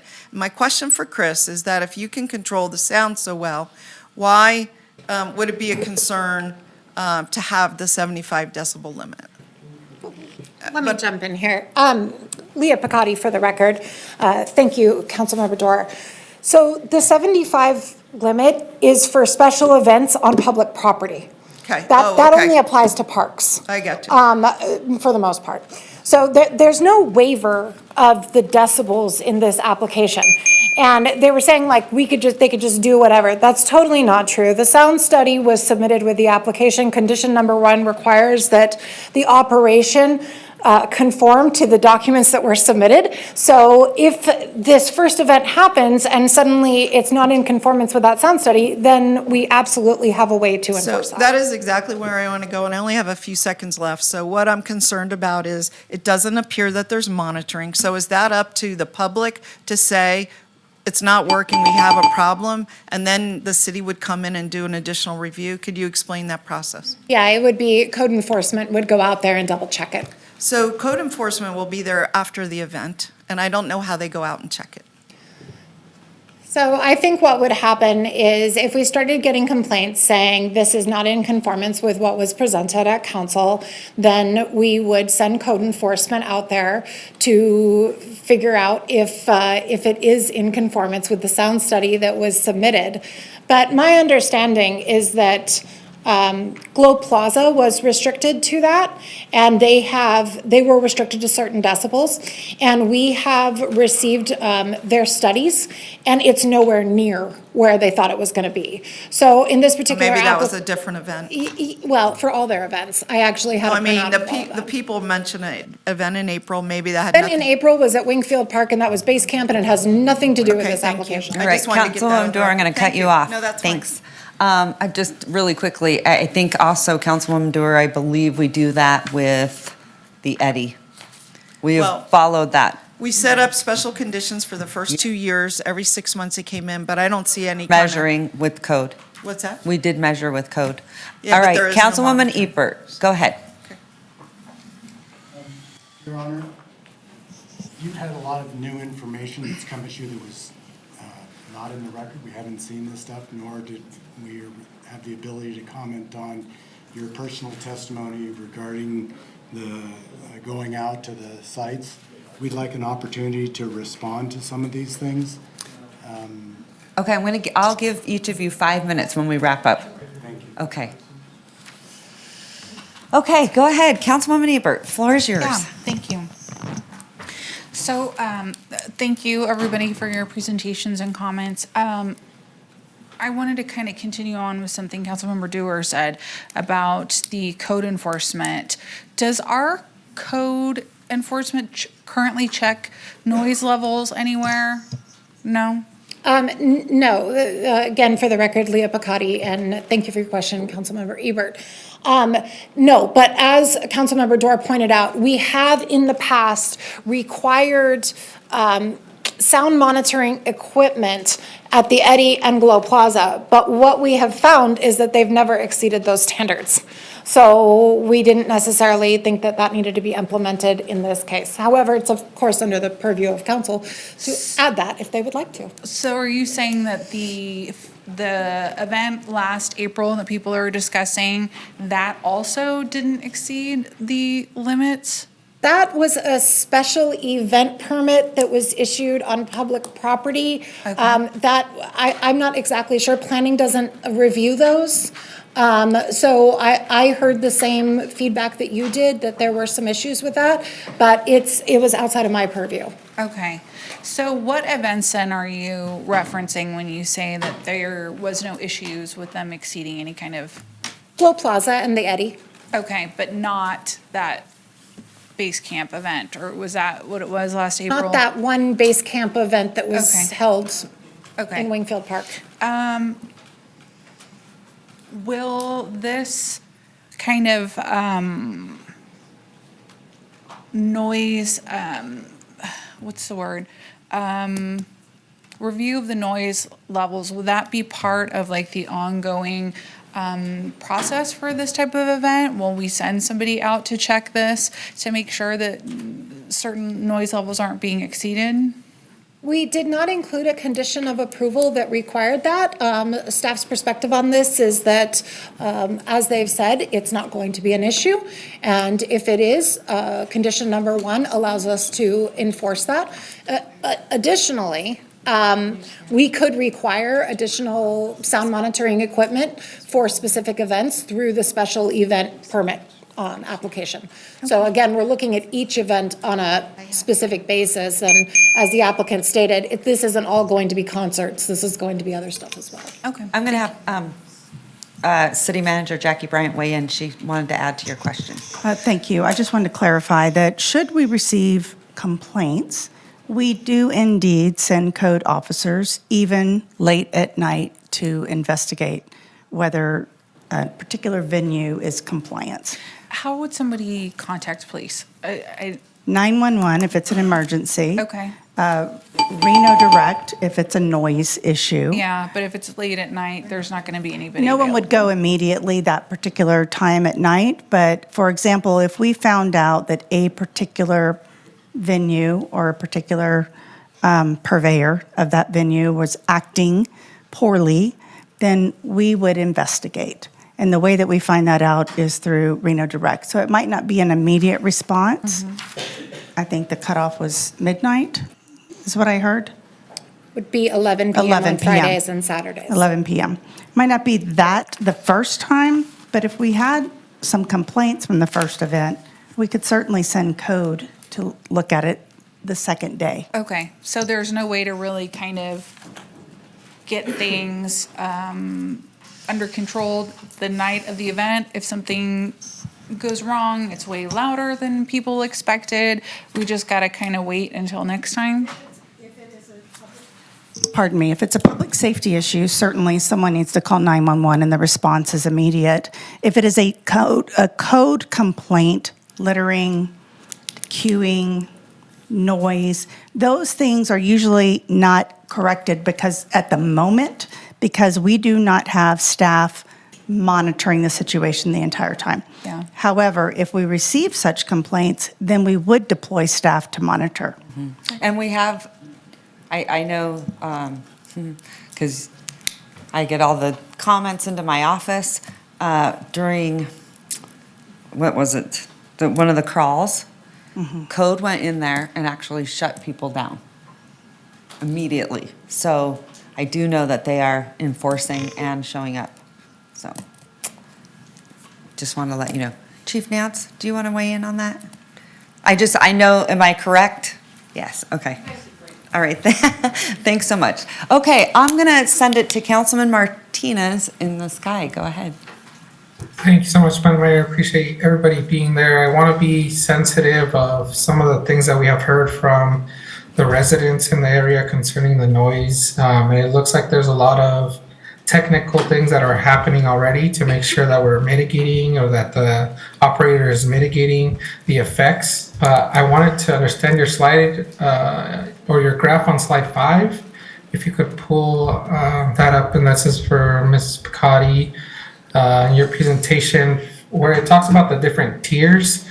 For tier 1, they have an unlimited amount, but tier 2, there's 10 events. I think I'm a little confused with the number of times they're allowed to go until 12 or 12:15, and if there's certain caps on attendees based on the time, or is it the opposite? If you could just maybe re-explain that for me to understand it better. Absolutely. Councilman Martinez, again, Leah Picotti for the record. So we did, I don't have my slide up yet, but the attendees are not restricted by time. During the Planning Commission meeting, the applicant had asked that the Planning Commission allow them to go until 12:15, 2 nights per year. I believe that it's anticipated that that would be like New Year's Eve and Halloween, something like that. Otherwise, they're only allowed to go until 11 p.m. on Fridays and Saturdays. Regarding the tier 1, tier 2, and tier 3, that's really the traffic mitigation plan. So if less than 5,000 attendees are coming, then they can have unlimited events, and then that would default to traffic mitigation plan 1, let's put it that way. And then if it's 5,000 to 10,000, or 5,000 to, I think it's 10,000 attendees, then that's allowed. So let me go back, because I just want to be clear. So the duration of the events is not limited, so they could have a 20-day event, but they're allowed the 20 events per year. Okay, so tier 2, 5,000 to 12,000 attendees. That then defaults to traffic mitigation plan number B, and they're allowed 20 events per year. And then tier 3 would be 12,000 to 15,000, 10 events per year. And then because of the number of attendees, that then defaults to traffic mitigation plan number C. That and basically that just has to do with how many people are out there directing traffic and so on and so forth. It's not directly related to the hours of operation. I just want to be clear. Okay, yeah, I just wanted to make sure I was understanding the connection or the nexus of those two things. I think that's the only question that I had at this moment, but I may have something in the next round. Thank you, Madam Mayor. All right, you're welcome. Okay, we're now into round 2, and we're going to head over to Councilwoman Anderson. Go ahead. Okay, great. Just 2 questions. The first one could be quick. Do we know, has Glow Plaza ever had any code violations or had any investigations?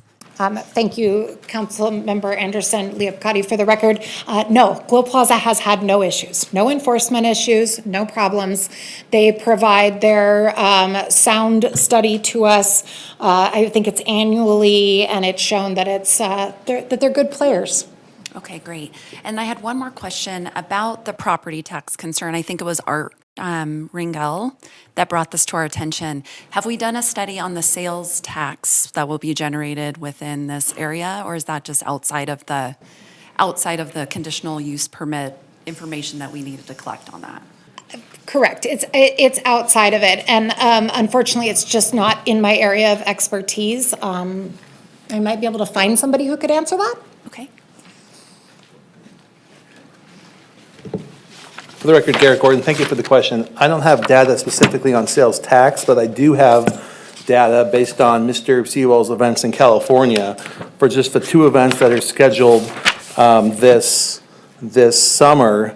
The first one would generate about $3.8 million in economic impact, and the second one, $14 million. So you're looking at almost $20 million of economic impact, which would be room nights, food and beverage, spending other money recreating in downtown Reno. All of that would in fact generate significant economic impact to downtown. Okay, thank you. And room tax paid by Excuse me? tourism. Oh, absolutely, yes, thank you. Oh, and I should note live entertainment tax as well. Okay. Not yet. Art, hold on. Okay. I just want to clarify something about that. All right. Okay. Vice Mayor, go ahead. Thank you. My next topic is about safety. So you talked about, Councilmember Anderson asked about code enforcement. Glow Plaza has been in operation for 3 or 4-ish years. How many calls for service have there been? Thank you for that question. I do not know offhand. Okay. But perhaps Chief Nance might have that information? Okay, well, maybe she comes back in. I didn't see any in any of the packets or anything. That's why I was asking the question. The other thing is when they come forward with their special event permits for each individual event or whatever, one of the things that they need to do is police will sign off on that. And if we have additional requirements or needs with that event, we bill that back to the applicant, right? Could you just kind of talk me through that? You are absolutely correct, Councilmember Taylor, and I know that there was a public comment that said like that would be discussed, but it is written into our special permit requirements that when you apply for that special event permit, if the police department or fire or public works or anybody else determines that additional services are needed, then the applicant is then billed for those services. Okay, thank you, Madam Mayor. Okay, you're welcome. Okay. I saw Chief Nance. I don't know if she's ready to answer the question or.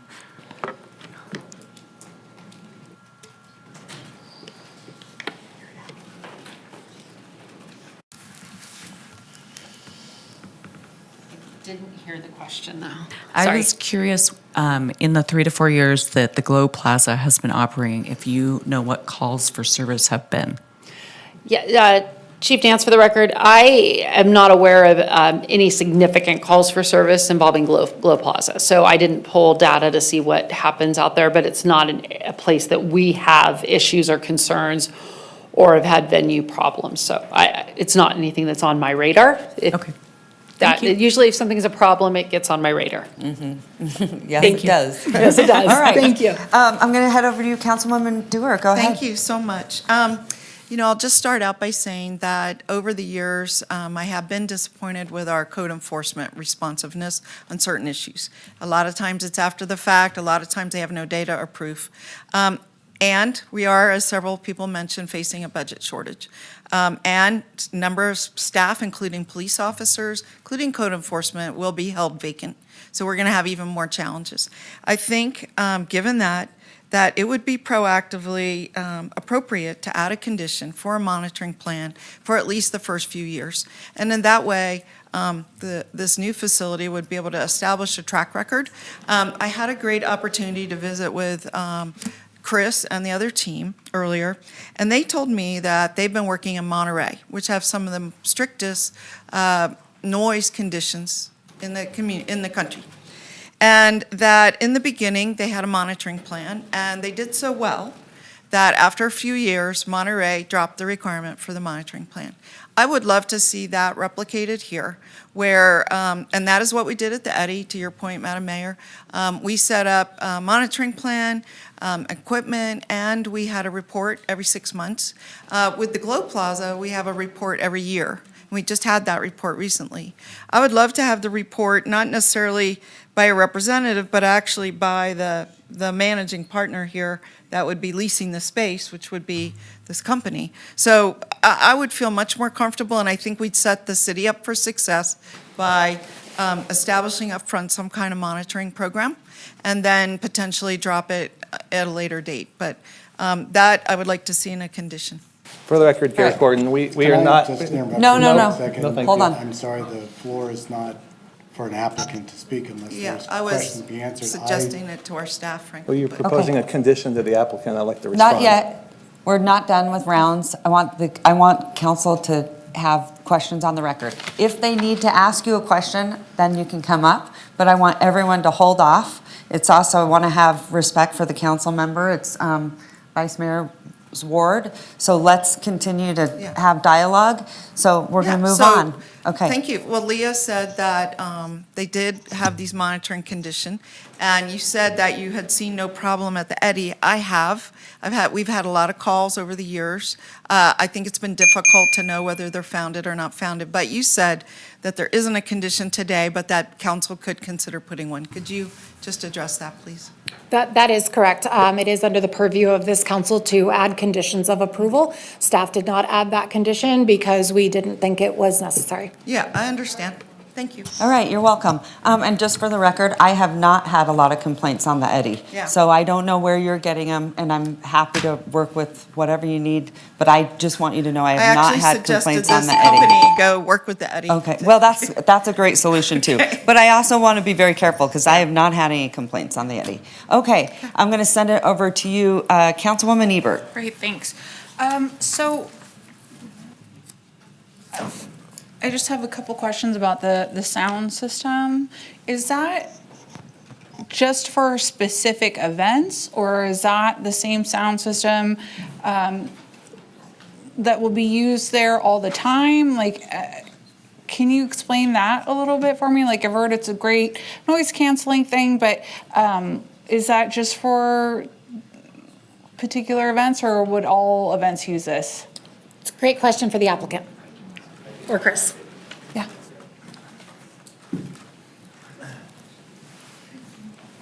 For the record, Chris Sewell again. Yes, same sound system that is used in Globe Plaza will be using in the festival grounds, just slightly different, sizing and configurations. But not all events will have amplified sound. But Okay. anything that does have amplified sound will be using this particular sound system and this particular technology to do the same type of noise mitigation that we do. Okay.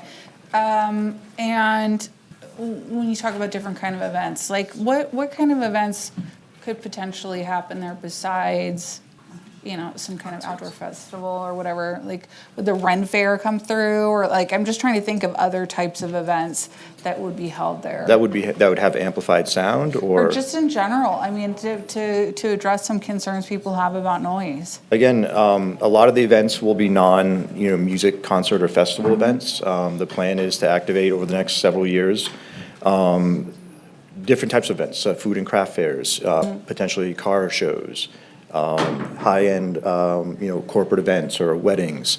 The venue's really set up to do any kind of configuration of event or event type. So And it's it's something not- that's been fairly lacking in this community. Yeah, so it's not necessarily gonna be some like outdoor music event every time? No, and in particular, in the festival grounds, there'll be, weeks and, sometimes several weeks in between events, as well. It's not just every single night, every single week, for every day that it's nice outside, there's gonna be loud music concerts going on. Okay. Yeah. All right. I did also agree with Councilmember Dewar's comments about monitoring the noise level for the first few events or something like that, just to first make year or sure. two, Yeah, whatever. yeah, just to make sure that, that they're not exceeding any noise levels, but, yeah, Would you be opposed to that, the applicant, or? I don't feel that it's necessary. I think with sound monitoring, there are just so many factors that play into it. It's a very complex, elaborate thing. Where are things positioned?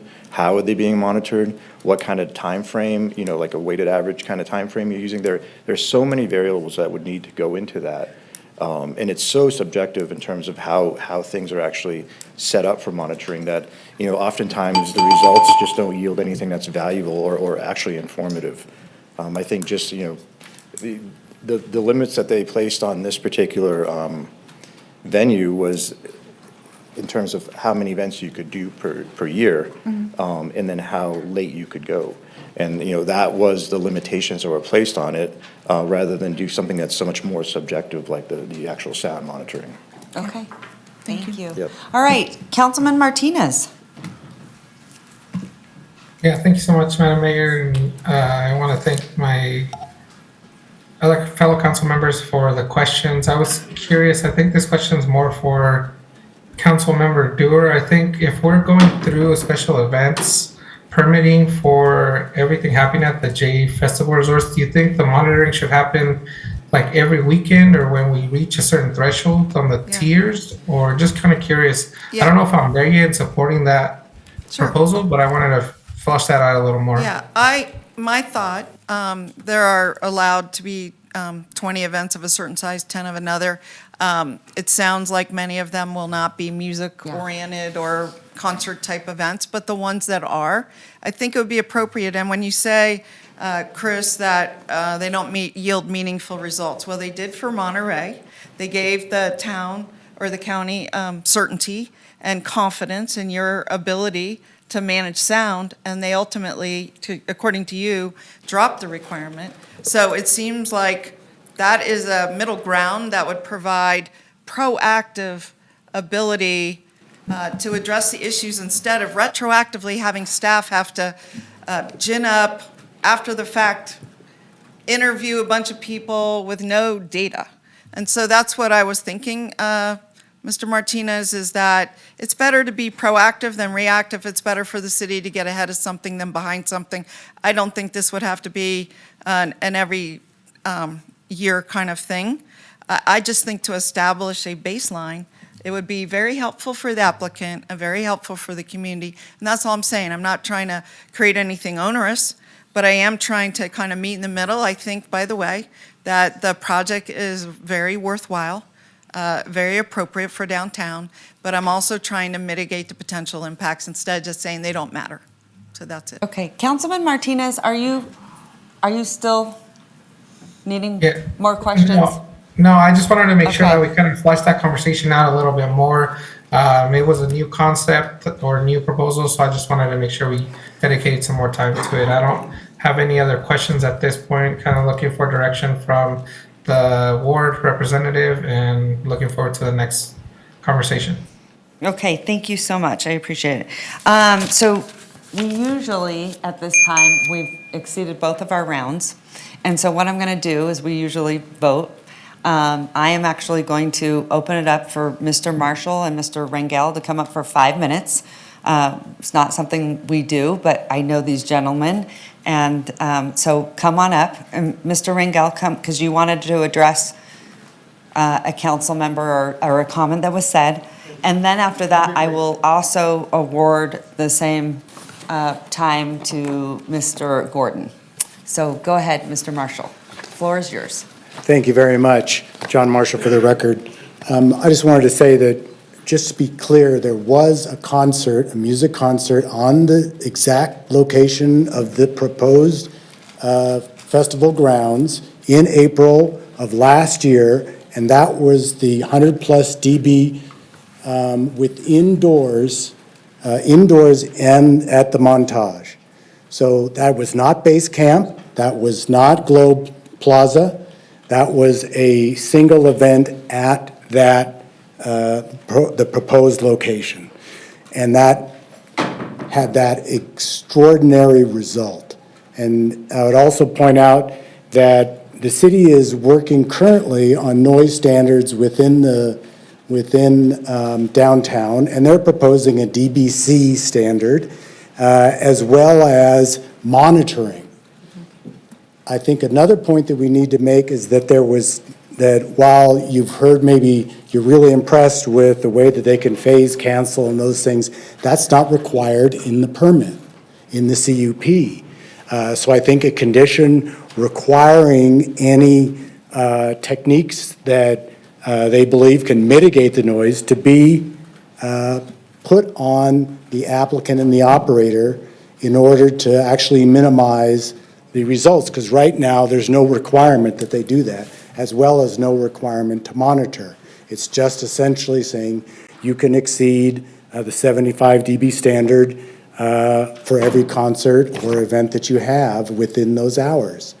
And we think, going to your point, Commissioner Dewar, that is just asking for further discord. And if we can get information that will provide for an information basis to say whether it's needed or not, you will have that, and so will the residents. So I think that's really the key points that I wanted to make. Looking back, and I don't see any hands waving around, so I think that'll be it. Thank you very much, and I'm, of course, welcome to answer any questions, or will gratefully answer any questions We'll call that you you up. have. Thank you. All right, Mr. Rangel. Well, thank you, Madam Mayor, for the opportunity. I just wanted to clarify something that Councilwoman Anderson brought up. Just to be clear, I was only looking at this from an economic development, redevelopment standpoint, so I only looked at the tax increment. And I know that's something most people don't understand. I do. I've spent a career in redevelopment. All I'm saying is that to have this many 30-plus acres that are not generating tax increment with a city that's a $24 million deficit, I just see this as a bad use of land. But to a point that Mr. Gordon brought up about downtown action plan, he says this property is designated for development. Well, it's not being developed.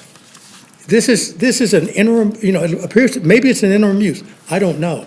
But if it were to be developed with structures, apartments, businesses, things that would not only generate tax increment, it would generate hopefully bed tax down the road, sales tax, things of that nature that are really, that really is necessary in this city, not just entertainment. Thank you for the opportunity. All right, thanks, Art.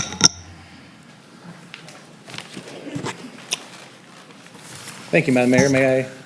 Go right ahead, Move forward. 5 minutes. And then I'm going to ask you to wrap it up, so don't go over long, please. I won't, Madam Mayor. Thank you for the opportunity. Number one, to Mr. Rangel's point, this block has absolutely been developed. We just finished a $60 million apartment project on the corner of Arlington and 2nd.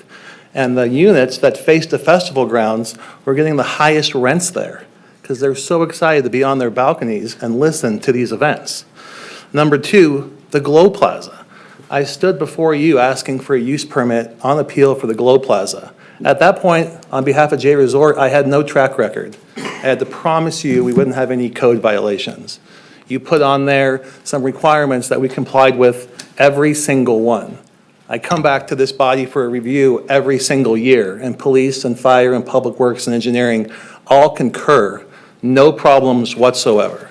So there is absolutely a track record of this operator and Mr. Jacobs and Jacobs Entertainment, in fact, to know how to operate an event venue like this as a good neighbor in downtown Reno. Finally, we oppose any additional conditions.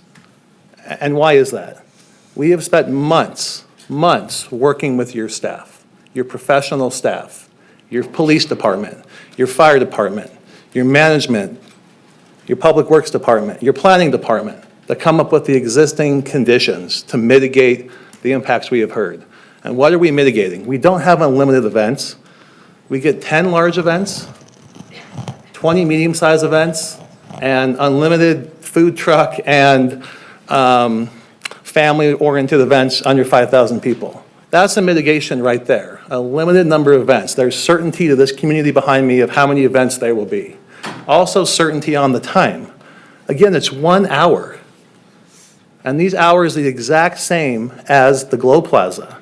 And we're not even asking to have amplified sound to midnight on weekends or amplified sound to midnight on to 11 p.m. on weekdays. We've carved that back an extra hour. So this is simply amplified music until 11 p.m. on Saturday and Sunday nights for 30 events per year in your downtown entertainment district that has no decibel requirements, no decibel maximums. Everyone who moved into these buildings, these are old casino buildings. These are casinos. Downtown Reno, casino buildings folks moved into with probably glass and windows for a casino. That was all disclosed when folks bought downtown entertainment district, moving into a casino building. So I believe, in fact, that the mitigations we're providing for the stage orientation, the limited number of events, the limited timing, the limited requests, if I was standing before you asking to go to 3 or 4 or 5 a.m., I get that would be a problem. I am not. I'm asking for the same conditions that we have for the Glow Plaza that we have absolutely complied with, and we respectfully would oppose any further conditions at this time, knowing a special use permit, if we abuse that privilege, if we violate a condition, if there's code enforcement issues, you can bring me back up before you for a revocation proceeding for a use permit and have a conversation about why we didn't comply with our use permit, and we understand it's a privilege to operate downtown. Thank you. I also think track records matter, and they sort of show a pattern as well. So, Leah, I didn't get to ask you any questions. I went around the room just really quickly. Couple things I do want to know, because I'm looking up this base camp. Are they scheduled to come back? Thank you, Madam Mayor. Leah Picotti for the record. I'm not sure. Okay. I don't oversee the special I'm event not so permits. sure because I'm seeing a year skip over here, but I do see that they had music until 10 o'clock at night and it was strictly bass. Strictly bass. So I do think there needs to be more of an extensive conversation of what that looks like. I remember, I think it went way past actually 11, if I remember. So I just wanted to make sure because I want everyone to understand, who the different players are. We see that with our bars. Some are amazing owners and doing a great job, and some really need a lot of work. So, and just talk to me a little bit about traffic mitigation. Oh, yes, absolutely. Madam Mayor, it's, so as I kind of got into before, and unfortunately, it's a high-level presentation. But when we sat down with all of the players at the table and everybody from the city of Reno and the applicant and all their people, we said, look, rather than trying to figure out this traffic situation on a case-by-case basis, let's create tiers and create a traffic mitigation plan for each tier. So the applicant went back with their people and they came up with these fantastic plans for traffic mitigation for each tier, so number of attendees. And then they sent that back over to us, and all of our engineers and all of our roads departments all looked at that, and fire and police and everybody else, and said, yes, this will work. And the fact that they're coming back for a special event permit for every event gives us that additional time to review it and apply any necessary mitigation. Yeah, fantastic. Okay, I really appreciate that. Thank you. Thank you. And I'm just going to sort of reiterate what Councilwoman Taylor said. We don't get to choose what comes before us. A lot of people will listen, and a lot of times we will say, we need more housing. Okay? And we need more open space. These are the things that we hear. We hear we need more entertainment. We need more vibrancy. One of the reasons why I wanted to run for office so badly is Midtown. There were 4 of us that started Midtown. That was our baby. And, honestly, downtown has really, really struggled. And to hear everyone, let me just point out how small Reno is. And your council lives in this community too. We all want a vibrant community. We all want a safe community. And for so long, I've heard Mayor Sheevy, we want downtown revitalized. We want downtown exciting and fun and where people can live, work, play, visit. And the hard thing is, I gotta tell you guys, it's a really hard job up here because you're super sensitive to everyone's needs. By the way, Mr. LaRue, I believe I went to school with your sister, and your cousin is sitting over here on the other side of this issue, Mr. Marshall, I believe you're married to Kate Marshall. This is how small Reno is. Matter of fact, Mr. Gordon, your grandmother was my neighbor. We all live in this community together, 6 degrees of separation. We all have to have a balance together. We all have to work on this together. I appreciate the applicant working with staff. I know it's something that gives your side a lot of anxiety when you come in. But let me tell you something. I hear all the time, Madam Mayor, we need open space. We get a project with open space. I'm excited for it. And so then to see people say this is not the right project. Do you know what I get when we build housing? How dare you, Madam Mayor, how dare this council bring in a housing project? Do you know how many people are suffering and struggling for affordable housing? And then you say to me, we don't want ADUs. I mean, we can't seem to win. And so I want everyone to understand the sensitivity here. We need a downtown that has lights on, that's safe, that's vibrant, exciting, and fun. Why do you think Reno has rebranded itself in the last decade? People think of us differently now. Very, very differently now. Love Reno or hate Reno, you all live here. We all live together, have to respect each other. Likewise, I'm going to run into you at the grocery store. I know I am. And Mr. Rangel, I think you are amazing. You need to tell me how to turn around that bowling stadium and event center. Okay, we're having coffee. Okay? So I just want everyone to know, I think it becomes a balance. I also don't think that it's too far reaching of what you're asking for, and I appreciate the level of thought that went into it, the sound dynamics, the technology of that. That's a game changer. But I just want everyone to know that it's not easy for the council to make these decisions, and we're going to monitor it and keep watching. And also, I just want to say, again, track record matters. We see this. A track record tells the story. And so I'm glad to see that everything at the Glow has, all I've heard is wonderful feedback. And so, again, I want everyone to understand, it's not that we don't respect both sides. It's that there is a balance. And, it just hurts my heart when I see people out there that I know that I've known for 40 years. Oh no, I just dated myself, 50 years. Anyway, so without that being said, I'm going to bring it back to the council member whose ward it is, Vice Mayor, Councilwoman Taylor. Take it away, give me a motion. Okay, thank you, Madam Mayor. And then we'll go from there. I'm going to make a motion, and I'm going to have an ask with it. I make the motion that we affirm the Planning Commission's decision. I can make all of the findings. I can go through them if you need me to. I don't think it's necessary. But my balcony faces this. I saw him laying the sod today. My commitment to my residents is I will meet with the city manager after every single event. We will go through the Reno Direct reports. And if there is a challenge, I will work to make sure that we right that challenge. That's my motion. Okay, thank you so much. I did want to add, the reason why I was saying that, sorry, I had lost my train of thought, but I want to tell you why I said that. Who remembers Midtown before it was Midtown? Now, many of you were here for a long time, and people said, oh my gosh, that area is so seedy and shady and, but I think we're a little gritty, but you remember those days, right? But guess what? When we turned on the lights, it got safer. People wanted to come out. People wanted to experience community. We need community now more than ever. We're suffering from a lot of loneliness in this country, separation, isolation. That's from technology and those types of things.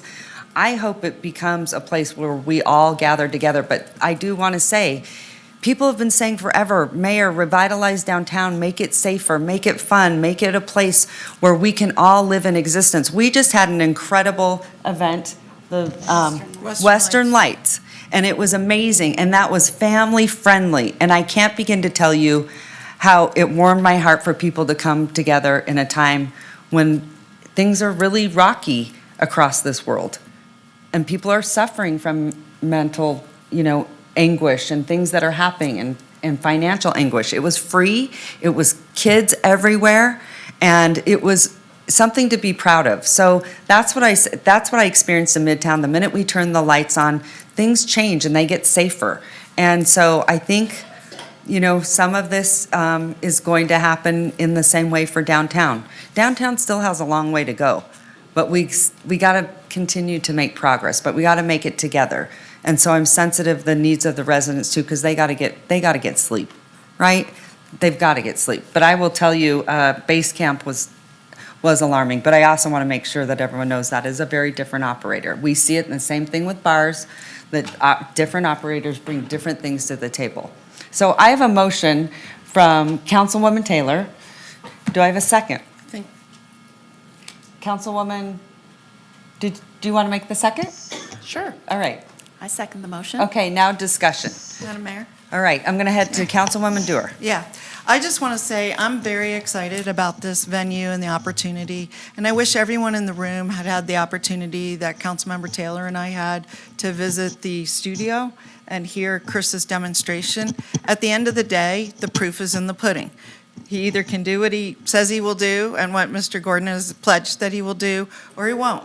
And I've been reassured by both Councilmember Taylor's commitment to follow up with our manager after each event, and secondly, by the fact that special event permits will be required, and there's an opportunity within those special event permits to require monitoring or any other thing the city thinks is necessary. So those two things have, for me, addressed that issue. I think there's follow-up, and that's all I was looking for. And the reason I suggested it is because I am confident at this time, from what I've heard, that Chris will meet and exceed the challenges of the day of producing sound without blasting out the residents. And so that's why I'm going to support the motion. I love the redevelopment downtown. I'm just trying to be cautious, but I like the guardrails that were put in, and I appreciate those. So thank you. All right, thank you so much. Councilwoman Ebert. Yeah, I just wanted to say that I'm hopeful that all the noise issues can be mitigated and that everybody can kind of coexist and we can revitalize our downtown and that the people that live there enjoy what happens at the festival grounds. And I just want to support Councilmember Taylor in representing her ward. I trust that she's spoken with her constituents and has given this a lot of thought. And, if she does meet with Manager Bryant and review any complaints that can come in for these events, that she'll take appropriate action to remedy it. So, thank you. Okay, thank you so much. Councilman Martinez, anything from you? I'm good. Thank you, Madam Mayor. Okay, so I have a motion and a second. All those in favor say aye. Aye. All those Aye. opposed? Motion carries unanimously. Okay, thanks, everyone. Okay, I'm going to ask council to take a quick 10-minute break. I need you to get up, go to the bathroom, get something to eat, do something, because I need your brain on refresh for next. Thanks, you guys. I appreciate you for all coming. Thank you.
All right, Madam Clerk.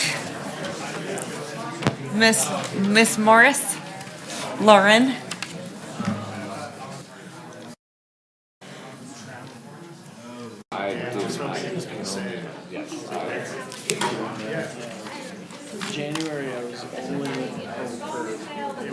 Okay, at this time, I am going to open the public hearing. Madam Clerk, was proper notice given and any correspondence received?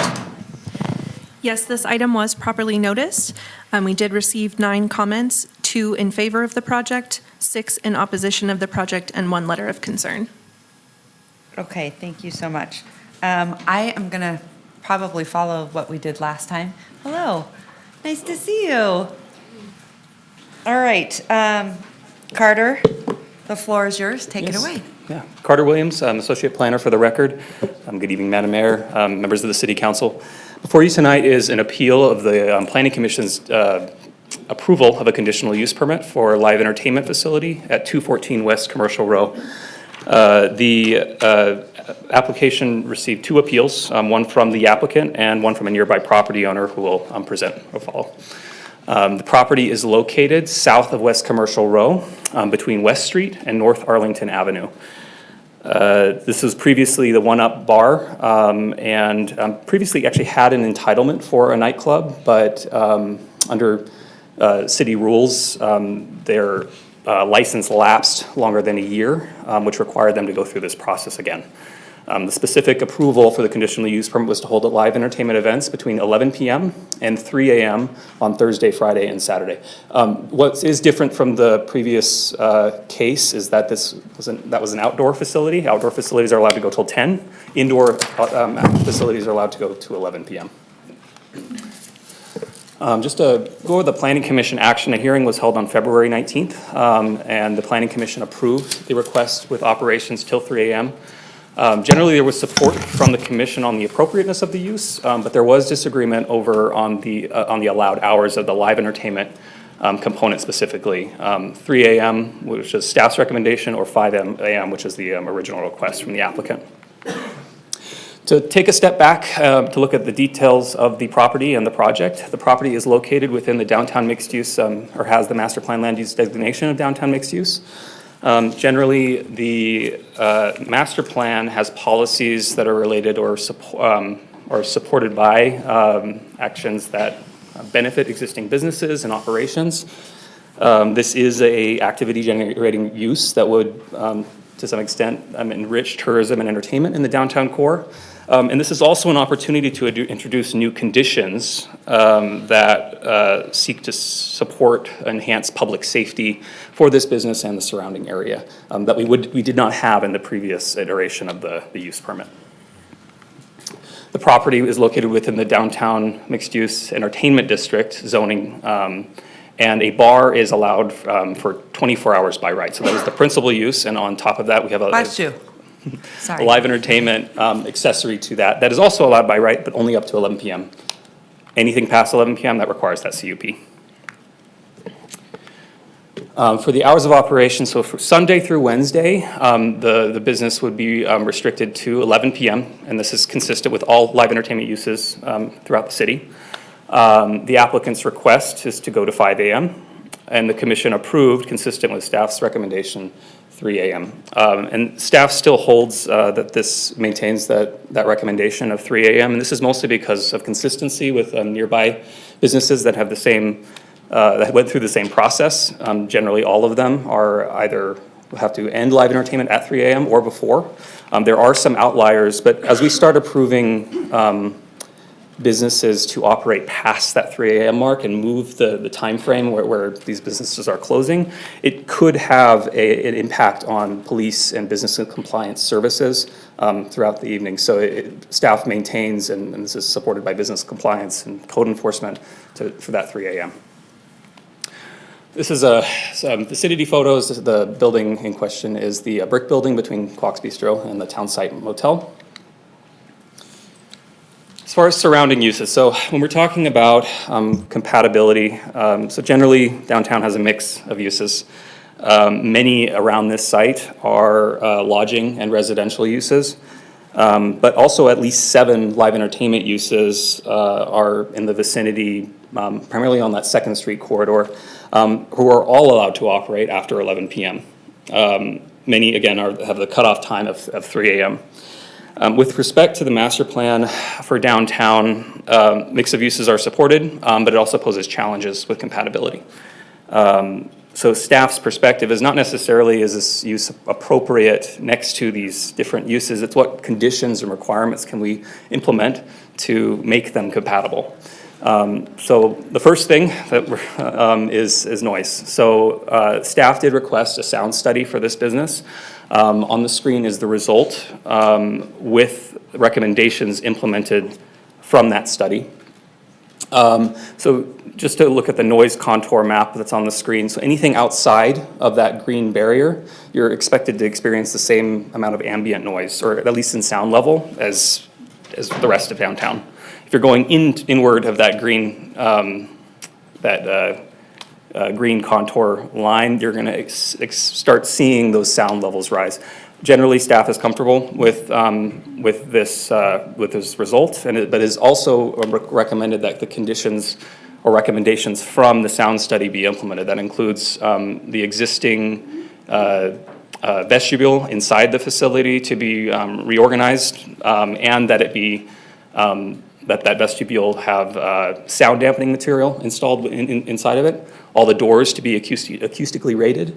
Any ventilation ports from the outside be to some extent sealed, where it's still safe, obviously. And then also that the sound levels are restricted to 80 decibels, and that is referring to the C scale, so that base level that we've been talking about all night. That's the condition we imposed for staff to be comfortable that the operation will be consistent with the sound study with the operation.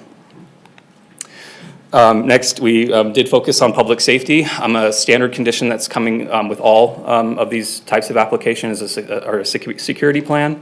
These security plans look at personnel training, video for surveillance requirements, what staff should be doing, or staff of the facility should be doing in the event of an emergency, as well as requirements for queues, security lighting, and this is a particularly important one because it was something that was specifically called out by the police department as something that's necessary, and adjacent sidewalks being cleaned at the end of each night. This was reviewed by the police department code and business compliance, and the preliminary plan was acceptable, and is again something that wasn't available before. We weren't able to impose these requirements before. This is something that's new that we're able to enforce with this business moving forward. On the screen are the findings for conditional use permit. Generally, staff was able to make the findings with the recommended conditions. And that's the important component here, is that the conditions are different from the previous entitlement, and staff is comfortable with what's been proposed with those conditions, and then that we have the ability to enforce them. And the recommendation is on the screen. Generally, staff recommends that the Planning Commission action is affirmed. But I'm available for any questions. I believe the... All right, good job, Carter. Yeah, absolutely. Okay, I am going to, trying to think. Well, we can follow the same lines of the last. Do we have a 10-minute presentation from Montage? Come on up. Would it be troublesome to get a water from somebody? I'm forced and been here for the Yes, last few hours. and there should be water. Are there little bottles up there? They keep getting No? taken. Oh, okay. That's what it is. We'll be better about keeping them up there, because I noticed that with the last hearing. Thank you. Oops.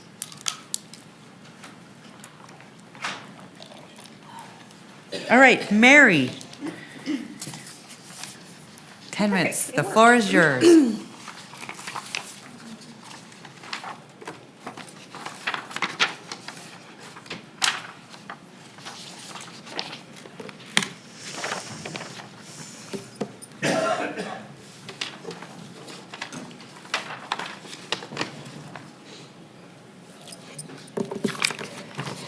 Oh, good evening. Mary Babbis, representing the Montage North LLC, for the record.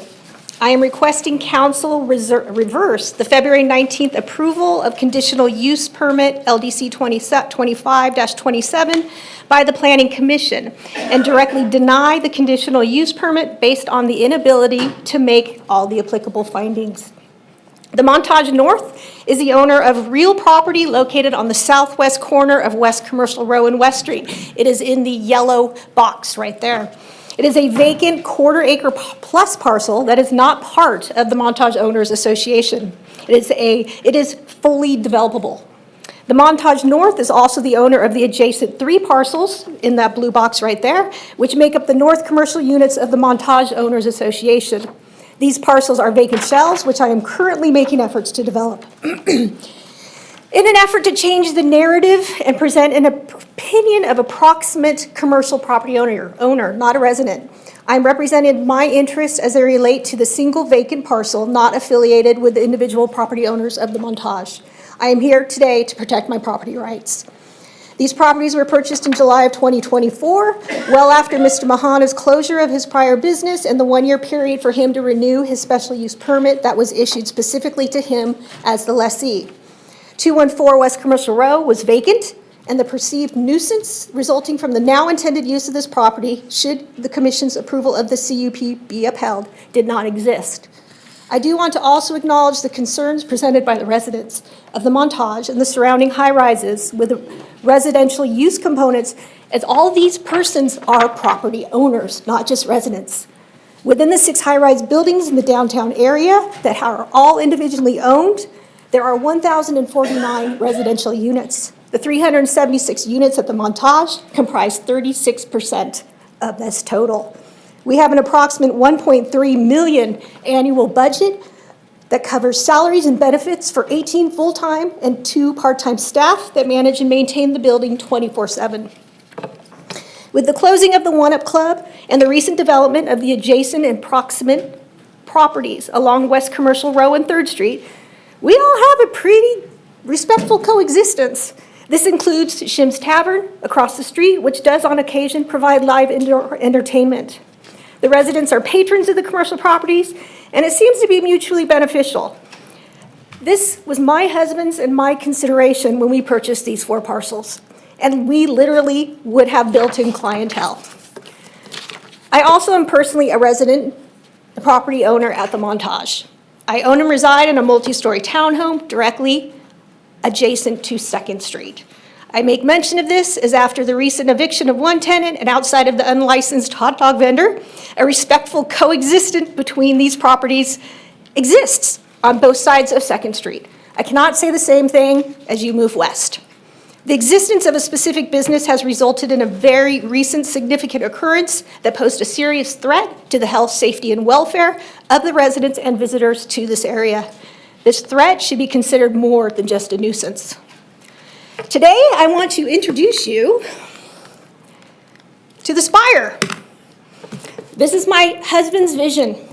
My husband passed away last September. He worked with local architect Todd Copenhaver to come up with this design. Yes, it's just a rendering, but I would like to see it come to life. It is a multi-story, mixed-use building containing parking, retail, restaurant, office, and residential components. It's my opinion that a nightclub that exists to provide EDM live indoor entertainment with a capacity of 300 persons within 130 feet proximity of my property negatively impacts my quiet enjoyment, and I use that term as it's my use of the property, not in terms of noise, with a high risk of that having to be modified due to financial implications resulting from increased building costs, which would hinder my future development intentions and result in perhaps this lot remaining vacant like many others. Basically, development of this property in its currently envisioned state will not pencil as a result of additionally required soundproofing materials that are required to mitigate the damage posed by noise, vibrations, and the known even illumination resulting from the presence of emergency vehicles required to address the known criminal activity in this area. The existence of an approved CUP at 214 West Commercial, which runs with the property in perpetuity, will, in my opinion, pose negative financial implications on the sale of my undeveloped parcel as a result of limited interest from prospective buyers and an ensuing reduced purchase price to that of its current appraised value. I've only got 5 more minutes here, so I want to know that staff, I submitted a really hefty appeal packet as I was troubled by what occurred with the CUP application, staff's processing of that application, and its resulting report to the Planning Commission, and then the Commission's considerations and discussions that resulted in their approval at its established conditions. I can't address all these, so I trust all of you have read through that packet, and if you have further questions, please let me know. I want to highlight specific findings that have not been met and therefore require reversal of the Commission's approval. The first one, staff's and Commission's required findings as contained in Section 18.08.605E3 that the proposed land use and project design is consistent with applicable development standards has, in my opinion, not been met. The stated proposed use within the application is for primary use as a bar and accessory use for live indoor entertainment. In listening to Mr. Mahana's presentation, as well as taking part in both of the City of Reno's live entertainment zoning workshops, it's my opinion that the primary intended use of the applicant is truly a nightclub, specifically one that hosts EDM shows.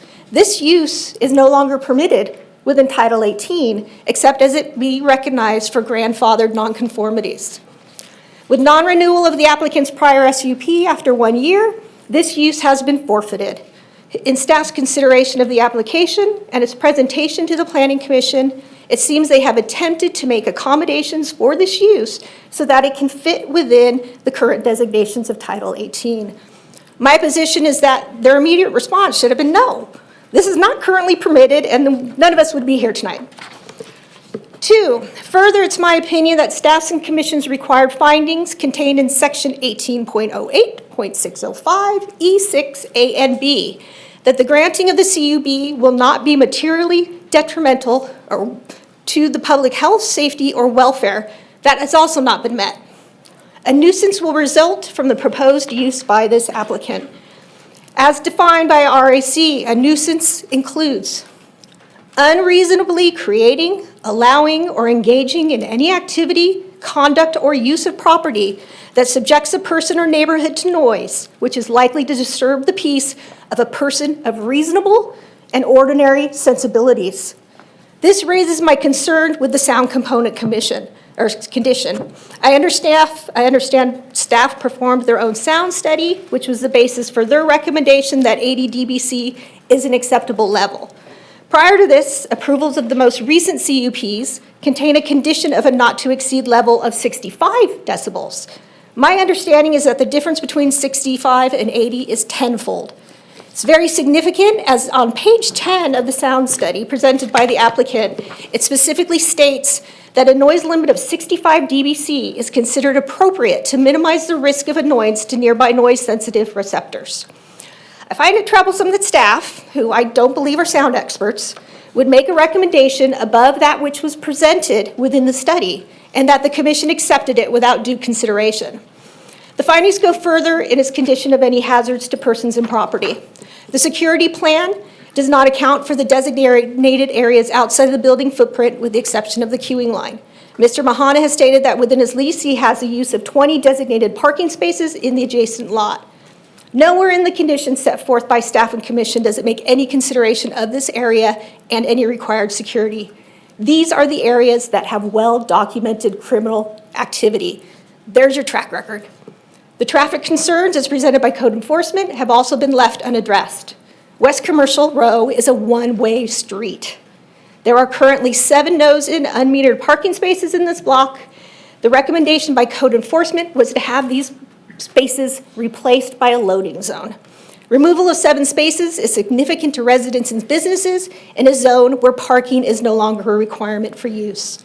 I foresee this obstruction in this travel lane to continue through to West Commercial Row, which is adjacent to my property, which impacts my ability for ingress or egress.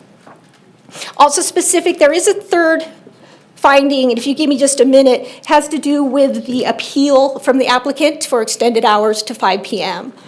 There is a section of 18.01.403C1A, which applies to a CUP that's in existence, a nonconformity. And it says a specific finding is now required that states the expansion or change of the nonconforming use will not damage the character or quality of the neighborhood in which it is located or hinder the future development of the surrounding properties. I think today I've showed you that the existence of a nightclub in an environment that I'm presenting here with a significant financial contribution to redevelop Reno will be hindered. And I ask council today to deny this permit request and reverse council, or the commission's approval of it. Thank you so much for all your contributions to the city of Reno and for your consideration of my appeal. All right. Thank you. Thank you, Mary. How do I pronounce your last name? It's Babis. Babis, okay. I bet you get a lot of different pronunciations. Pronunciations on your last name, like I do. All right. Well, the good news is when they call your house and they can't pronounce it correctly, you can say, I don't know. I don't You're answer my door. calling. All right. Okay. Next up, we have Mr. Fadi Mahana. Come on up. Hi, for the record, my name is Fadi Mahana. I'm the applicant for the project located at 214 West Commercial Road. When we applied for the application since day one, we were hearing all these comments and statements, which she mentioned right now, legal activity and false statement. Just wanna, so this is the building of One Up, and this is the Montage building. So I just want to give my background, a little bit of myself. I came to Reno in the year 2000 as an immigrant. I got my master from UNR in civil engineering. I've been in Reno for 25 years, building bridges, highways. I'm a lecturer at UNR, and I was a member of NAB1 for 2 years. That's the businesses we established in Reno for the last 25 years. In Midtown, we have Tequila Catador restaurants. We have Whiskey Lounge. We did Philly's Cheesesteaks, Campy Restaurant, and Whiskey Bar in downtown, Red Martini in downtown, Club One Up, Shawarma Shack, Redwood Mall, and Philly's Food Truck. So we've been very active in the city, and we love this community. We do a lot for this community. Talking about this project, this is the building that Carter mentioned. And this is the building right there, 214 West Commercial Road versus the Montage building. It's at the corner of West and Commercial. So we run One Up for 14 years, and we have a lot of big shows, big headliners, special events, and our fundraiser events. We pull a lot of tourists from Sacramento, Bay Area, Oregon, Washington, because you bring a lot of big DJ, big headliner, never been in Reno, and we did a lot for the music scene. We created 18 jobs for local residents, people living from paycheck to paycheck, and we supported a lot of UNR students doing like side work just to pay their tuitions. And the business contributed tax income for 14 years for the city. So I'm gonna talk about downtown a little bit. So we're gonna emphasize it's a mixed-use downtown. This means it's entertainment district. Entertainment district means we need to have bars, clubs, restaurants, and entertainment events and entertainment places in downtown. When we applied for the club, and during the operation, we did a lot of improvement to control the sound. One of them, as you see, we have a double door at the entrance, and we built sound wall on the side of Commercial Row. Then we built another sound wall on the side of the motel, which is next door. So we built 2 sound walls, one facing the street, one facing the motel. The other wall is brick wall. It's better than sand wall. Then we sealed the roof. We applied a 1 inch of expanding material. That sealed the roof 100%. Even air cannot leak from the roof. So, and that's gonna contain all the noise leak from the ceiling. To do we performed the sound wall, and we spent about $16,000, and the ceiling $42,000. I'm not J Resort, I'm a small guy. This is a lot of money for us. We spent a lot of money to improve the sound. When we applied for the conditional use permit, the city asked for a sound study. We performed a sound study, and we hired a professional engineer, came from the Bay Area. And they did a sound study, and there was a city representative when we did the sound study. As you can see, we set up the sound in the dance floor, which is empty, no crowd, no furniture, no equipment, nothing, to create the worst-case scenario, because they have no body absorption or furniture absorption, anything to absorb the sound. And we did drown the sound at 109 decibels, and we're measuring the DBC. DBC is the base, because they were saying they measured the DBA. We couldn't measure DBA outside the building. The DBC is the base, and that's what everybody is concerned about. So we did drown it, and we set 2 stations, short-term station, ST1, which we walk physically for 15 minutes, measure the sound, and long-term station, which is monitoring for 5 hours. The 2 stations were ST2 and LT2 in front of the 3rd Street flat, ST1 in front of the Montage building, and on, I forgot her name. The lady was talking about the empty property. And we did run the sound for 5 hours, and we took measurement. Just for the record, who did the measurement is a professional company that's been certified to do sound engineering study. And that's what we did locate the sound for long-term and short-term. And this graph summarizes everything. The bottom line, the top line, that's the music we were running inside the club at 113 decibel.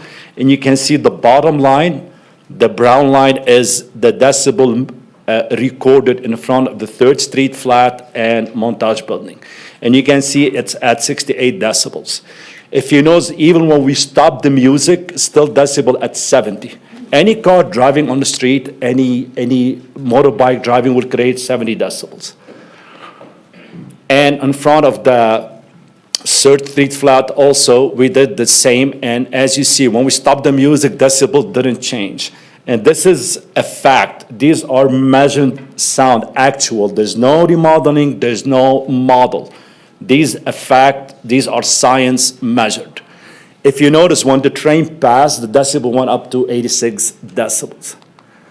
So as Carter mentioned, this graph showed the green area, all the decibel within 67. That's at the ground level.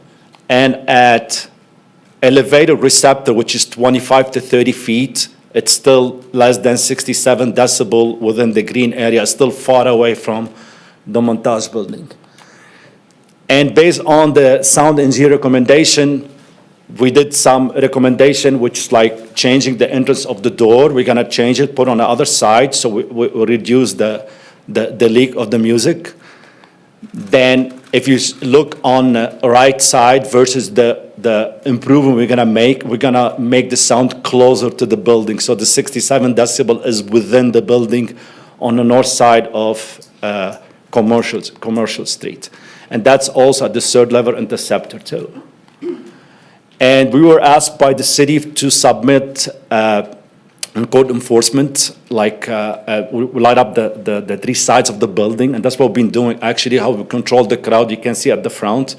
We leave a clearance on the sidewalk, and we use fence to control the crowd, and the building light up on the front, on the side. We still have to light up one side, which we submitted to comply with the code enforcement. Also, they ask how we're gonna control the crowd, and we submit a plan for RPD and code enforcement. And one of the requirements also, we submit a security staff plan procedure for security and how we're gonna control the patron and the hour operation. And we're gonna install cameras outside the building. And we're gonna maintain exterior lighting and make sure we clean all the outside the building when the club is closed. Now, I'm asking to extend the operation for 2 hours. Why? First, economically doesn't work. I cannot open from 10 till 3. We are not a bar. We are a music venue. When you come to the city, you apply for a liquor license, add a cabaret. We're the opposite. We are a music venue, in a way, add liquor. Because the lead incentive of our operation is the music, is bring headliners, big DJs. So people are gonna come and pay cover charge to see the DJ, not to drink only. The second, the significant investment. We cannot invest $350,000, $400,000 in this building and operate from 5 till 3. The feasibility doesn't work. We need extra 2 hours on Thursday, Friday, and Saturday. So we cannot run an operation based on 15 hours, or we're asking extension for 2 hours. Exclusive entertainment, like I said, we bring DJ from all the world. We spend a lot of money, and closing at 3, there's no way we can operate the business and the project will fail. Second, community contribution. We're going to create 18 jobs. Okay, not a lot, but still for people living from paycheck to paycheck and support you and art students. And the fair competition, all the clubs in downtown, all the bars, any venue inside the casino downtown, close at 5 or past 5. I would be the only bar in downtown, only nightclub closing at 3. So what I'm asking to treat me fair like everybody else and let me operate till 5 a.m. like everybody else. And Reno is known as 24-hour city, especially downtown. All I'm asking to be consistent and fair like everybody else.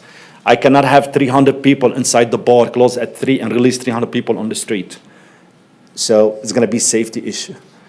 Second, the entertainment schedule. Usually people go out in Reno at around 11 and they stay late till 3:30. If I do a last call at 2:30 and release 300 people on the street, it's going to be safety issue. Second, we don't have enough time to make money so we can pay our overhead costs between utilities, rent, insurance, everything.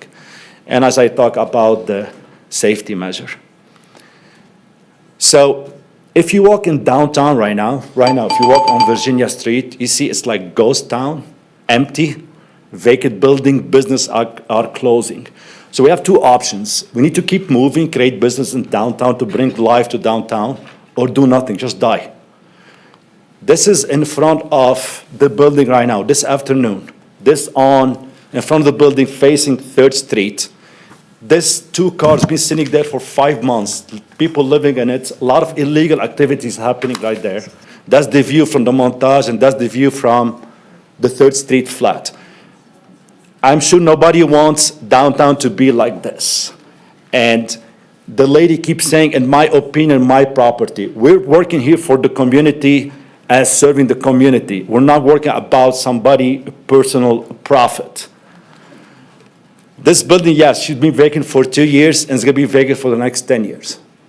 And we're trying to bring life to this building, create the jobs, bring back the music scene, make downtown beautiful again, vibrant, and thank you. Okay, thank you so much. Didn't you say you were an engineer? Correct. Why do you want to be in the nightclub business? Because I love the music scene. I'm a burner. Oh, okay, you're a burner. Love music. Everybody loves music. We're professional, but we love music too. Well, music is life. With no music, life is dry. Are you there all night long? No. Okay. All right. I'm now going to head to you, Lauren, Madam Clerk. Let's go into public comment. Jeffrey Rob Alvarez, followed by Steve Emmerich, followed by Sharon Elledge. All right. Jeffrey, correct? Yes, ma'am. Okay. I figured I'd come out here and try to represent the artists the best I can. Good. Love that. Because I definitely came out to the last, when you guys were trying to talk about the sound ordinance for live entertainment. And it's pretty much, as being a sound engineer myself and having worked in the casinos, having worked as a supervisor for the nightlife and AV at the Row, I've been around these decibel levels quite frequently, and, the things that are trying to be imposed, these 80 dBs and lower, it just doesn't make any sense, especially for the type of music that I personally create. Like, bass music is pretty much something that saved me from, a situation that was going to be detrimental and fatal to my health. And so there's a reason why people love to go to it, and Reno itself was built on entertainment and built on this style of music that allows people to express themselves in a way that is different than your average, your average live music. It's a lot more intense, it has a lot more energy. And so these things that are being imposed and the rhetoric that's being imposed from the type of laws that are being tried to get put in without any type of, from what I can see, democratic voting system, puts us in a position where we're going to, have this criminalization of a certain type of music and a certain type of expression based on the whim of whatever these people in, a position of power want to impose whenever they want to versus, some type of actual voting system. So the fact that we're at this 80 dB level and trying to go even lower, it just, it's going to put me personally in a position where I lose my like my entire life pretty much, because this is the type of music that I've spent my entire past over 10 years learning how to design and create.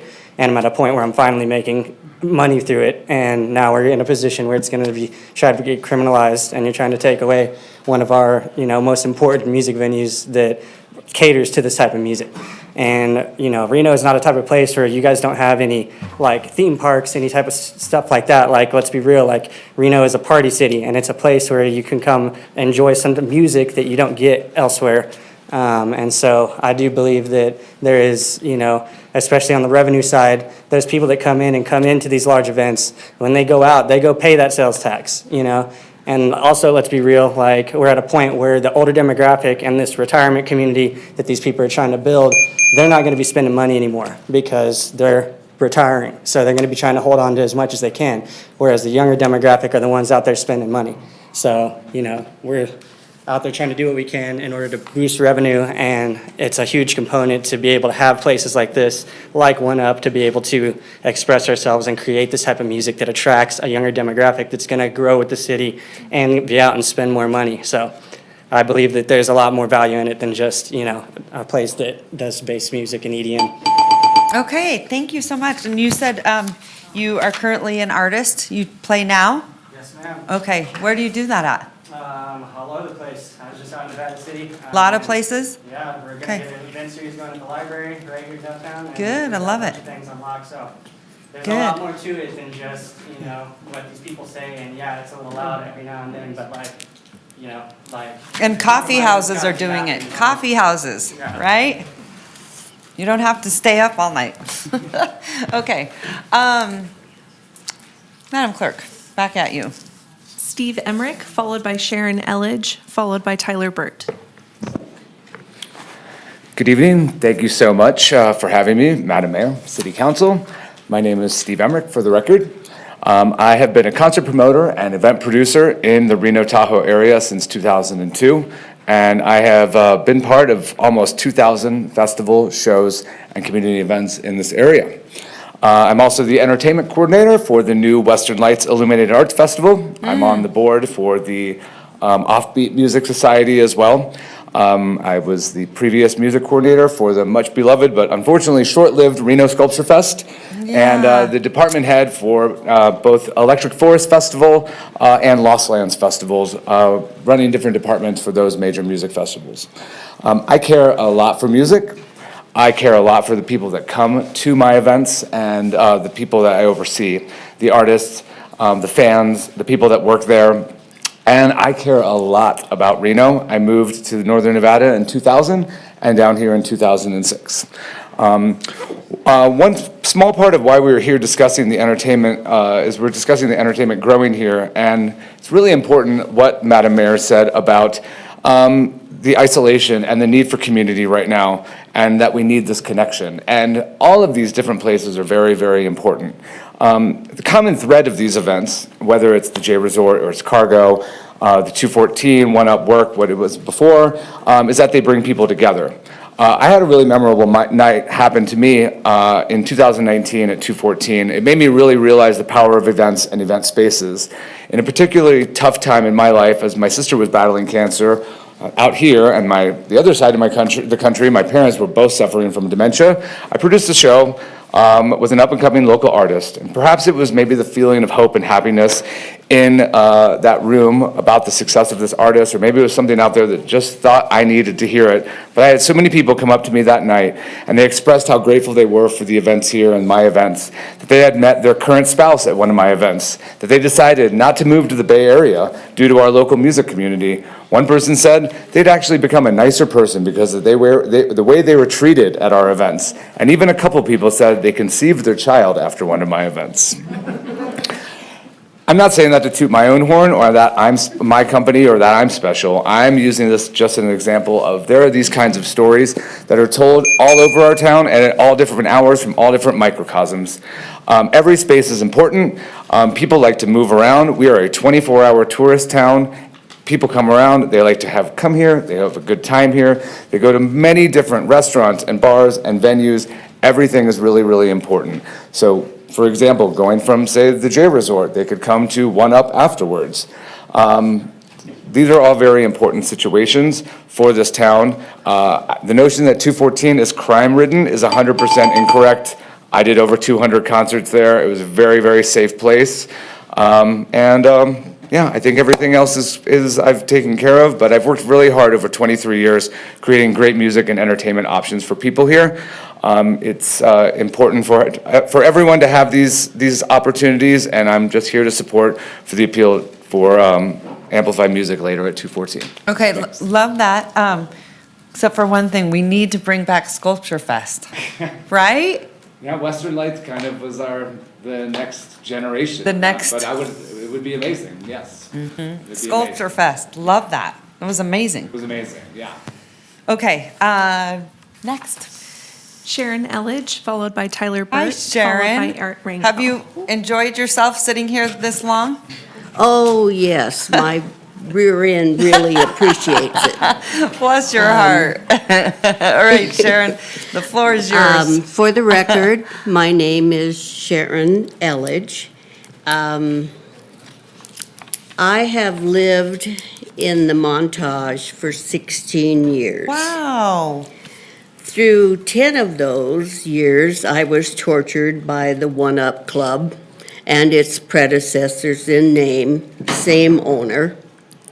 The Planning Commission has restricted, under special use permit, to cease loud music at 3. The applicant has appealed, and here we are. The downtown residents are begging for some relief from the excessive noise caused by the nightclubs in our neighborhood, and yet the city keeps adding more. Please don't do this to us. I don't complain for the sake of complaining. I have called Reno Direct at least 1,000 times. I have written letters to Mayor Cashel and the entire city council, only to be ignored. So I'm asking you, please reverse this decision. Thank you. All right, thank you so much. Madam Clerk. Tyler Burt, followed by Art Rangel, followed by Jalen Stewart. Good evening, Tyler Burt for the record. Speaking today in favor of the nightclub project at 214 West Commercial Row. We are here in efforts to secure a conditional use permit for live entertainment, specifically between the hours of 10 p.m. and 5 a.m. The last hearing we had, we were granted live entertainment until 3 instead of the requested 5 a.m. I'd like to explain why these 2 extra hours of operation are so vital to the success of the business, as well as address any concerns of late night noise and/or security issues. First, I'll explain why these extended hours are so crucial. Reno is a 24-hour city. With this comes with the desire and demand for live entertainment into the later hours. Our previous nightclub at this property was known for being a great after-hours location for the community to gather safely and continue celebrating music and art culture. We are also the closest venue to Cargo Concert Hall at the Whitney Peak. This gives us the opportunity to host after parties after the main event ends at 2 a.m. Cargo typically goes from 9 p.m. to 2 a.m. Once that show is over, the audience members leave that venue and walk down to ours. Our after-hours event then goes from 3 a.m. to 5 a.m. These events, along with many other after-hours events, have been a huge part of keeping the business afloat. And please note that the after parties are structured events with touring artists booked to perform throughout the event. Now to address concerns of excessive noise. We have already proved our maximum sound system volume was virtually inaudible around all areas of concern. This was scientifically proven via sound study that was completed by a board-certified member of the Institute of Noise Control Engineering. A train going by underground was substantially louder than anything that we could produce. To address safety concerns, we have submitted an extensive security plan that we will be operating under regardless of the day or time. If we're open for business, we will always have sufficient security staff to maintain crowd control and cleanliness. Based on our security plan, surveillance, and staff training, we will have the most competent and prepared security staff out of any small business in the city. Lastly, I'd like to share some photos that were taken this week of the exterior of the venue that shows its current state. While you review these photos, please keep in mind this has been going on for months on end. There are plenty of complaints and police reports regarding stolen vehicles, drug deals, prostitution, loitering, squatting, and littering. You can also see in these photos that has created an environmental issue with leaking hazardous and flammable liquids. And we just asked ourselves, do we want a business to open here and clean the place up, or do we want it to remain this way? So I have a few photos. I apologize, they're a bit redundant, but I would like to present them on the, so this one's the main one. Kind of looks like a crime scene, it's gross. And then there's gas cans underneath it. There's other, okay, cool. And then just by the way, this is the sound meter that's been going for the last 5 minutes, maximum of 78 dB, and we're asking for 65. 65 is white noise. That's a ridiculous ask, in my opinion. Thank you very much. Yeah. Those, well, since we moved out, now there's nobody cleaning up and being a presence at that area. Oh, okay. So now there's just squatters and people hanging out in cars and sleeping there and doing, and allegedly drug deals and prostitution there. And even when I was across the street taking pictures, there were 2 people that got out of the cars and started looking at me in an intimidating manner to where I'm like, okay, I'm getting out of here. I didn't even feel safe taking pictures of the own building we're trying to move into. Okay. So, Thank you so much. yeah, of course, Really thank you. appreciate it. Of course, thank you for your Okay. time. And Chief Nance, we'll talk about that after. And code enforcement. Okay. Go right ahead. Thanks, Lauren. Art Rangel, followed by Jalen Stewart, followed by Greg Sandler. May I have my PowerPoint up, please? I have a 10-minute presentation that I have to limit to 3. But I'm gonna run out of time, but I want to deviate once the PowerPoint comes up. For the record, Art Rangel, I'm gonna have to deviate. You know, it's been said so many times, if you didn't like being downtown, why did you move there? What changed?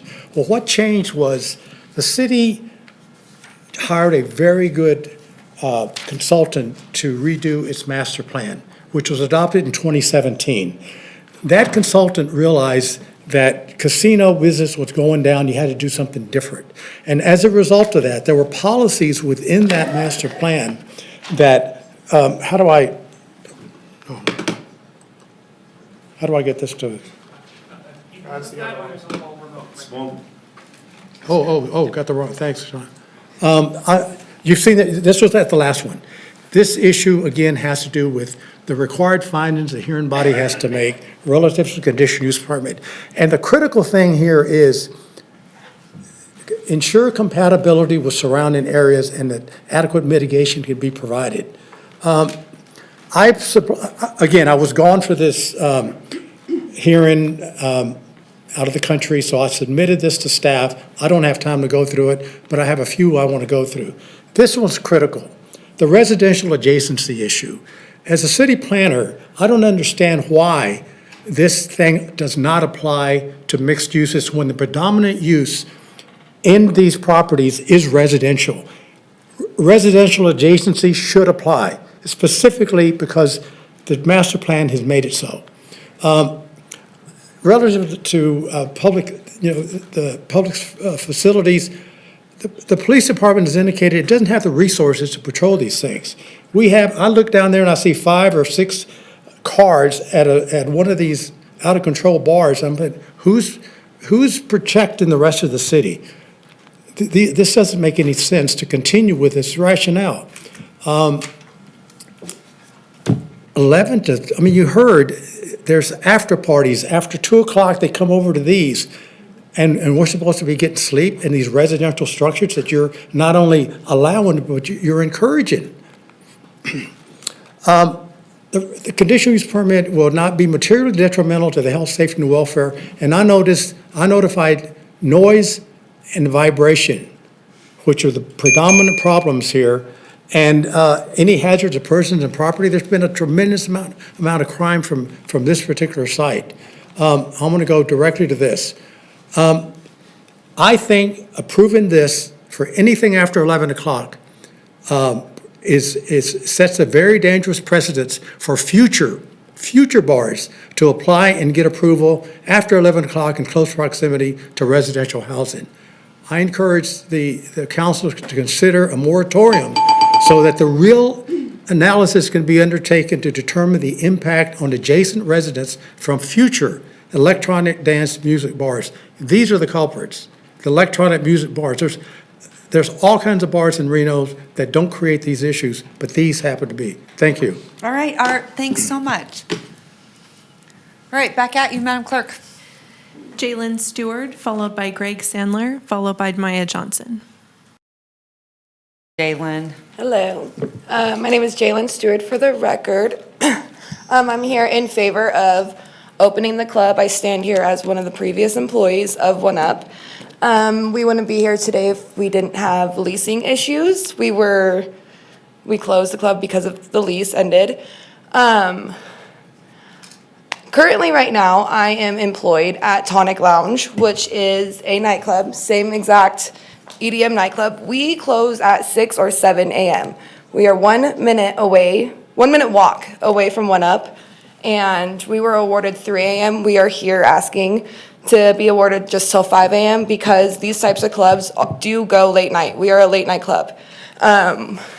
I'm so nervous. I'm sorry. No, you're fine. Listen, trust me, I wanted to commend everyone in that last hearing because what are the 3 biggest fears? Do you know? Public speaking. I'm a bartender and I can't public speak, okay? But it's public speaking, flying, and the dentist. So don't worry about it. You're doing fine. Just Okay. stay calm. Well, and you're doing great.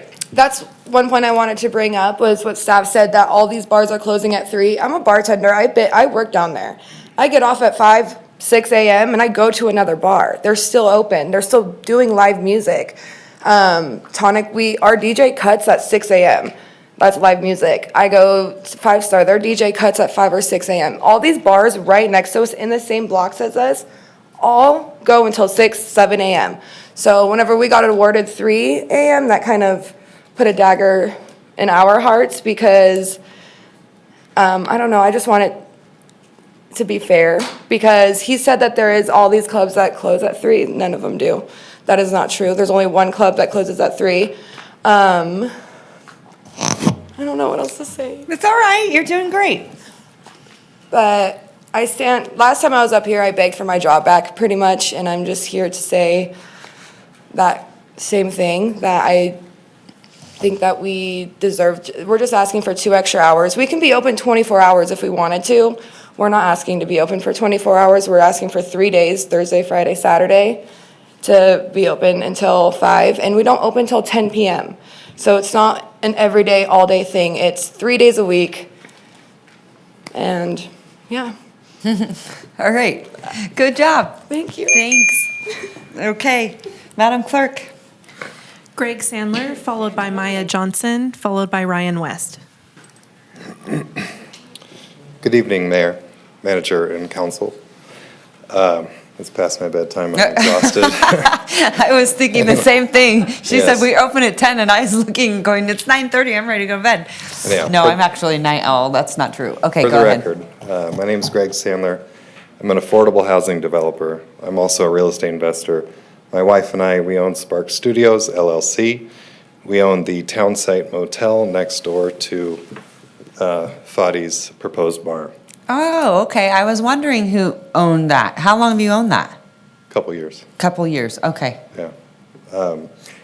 In general, I'm in support of Fadi opening the bar, but I do need to raise some concerns. And they actually brought it up for me. You showed those nice pictures.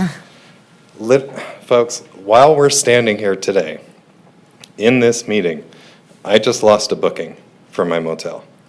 And it happens all the time. It's almost weekly. And we had to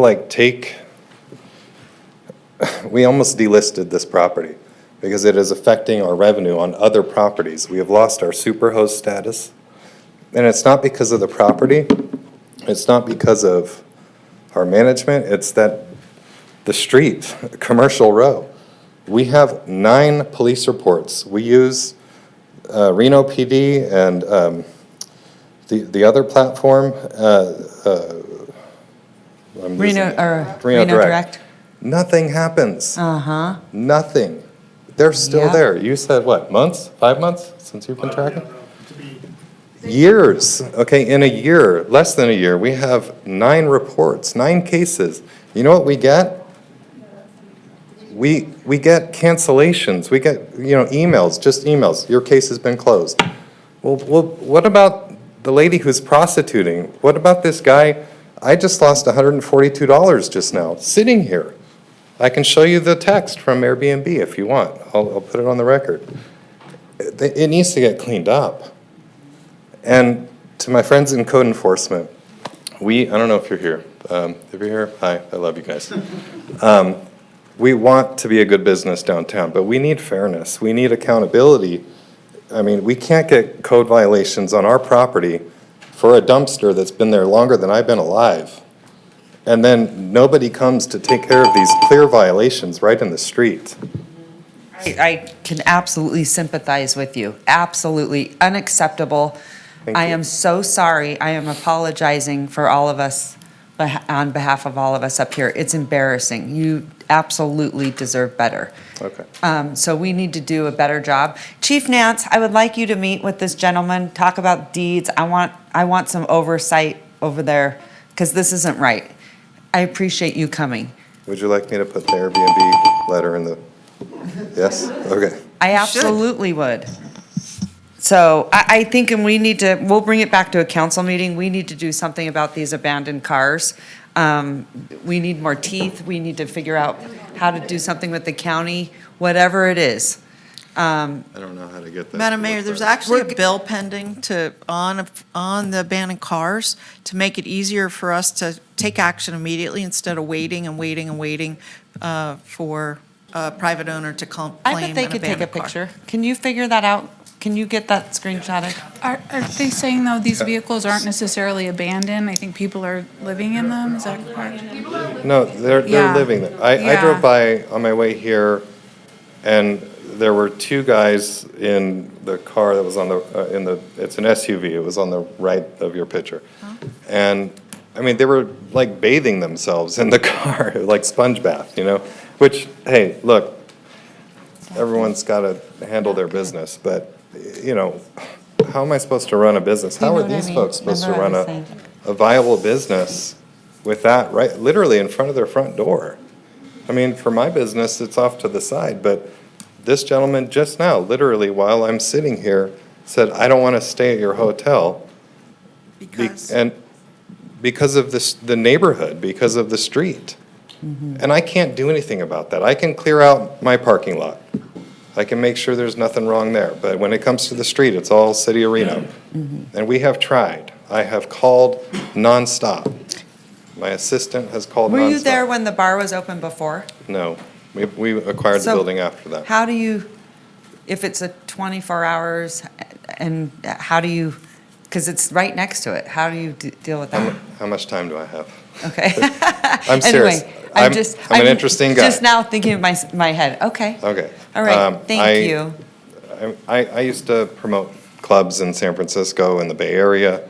We had nightclubs right next to high-rise condos, low-rise condos, and there's a way to make it work. You just have to have someone who's willing to do it. Okay. So, All right. All right. Thank you so much. Thanks. And before you leave, Chief Nance is going to get with you, okay? Maya Johnson, followed by Ryan West. All right, Maya, I love your shoes. Thank you. They are so cute. Thanks. Hi, my name's Maya Johnson. I'm relatively new to Reno. I've lived here for almost 2 years. Welcome. Thank you. I've lived in a few other cities on my way to finding myself here. Baltimore, Philadelphia, a city in Japan that nobody seems to have ever heard of. I visited a bunch, New York, Tokyo, Osaka. I've participated in nightlife in pretty much all of those places and some more. It's something I think every healthy city should have. I'm here speaking in favor of the applicant's appeal to be open until 5 a.m. I have been to venues like this. I hope to go to them again in the future. I understand what he's talking about when he says that if he wants to book a DJ to do a set, he can't kick everybody out at 3 o'clock and the show. it needs to be worth everybody's while to pay the cover and come in and see it. I think that any condition placed on this business should be done in careful consideration of the type of business that it is and what it needs, as he's described. I have tried my best to read through the document packet and see all the objections and listen tonight. And what I'm hearing and reading a lot is we don't want any nightclubs in here because this is a residential neighborhood now. The master plan designates this as the entertainment district. What I want us to consider is if we're not going to allow nightclubs here, then where are we going to allow them? And are we comfortable saying that we don't want nightclubs in Reno anymore? Because that's what I'm hearing, that we don't want anything past 11 PM. We don't want any live entertainment after 11. We don't need it. But I think the city needs to work for everybody. And there are people who are interested in this type of business, and we need to consider that. And this is the place where we've traditionally had them. And I don't think that it's any more likely that they're going to be allowed anywhere else. So I think that forcing these conditions on this business or denying it outright is effectively saying we don't want nightclubs in Reno. I hope we're not comfortable with doing that.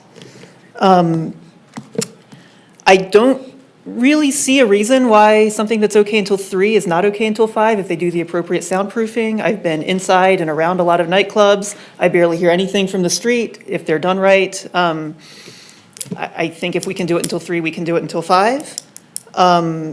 I'm really concerned about the objections that we shouldn't be doing this because we don't have the police presence to handle it. I think it's a really dangerous direction to go in if we say, well, we can't have late night, we can't have a nightlife scene because our police budget's too small, we just can't handle it, we just can't have it. I think we need to figure it out. We've heard a lot of descriptions of the condition of the street right now. I know that there are some public safety concerns that come with nightlife. I think that's something that as a city, that does have a reputation as a 24-hour town, but this is not unique to Reno. I've been to nightclubs in Baltimore that kicked everybody out well after the sun was up. It's not just us. I think we need to deal with it, and I don't think that leaving the property vacant is going to make the situation better than activating it. All right, good job. Okay, why'd you move here?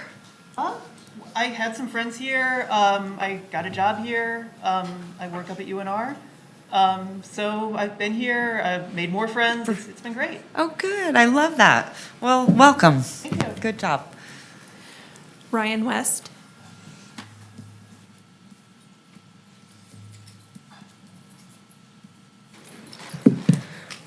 For the record, Ryan West. I'm here in support of 214 reopening. I'm a former patron of One Up. The industry really built me. One Up was actually a big inspiration for why I got involved in the music scene. I actually almost started employment there when I first started in the scene in Reno. I actually ended up moving over to the Bluebird by recommendation from them because of what they were going through at the time. They said I'd have a better off longer-term future going to another establishment. So one, they were honest, and two, they care about the scene and everything about it, just their individuals as well.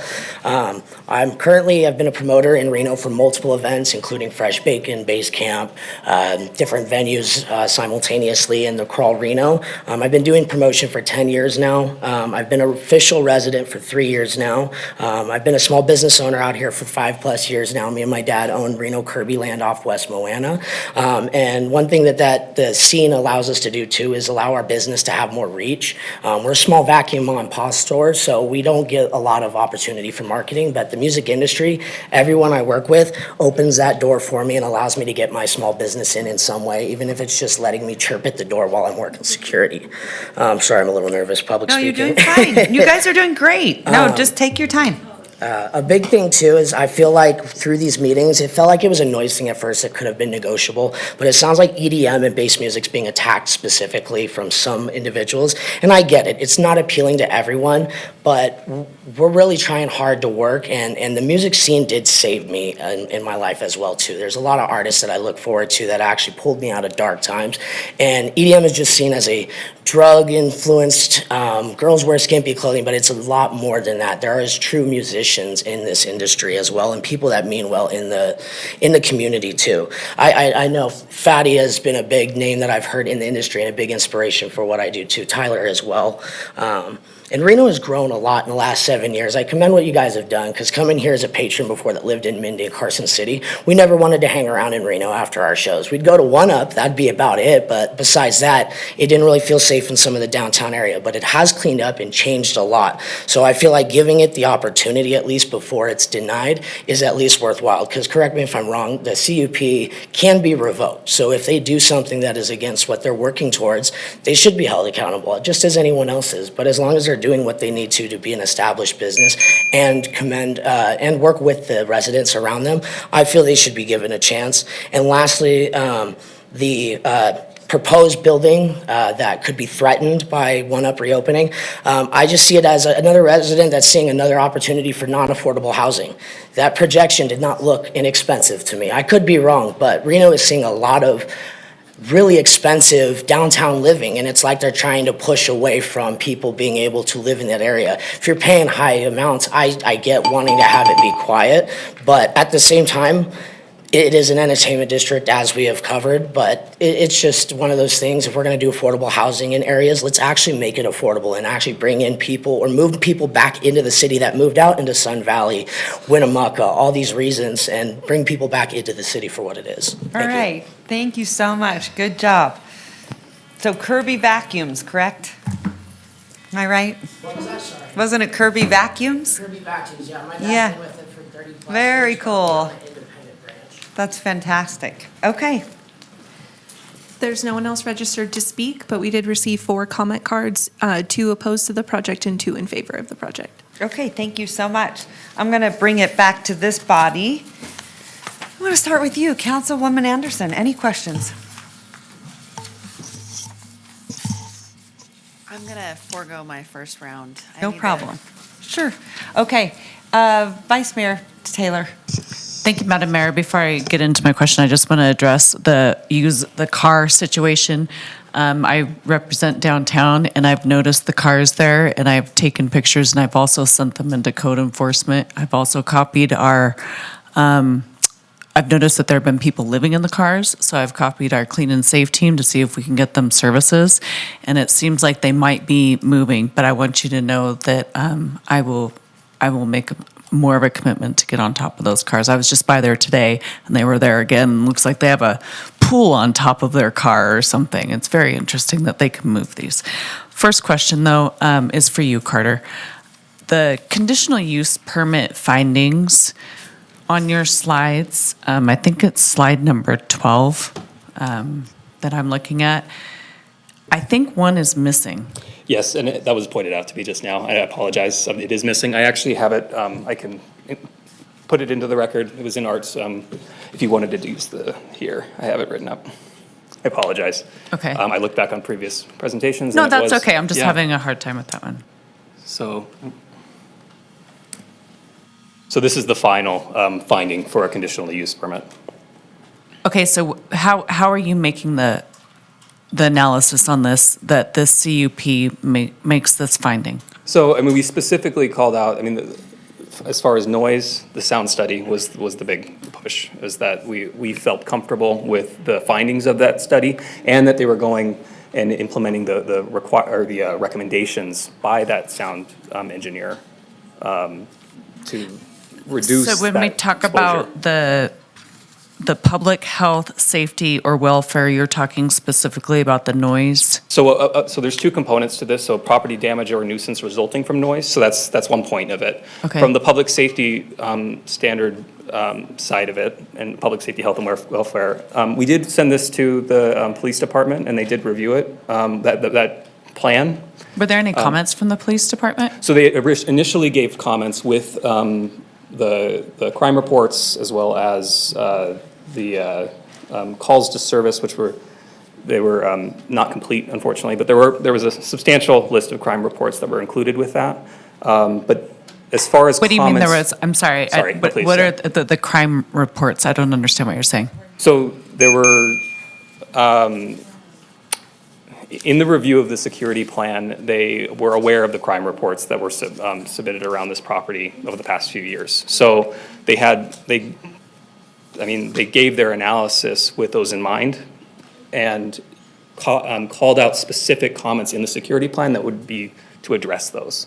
So staff, from that feedback, we felt comfortable that we were meeting this finding from that position. Okay, I might have some more questions. I'm out of time. Thank you, Carter. All right, Councilwoman Dewar, go ahead. Yeah, thank you. Carter, I just had a question on the very first paragraph of the staff report, which was sent to the Planning Commission. I got confused about the history. So what I've determined is in 2009, a special use permit for the nightclub was approved with limited conditions to allow for live entertainment. I'm not sure what those conditions were. Were they, what was their hours then? Do you know? They did not have hours restrictions. For the live entertainment? Correct. So they could operate 24 hours, plus they could have live entertainment 24 hours? Correct. However, it says the nightclub operation continued until it went out of business. So even with 24-hour live entertainment, they went out of business. Do you know more about that? Well, as far as I Is only it know a that. different owner than this owner? No, it is the same owner. Same owner. Correct. But, so maybe I should be asking them. I mean, even with 24-hour live entertainment, they went out of business. So I guess I'm wondering about this 5 o'clock cutoff, 5 a.m. cutoff versus 3 a.m. cutoff. You know, what might be different? And then it says the building since remained vacant. So I want to just understand, who actually owns the building? So the owner of the building is actually the Iliescu's. Oh, okay. Oh. Yeah. Well, tell, I think it's Yaya that's, Yes, Yaya is representing the okay. building, yeah. Well, when you talk to him next time, tell him I've called him a few times. He needs to call me back. Okay. Okay. Okay? Okay, so the Iliescu's own the building. Yes. And then it's leased to Mr. Fadi Mahana. That is my understanding, is that there is a Okay. lease. And, So yeah. maybe, would you want to answer my question about, you went out of business in 2022. Was there something different Hi, than Fadi there is Mahana, for now? the record. We didn't run out of business. The lease went up and was not renewed. Oh, the lease was terminated? Correct. And we have to leave because they have an offer on the building to build a parking garage. Oh, to buy it and build a parking garage? Some big investor But then they've offered to pulled buy out the or building something? and the land behind it, so the lease was not renewed, and we left Gotcha. for 2 years. Okay. And the deal failed, and it's been empty, and So then it fell through, correct. the sale. And then you talked to the Iliescu's and said, we'd like to release it? Correct. Okay, and then I see these changes in the layout of the building and the improvements that you say you've made. What I want to understand, I guess, from Carter too, is they needed to make these improvements regardless of the hours operation, right? Is that correct, Carter?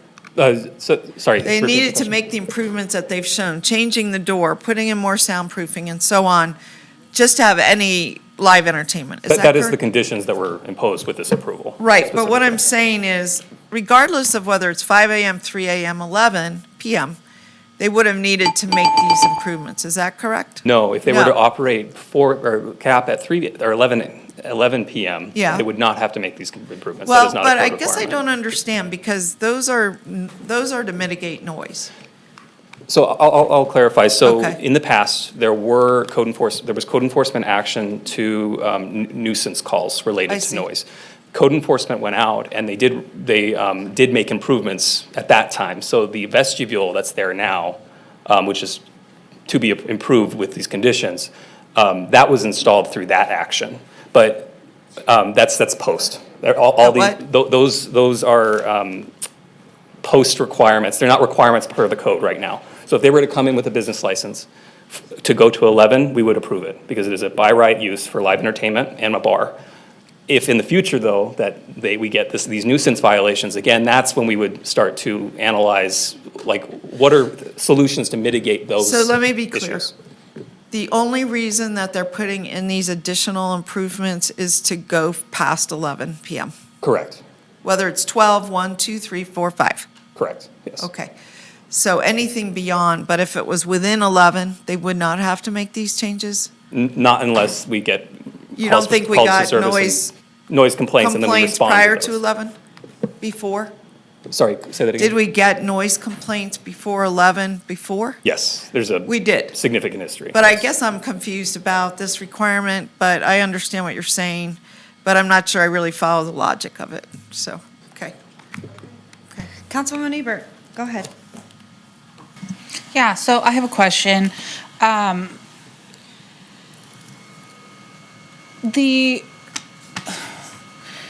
The vehicles that people are living in front of the building, that's kind of like a symptom of things that are going on downtown. And I know that we currently have a lot of vacancy downtown. And it was mentioned earlier that this could potentially decrease property value of a vacant lot. If this business were not to go in there and it's vacant, would that also contribute to more kind of blight in the community? Would that also devalue properties in the surrounding area? So one of the standards that was recommended by code enforcement that made it into these conditions is related to requirements for what's called crime prevention through environmental design. And one of those is making it look like the property is taken care of, and that has a direct impact on the perception of the property being taken, like people are watching it, people are considering. So vacancy definitely contributes or hurts, I mean, that CPTED, crime prevention through environmental design policy. But if it is something related specifically to the property, I do believe that code enforcement has the ability to, like graffiti, for instance. Graffiti, the presence of graffiti has the perception that the business isn't taken care of. Those are already code enforcement standards that we can address today. So it's not necessarily applied to the business, but there are things that we can do above and beyond through this process that supports those. Do you happen to know how much vacancy we have downtown right now? I do not know Estimate? Okay, because I know the last time I asked, it was 70%, which is significant. Okay. They used to be able to operate there 24/7, and the only reason why they can't is because their permit expired. Can you explain that more? Like, is there a certain time frame that they need to be in the space? I thought the permit kind of stayed with the location. So how did that kind of lapse? It depends on the conditions. So the conditions in this case did tie it to the business license. So when the business license went out, our city policy is to allow for them they can reestablish with the same use in the same location as long as they submit a new business license within a year. Okay. Unfortunately, that did not happen. Okay. So it restarts, it erases that land entitlement, and we start again. Okay, so if a conditional use permit was given to this establishment, it doesn't mean that would just stay at that building forever, right? There are ways that permit could expire or be revoked, correct? Yes, there are ways. Revocation is one thing, but also if the use changes, or in this case, if they didn't maintain the licensure for the operation. Okay, all right, I'll have more questions. Okay, Councilman Martinez. Thanks so much, Madam Mayor. I don't have any additional questions at this moment. Okay, thank you so much. Councilwoman Anderson. Vice Mayor. I have a couple questions on what are procedurally, what are the things we can do here? When I look at the presentation, there's one staff recommendation, but usually we have a list of all of the options. Is that available? Yes, and I didn't include the motions in the presentation, but in the staff report, there's three of them. So affirmation with modification, and denial. Denial of the conditional use permit would be the three that we provided. Okay.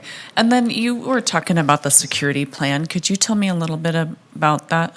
Yeah, so. Because that's what you're using to make the sixth finding, right? Yes. So, and a little back history on the security plan requirement, that's something we're consistently applying to these applications. We actually have a template that was developed through code enforcement, police, and business compliance. And that was what was used to develop this, along with additional requirements that were recommended by code enforcement. So it covers specific training policies, the number of security personnel on site based on the number of people that are present. There's security camera requirements that go into retention periods for how long they need to maintain those. Was that in the staff packet, the security plan? It was an exhibit. The whole security plan was an exhibit okay. in the staff report, yes. Thank you. Yeah. Councilwoman Dorr. You know, I was still confused by her previous answer, so let me just clarify and you say yes or no. They were allowed to operate 24 hours Yes, and they were allowed to have live entertainment. yes. 24 hours. Did we have a change in Title 18 or CUPs that changed that? So there was a change Okay. previously, and I think it was mentioned before, this nightclub use. Yes. It's not necessarily in the club, or sorry, in the code anymore, but it transitioned to this live entertainment use. Okay. It's the same thing. All right. It's just, it became an accessory use. I gotcha. Combined. Okay. And that requires what? So it required a conditional, or especially smart, but a use permit, the same back then. It's always required a use permit. Oh, it has? Yes, But they had a use permit they before? did, yes. Okay, was but approved. it expired and now they're in for another one, right? Yes, So it's not due, they had one before and it was very permissive, it sounds like, 24-hour live entertainment. And now they applied for another one and they got 3 AM from the planning commission, they want 5 AM, and others are advocating for no AMs, all PMs, right? So just to be clear, is that right? that's correct, yes. Okay, I feel good to understand what's going on. And have they made the improvements already? Not to my knowledge. I It's a think that it's a plan. Well, you could just say yes or no, it's a plan. You haven't built them yet. 80%'s been done. Okay. 20% left. Gotcha. All right, thank you. Councilwoman Ebert. Yeah, so just to kind of follow along with that, so those additional noise canceling things and other accommodations would be a requirement of this permit, is that correct? Yes, they would be required to submit a building permit to install those improvements, and Okay. then it would all be verified prior to the business Okay, license. all right. Well, I mean, are they building now without a building permit? I'm a little confused. I am not aware of any permits that have been submitted, so, So the things they're doing, the 80% completion maybe are not under a building permit? I can't speak on to that. So the No? roof improvement, that was done before you closed before? Yes, Okay. those do have permits. We have permits for the roof. We have Okay. permits for the vestibule that was installed with code enforcement Okay. in the past. I'm not aware of any permits for the remainder. Do we know if there were noise complaints at this location before? Like, was this a problem? Yes, there's a long history, like 15 years of noise Okay. complaints that we Okay. have on record with code enforcement. And it was due to music in the building or people coming out or combination, do you know? A combination of both. Okay, okay. All right, thank you. Okay. Councilman Martinez. I'm good for now, thank you. Okay. All right. That wraps up our 2 rounds. Does anyone need 1 minute? No? Okay. I'm going to send it to Councilwoman, or Vice Mayor Taylor. Go ahead and break this down, give us a motion. I have, listen, I'm all for live entertainment and a vibrant downtown. I have concerns with the condition, that number 6 condition of the material. Will not be materially detrimental to the public health, safety, or welfare. So I'm going to try and make a motion here, and we'll see what happens for discussion. Give me just a second, please, Madam Mayor. I have to look at the staff report for the motions. I am going to motion to deny the CUP based on finding number 6 of the CUP. Okay, I'll second. All right, that. so I have a motion. Discussion. I have a second discussion. I'm going to send it to Councilwoman Dewar. Well, I too cannot make, it's called the finding, it's not really a condition, but there's findings we have to make. And based on what I've heard, I have not reached a conclusion that this finding can be met about public health, safety, and welfare. And so I'm not comfortable recommending or supporting a CUP. On the other hand, I just want to be clear, they can operate to 11. And maybe what's going to happen, if your motion passes, if they can't operate with live entertainment, they can operate 24 hours with the bar, as I understand, but not, if your motion passes, not past 11 with live entertainment. Maybe they establish a really good record and come back for reconsideration at some point based on how they're operating up until 11. So that's my thought. Just at this time, I don't have enough evidence, I guess, that they can meet that finding. So. Okay, thank you so much. All right, Councilwoman Ebert, go ahead. What was finding 6 again specifically? I'm so sorry. The granting of the conditional use permit will not be materially detrimental to the public health, safety, or welfare. The factors to be considered. Do you want to bring it up? Sorry.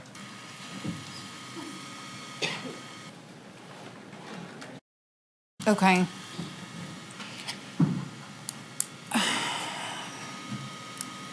I don't know. I just think it's better to have a thriving business in there and address problems as they come up through code and law enforcement and Reno Direct versus potentially having another vacant spot downtown that is just a magnet for more blight. I mean, we've seen the photos of what's happening there right now. And I just hate to see so many businesses close down. And to some public commenters' points, this is the entertainment area district. And if it doesn't belong here, does Reno just not allow this type of venue anymore? Like where would a venue like this be acceptable? Okay. Yeah. Thank you so much. Carter, explain to me, I'm trying to think. Explain to me then what, I guess, how do you, I'm trying to figure out what I'm trying to ask you exactly. Maybe it's because it's late. Maybe it's because it's late and we've been here all day and all night. So here's the thing, here's what I want to know. What recourse do we have when we have bad actors? So, I mean, other than just, Because I feel like the council, I'm sorry, I don't mean to cut you off, but I want to explain something to our council members. I feel like the council has this sort of cut and dry. And that sometimes we can't, not sometimes, but it seems like lately that we can't pull back a curtain when things are going awry. And I think that is also dangerous because it interrupts the rest of the businesses, the residents. And so explain that to me. so there's a couple layers. So from a nuisance control perspective, there's already been some evidence that we've gone in and made make improvements to get on that track. So that's outside of our conditional use permit process. Within the conditional use permit itself, one of the conditions does allow for some intermediate coordination with the administrator to say, okay, we're still getting these complaints on noise specifically. And we're able to impose additional conditions to mitigate those further, if that's the case. There is the potential that this can be revoked. That is an option, and it would be before this body. Yeah, because you would be the final decider on this case. So there's a revocation with the land entitlement itself, but then there's also revocation of business license, the quarterly license, as it is privileged. So there's different layers that we're able to, as staff and this body, like target to claw back, apply additional measures. Because it seems like it's all or nothing, and then, you know what I mean? And that's where I think it gets gray, and we do need to help businesses stay successful. So I feel like. There's routes to enforcing the conditions and then further revocation. And it needs to be more clear. That's something I'll bring back at a future meeting, but I think it's very vague. So, okay, thanks so much, Carter. I appreciate that.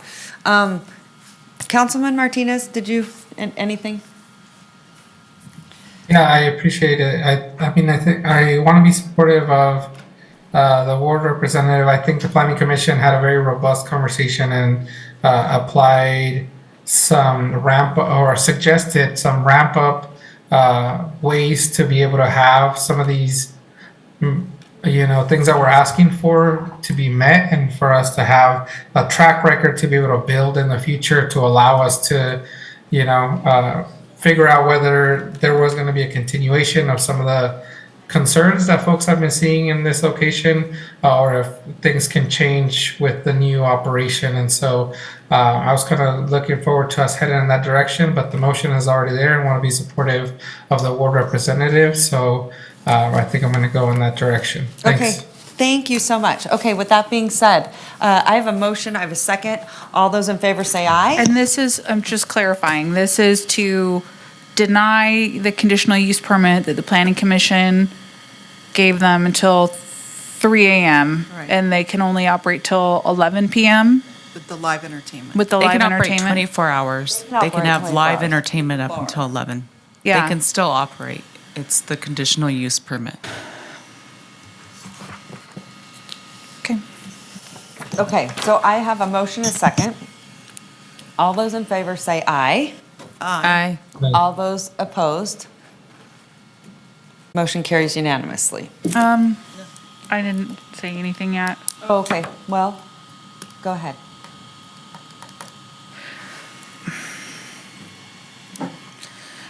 I just really hesitate to do this in this area. I think it sets kind of a bad precedent for the entertainment district.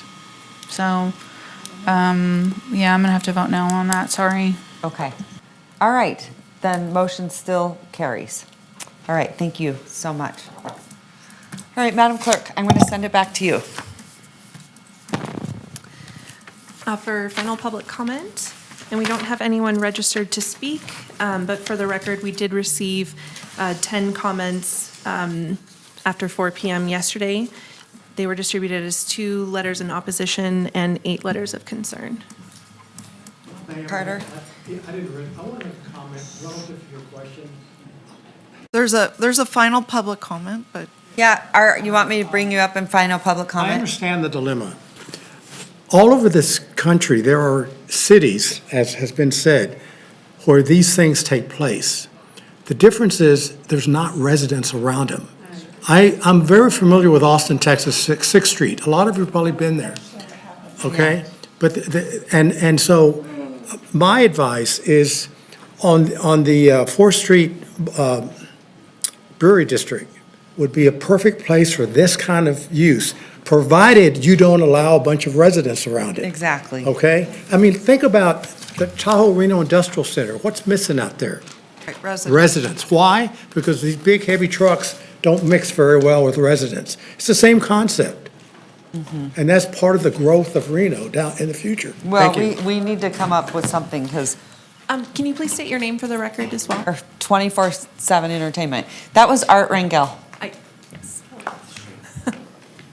Okay, Carter, will you please meet with them and let them know what's next? And I want to end up bringing this issue back. Thank you. You did a great job. Appreciate it. All right, Madam Clerk. Motion to adjourn is what we're looking for. well, don't we have a final public comment? No, we. That was, I Oh, thought we that were was in. it? Oh, we have no further public comment? Okay. No. All right, great. Do I have any council comments? Anything from you guys? Go ahead. I did just want to bring up something that I mentioned earlier today about setting up some type of fund for Reno seniors to accept donations. So just wanted to get that on the record. I know City Manager Bryant has recommended that I bring this up again so that we could get working on that. I don't know what else I need to do, contact legal or what, but I just want to make sure. I'll take it from here and we'll report back to the council as soon as we have something going. Great, thanks. Madam Mayor, just real quick, I wanted to correct something really quick. The downtown commercial vacancy rate is 10.7%, not 70%. The residential vacancy rate is 0.9%, and the other vacancy rate is 2.5%, which is a long way away from 70%. Well, Thank you. I asked. Okay. If there was an update. When I previously asked, Carrie Koski told me that it was 70%. I'm using information provided by city. Okay. I think you're All right, actually you two. using a study. Thank you. Okay. Councilwoman, or Vice Mayor, give me a motion. Motion to adjourn. All right, thank you. Second. All those in favor? Aye. Opposed? Motion carries. Everyone go home and get in bed, and tomorrow's a new day.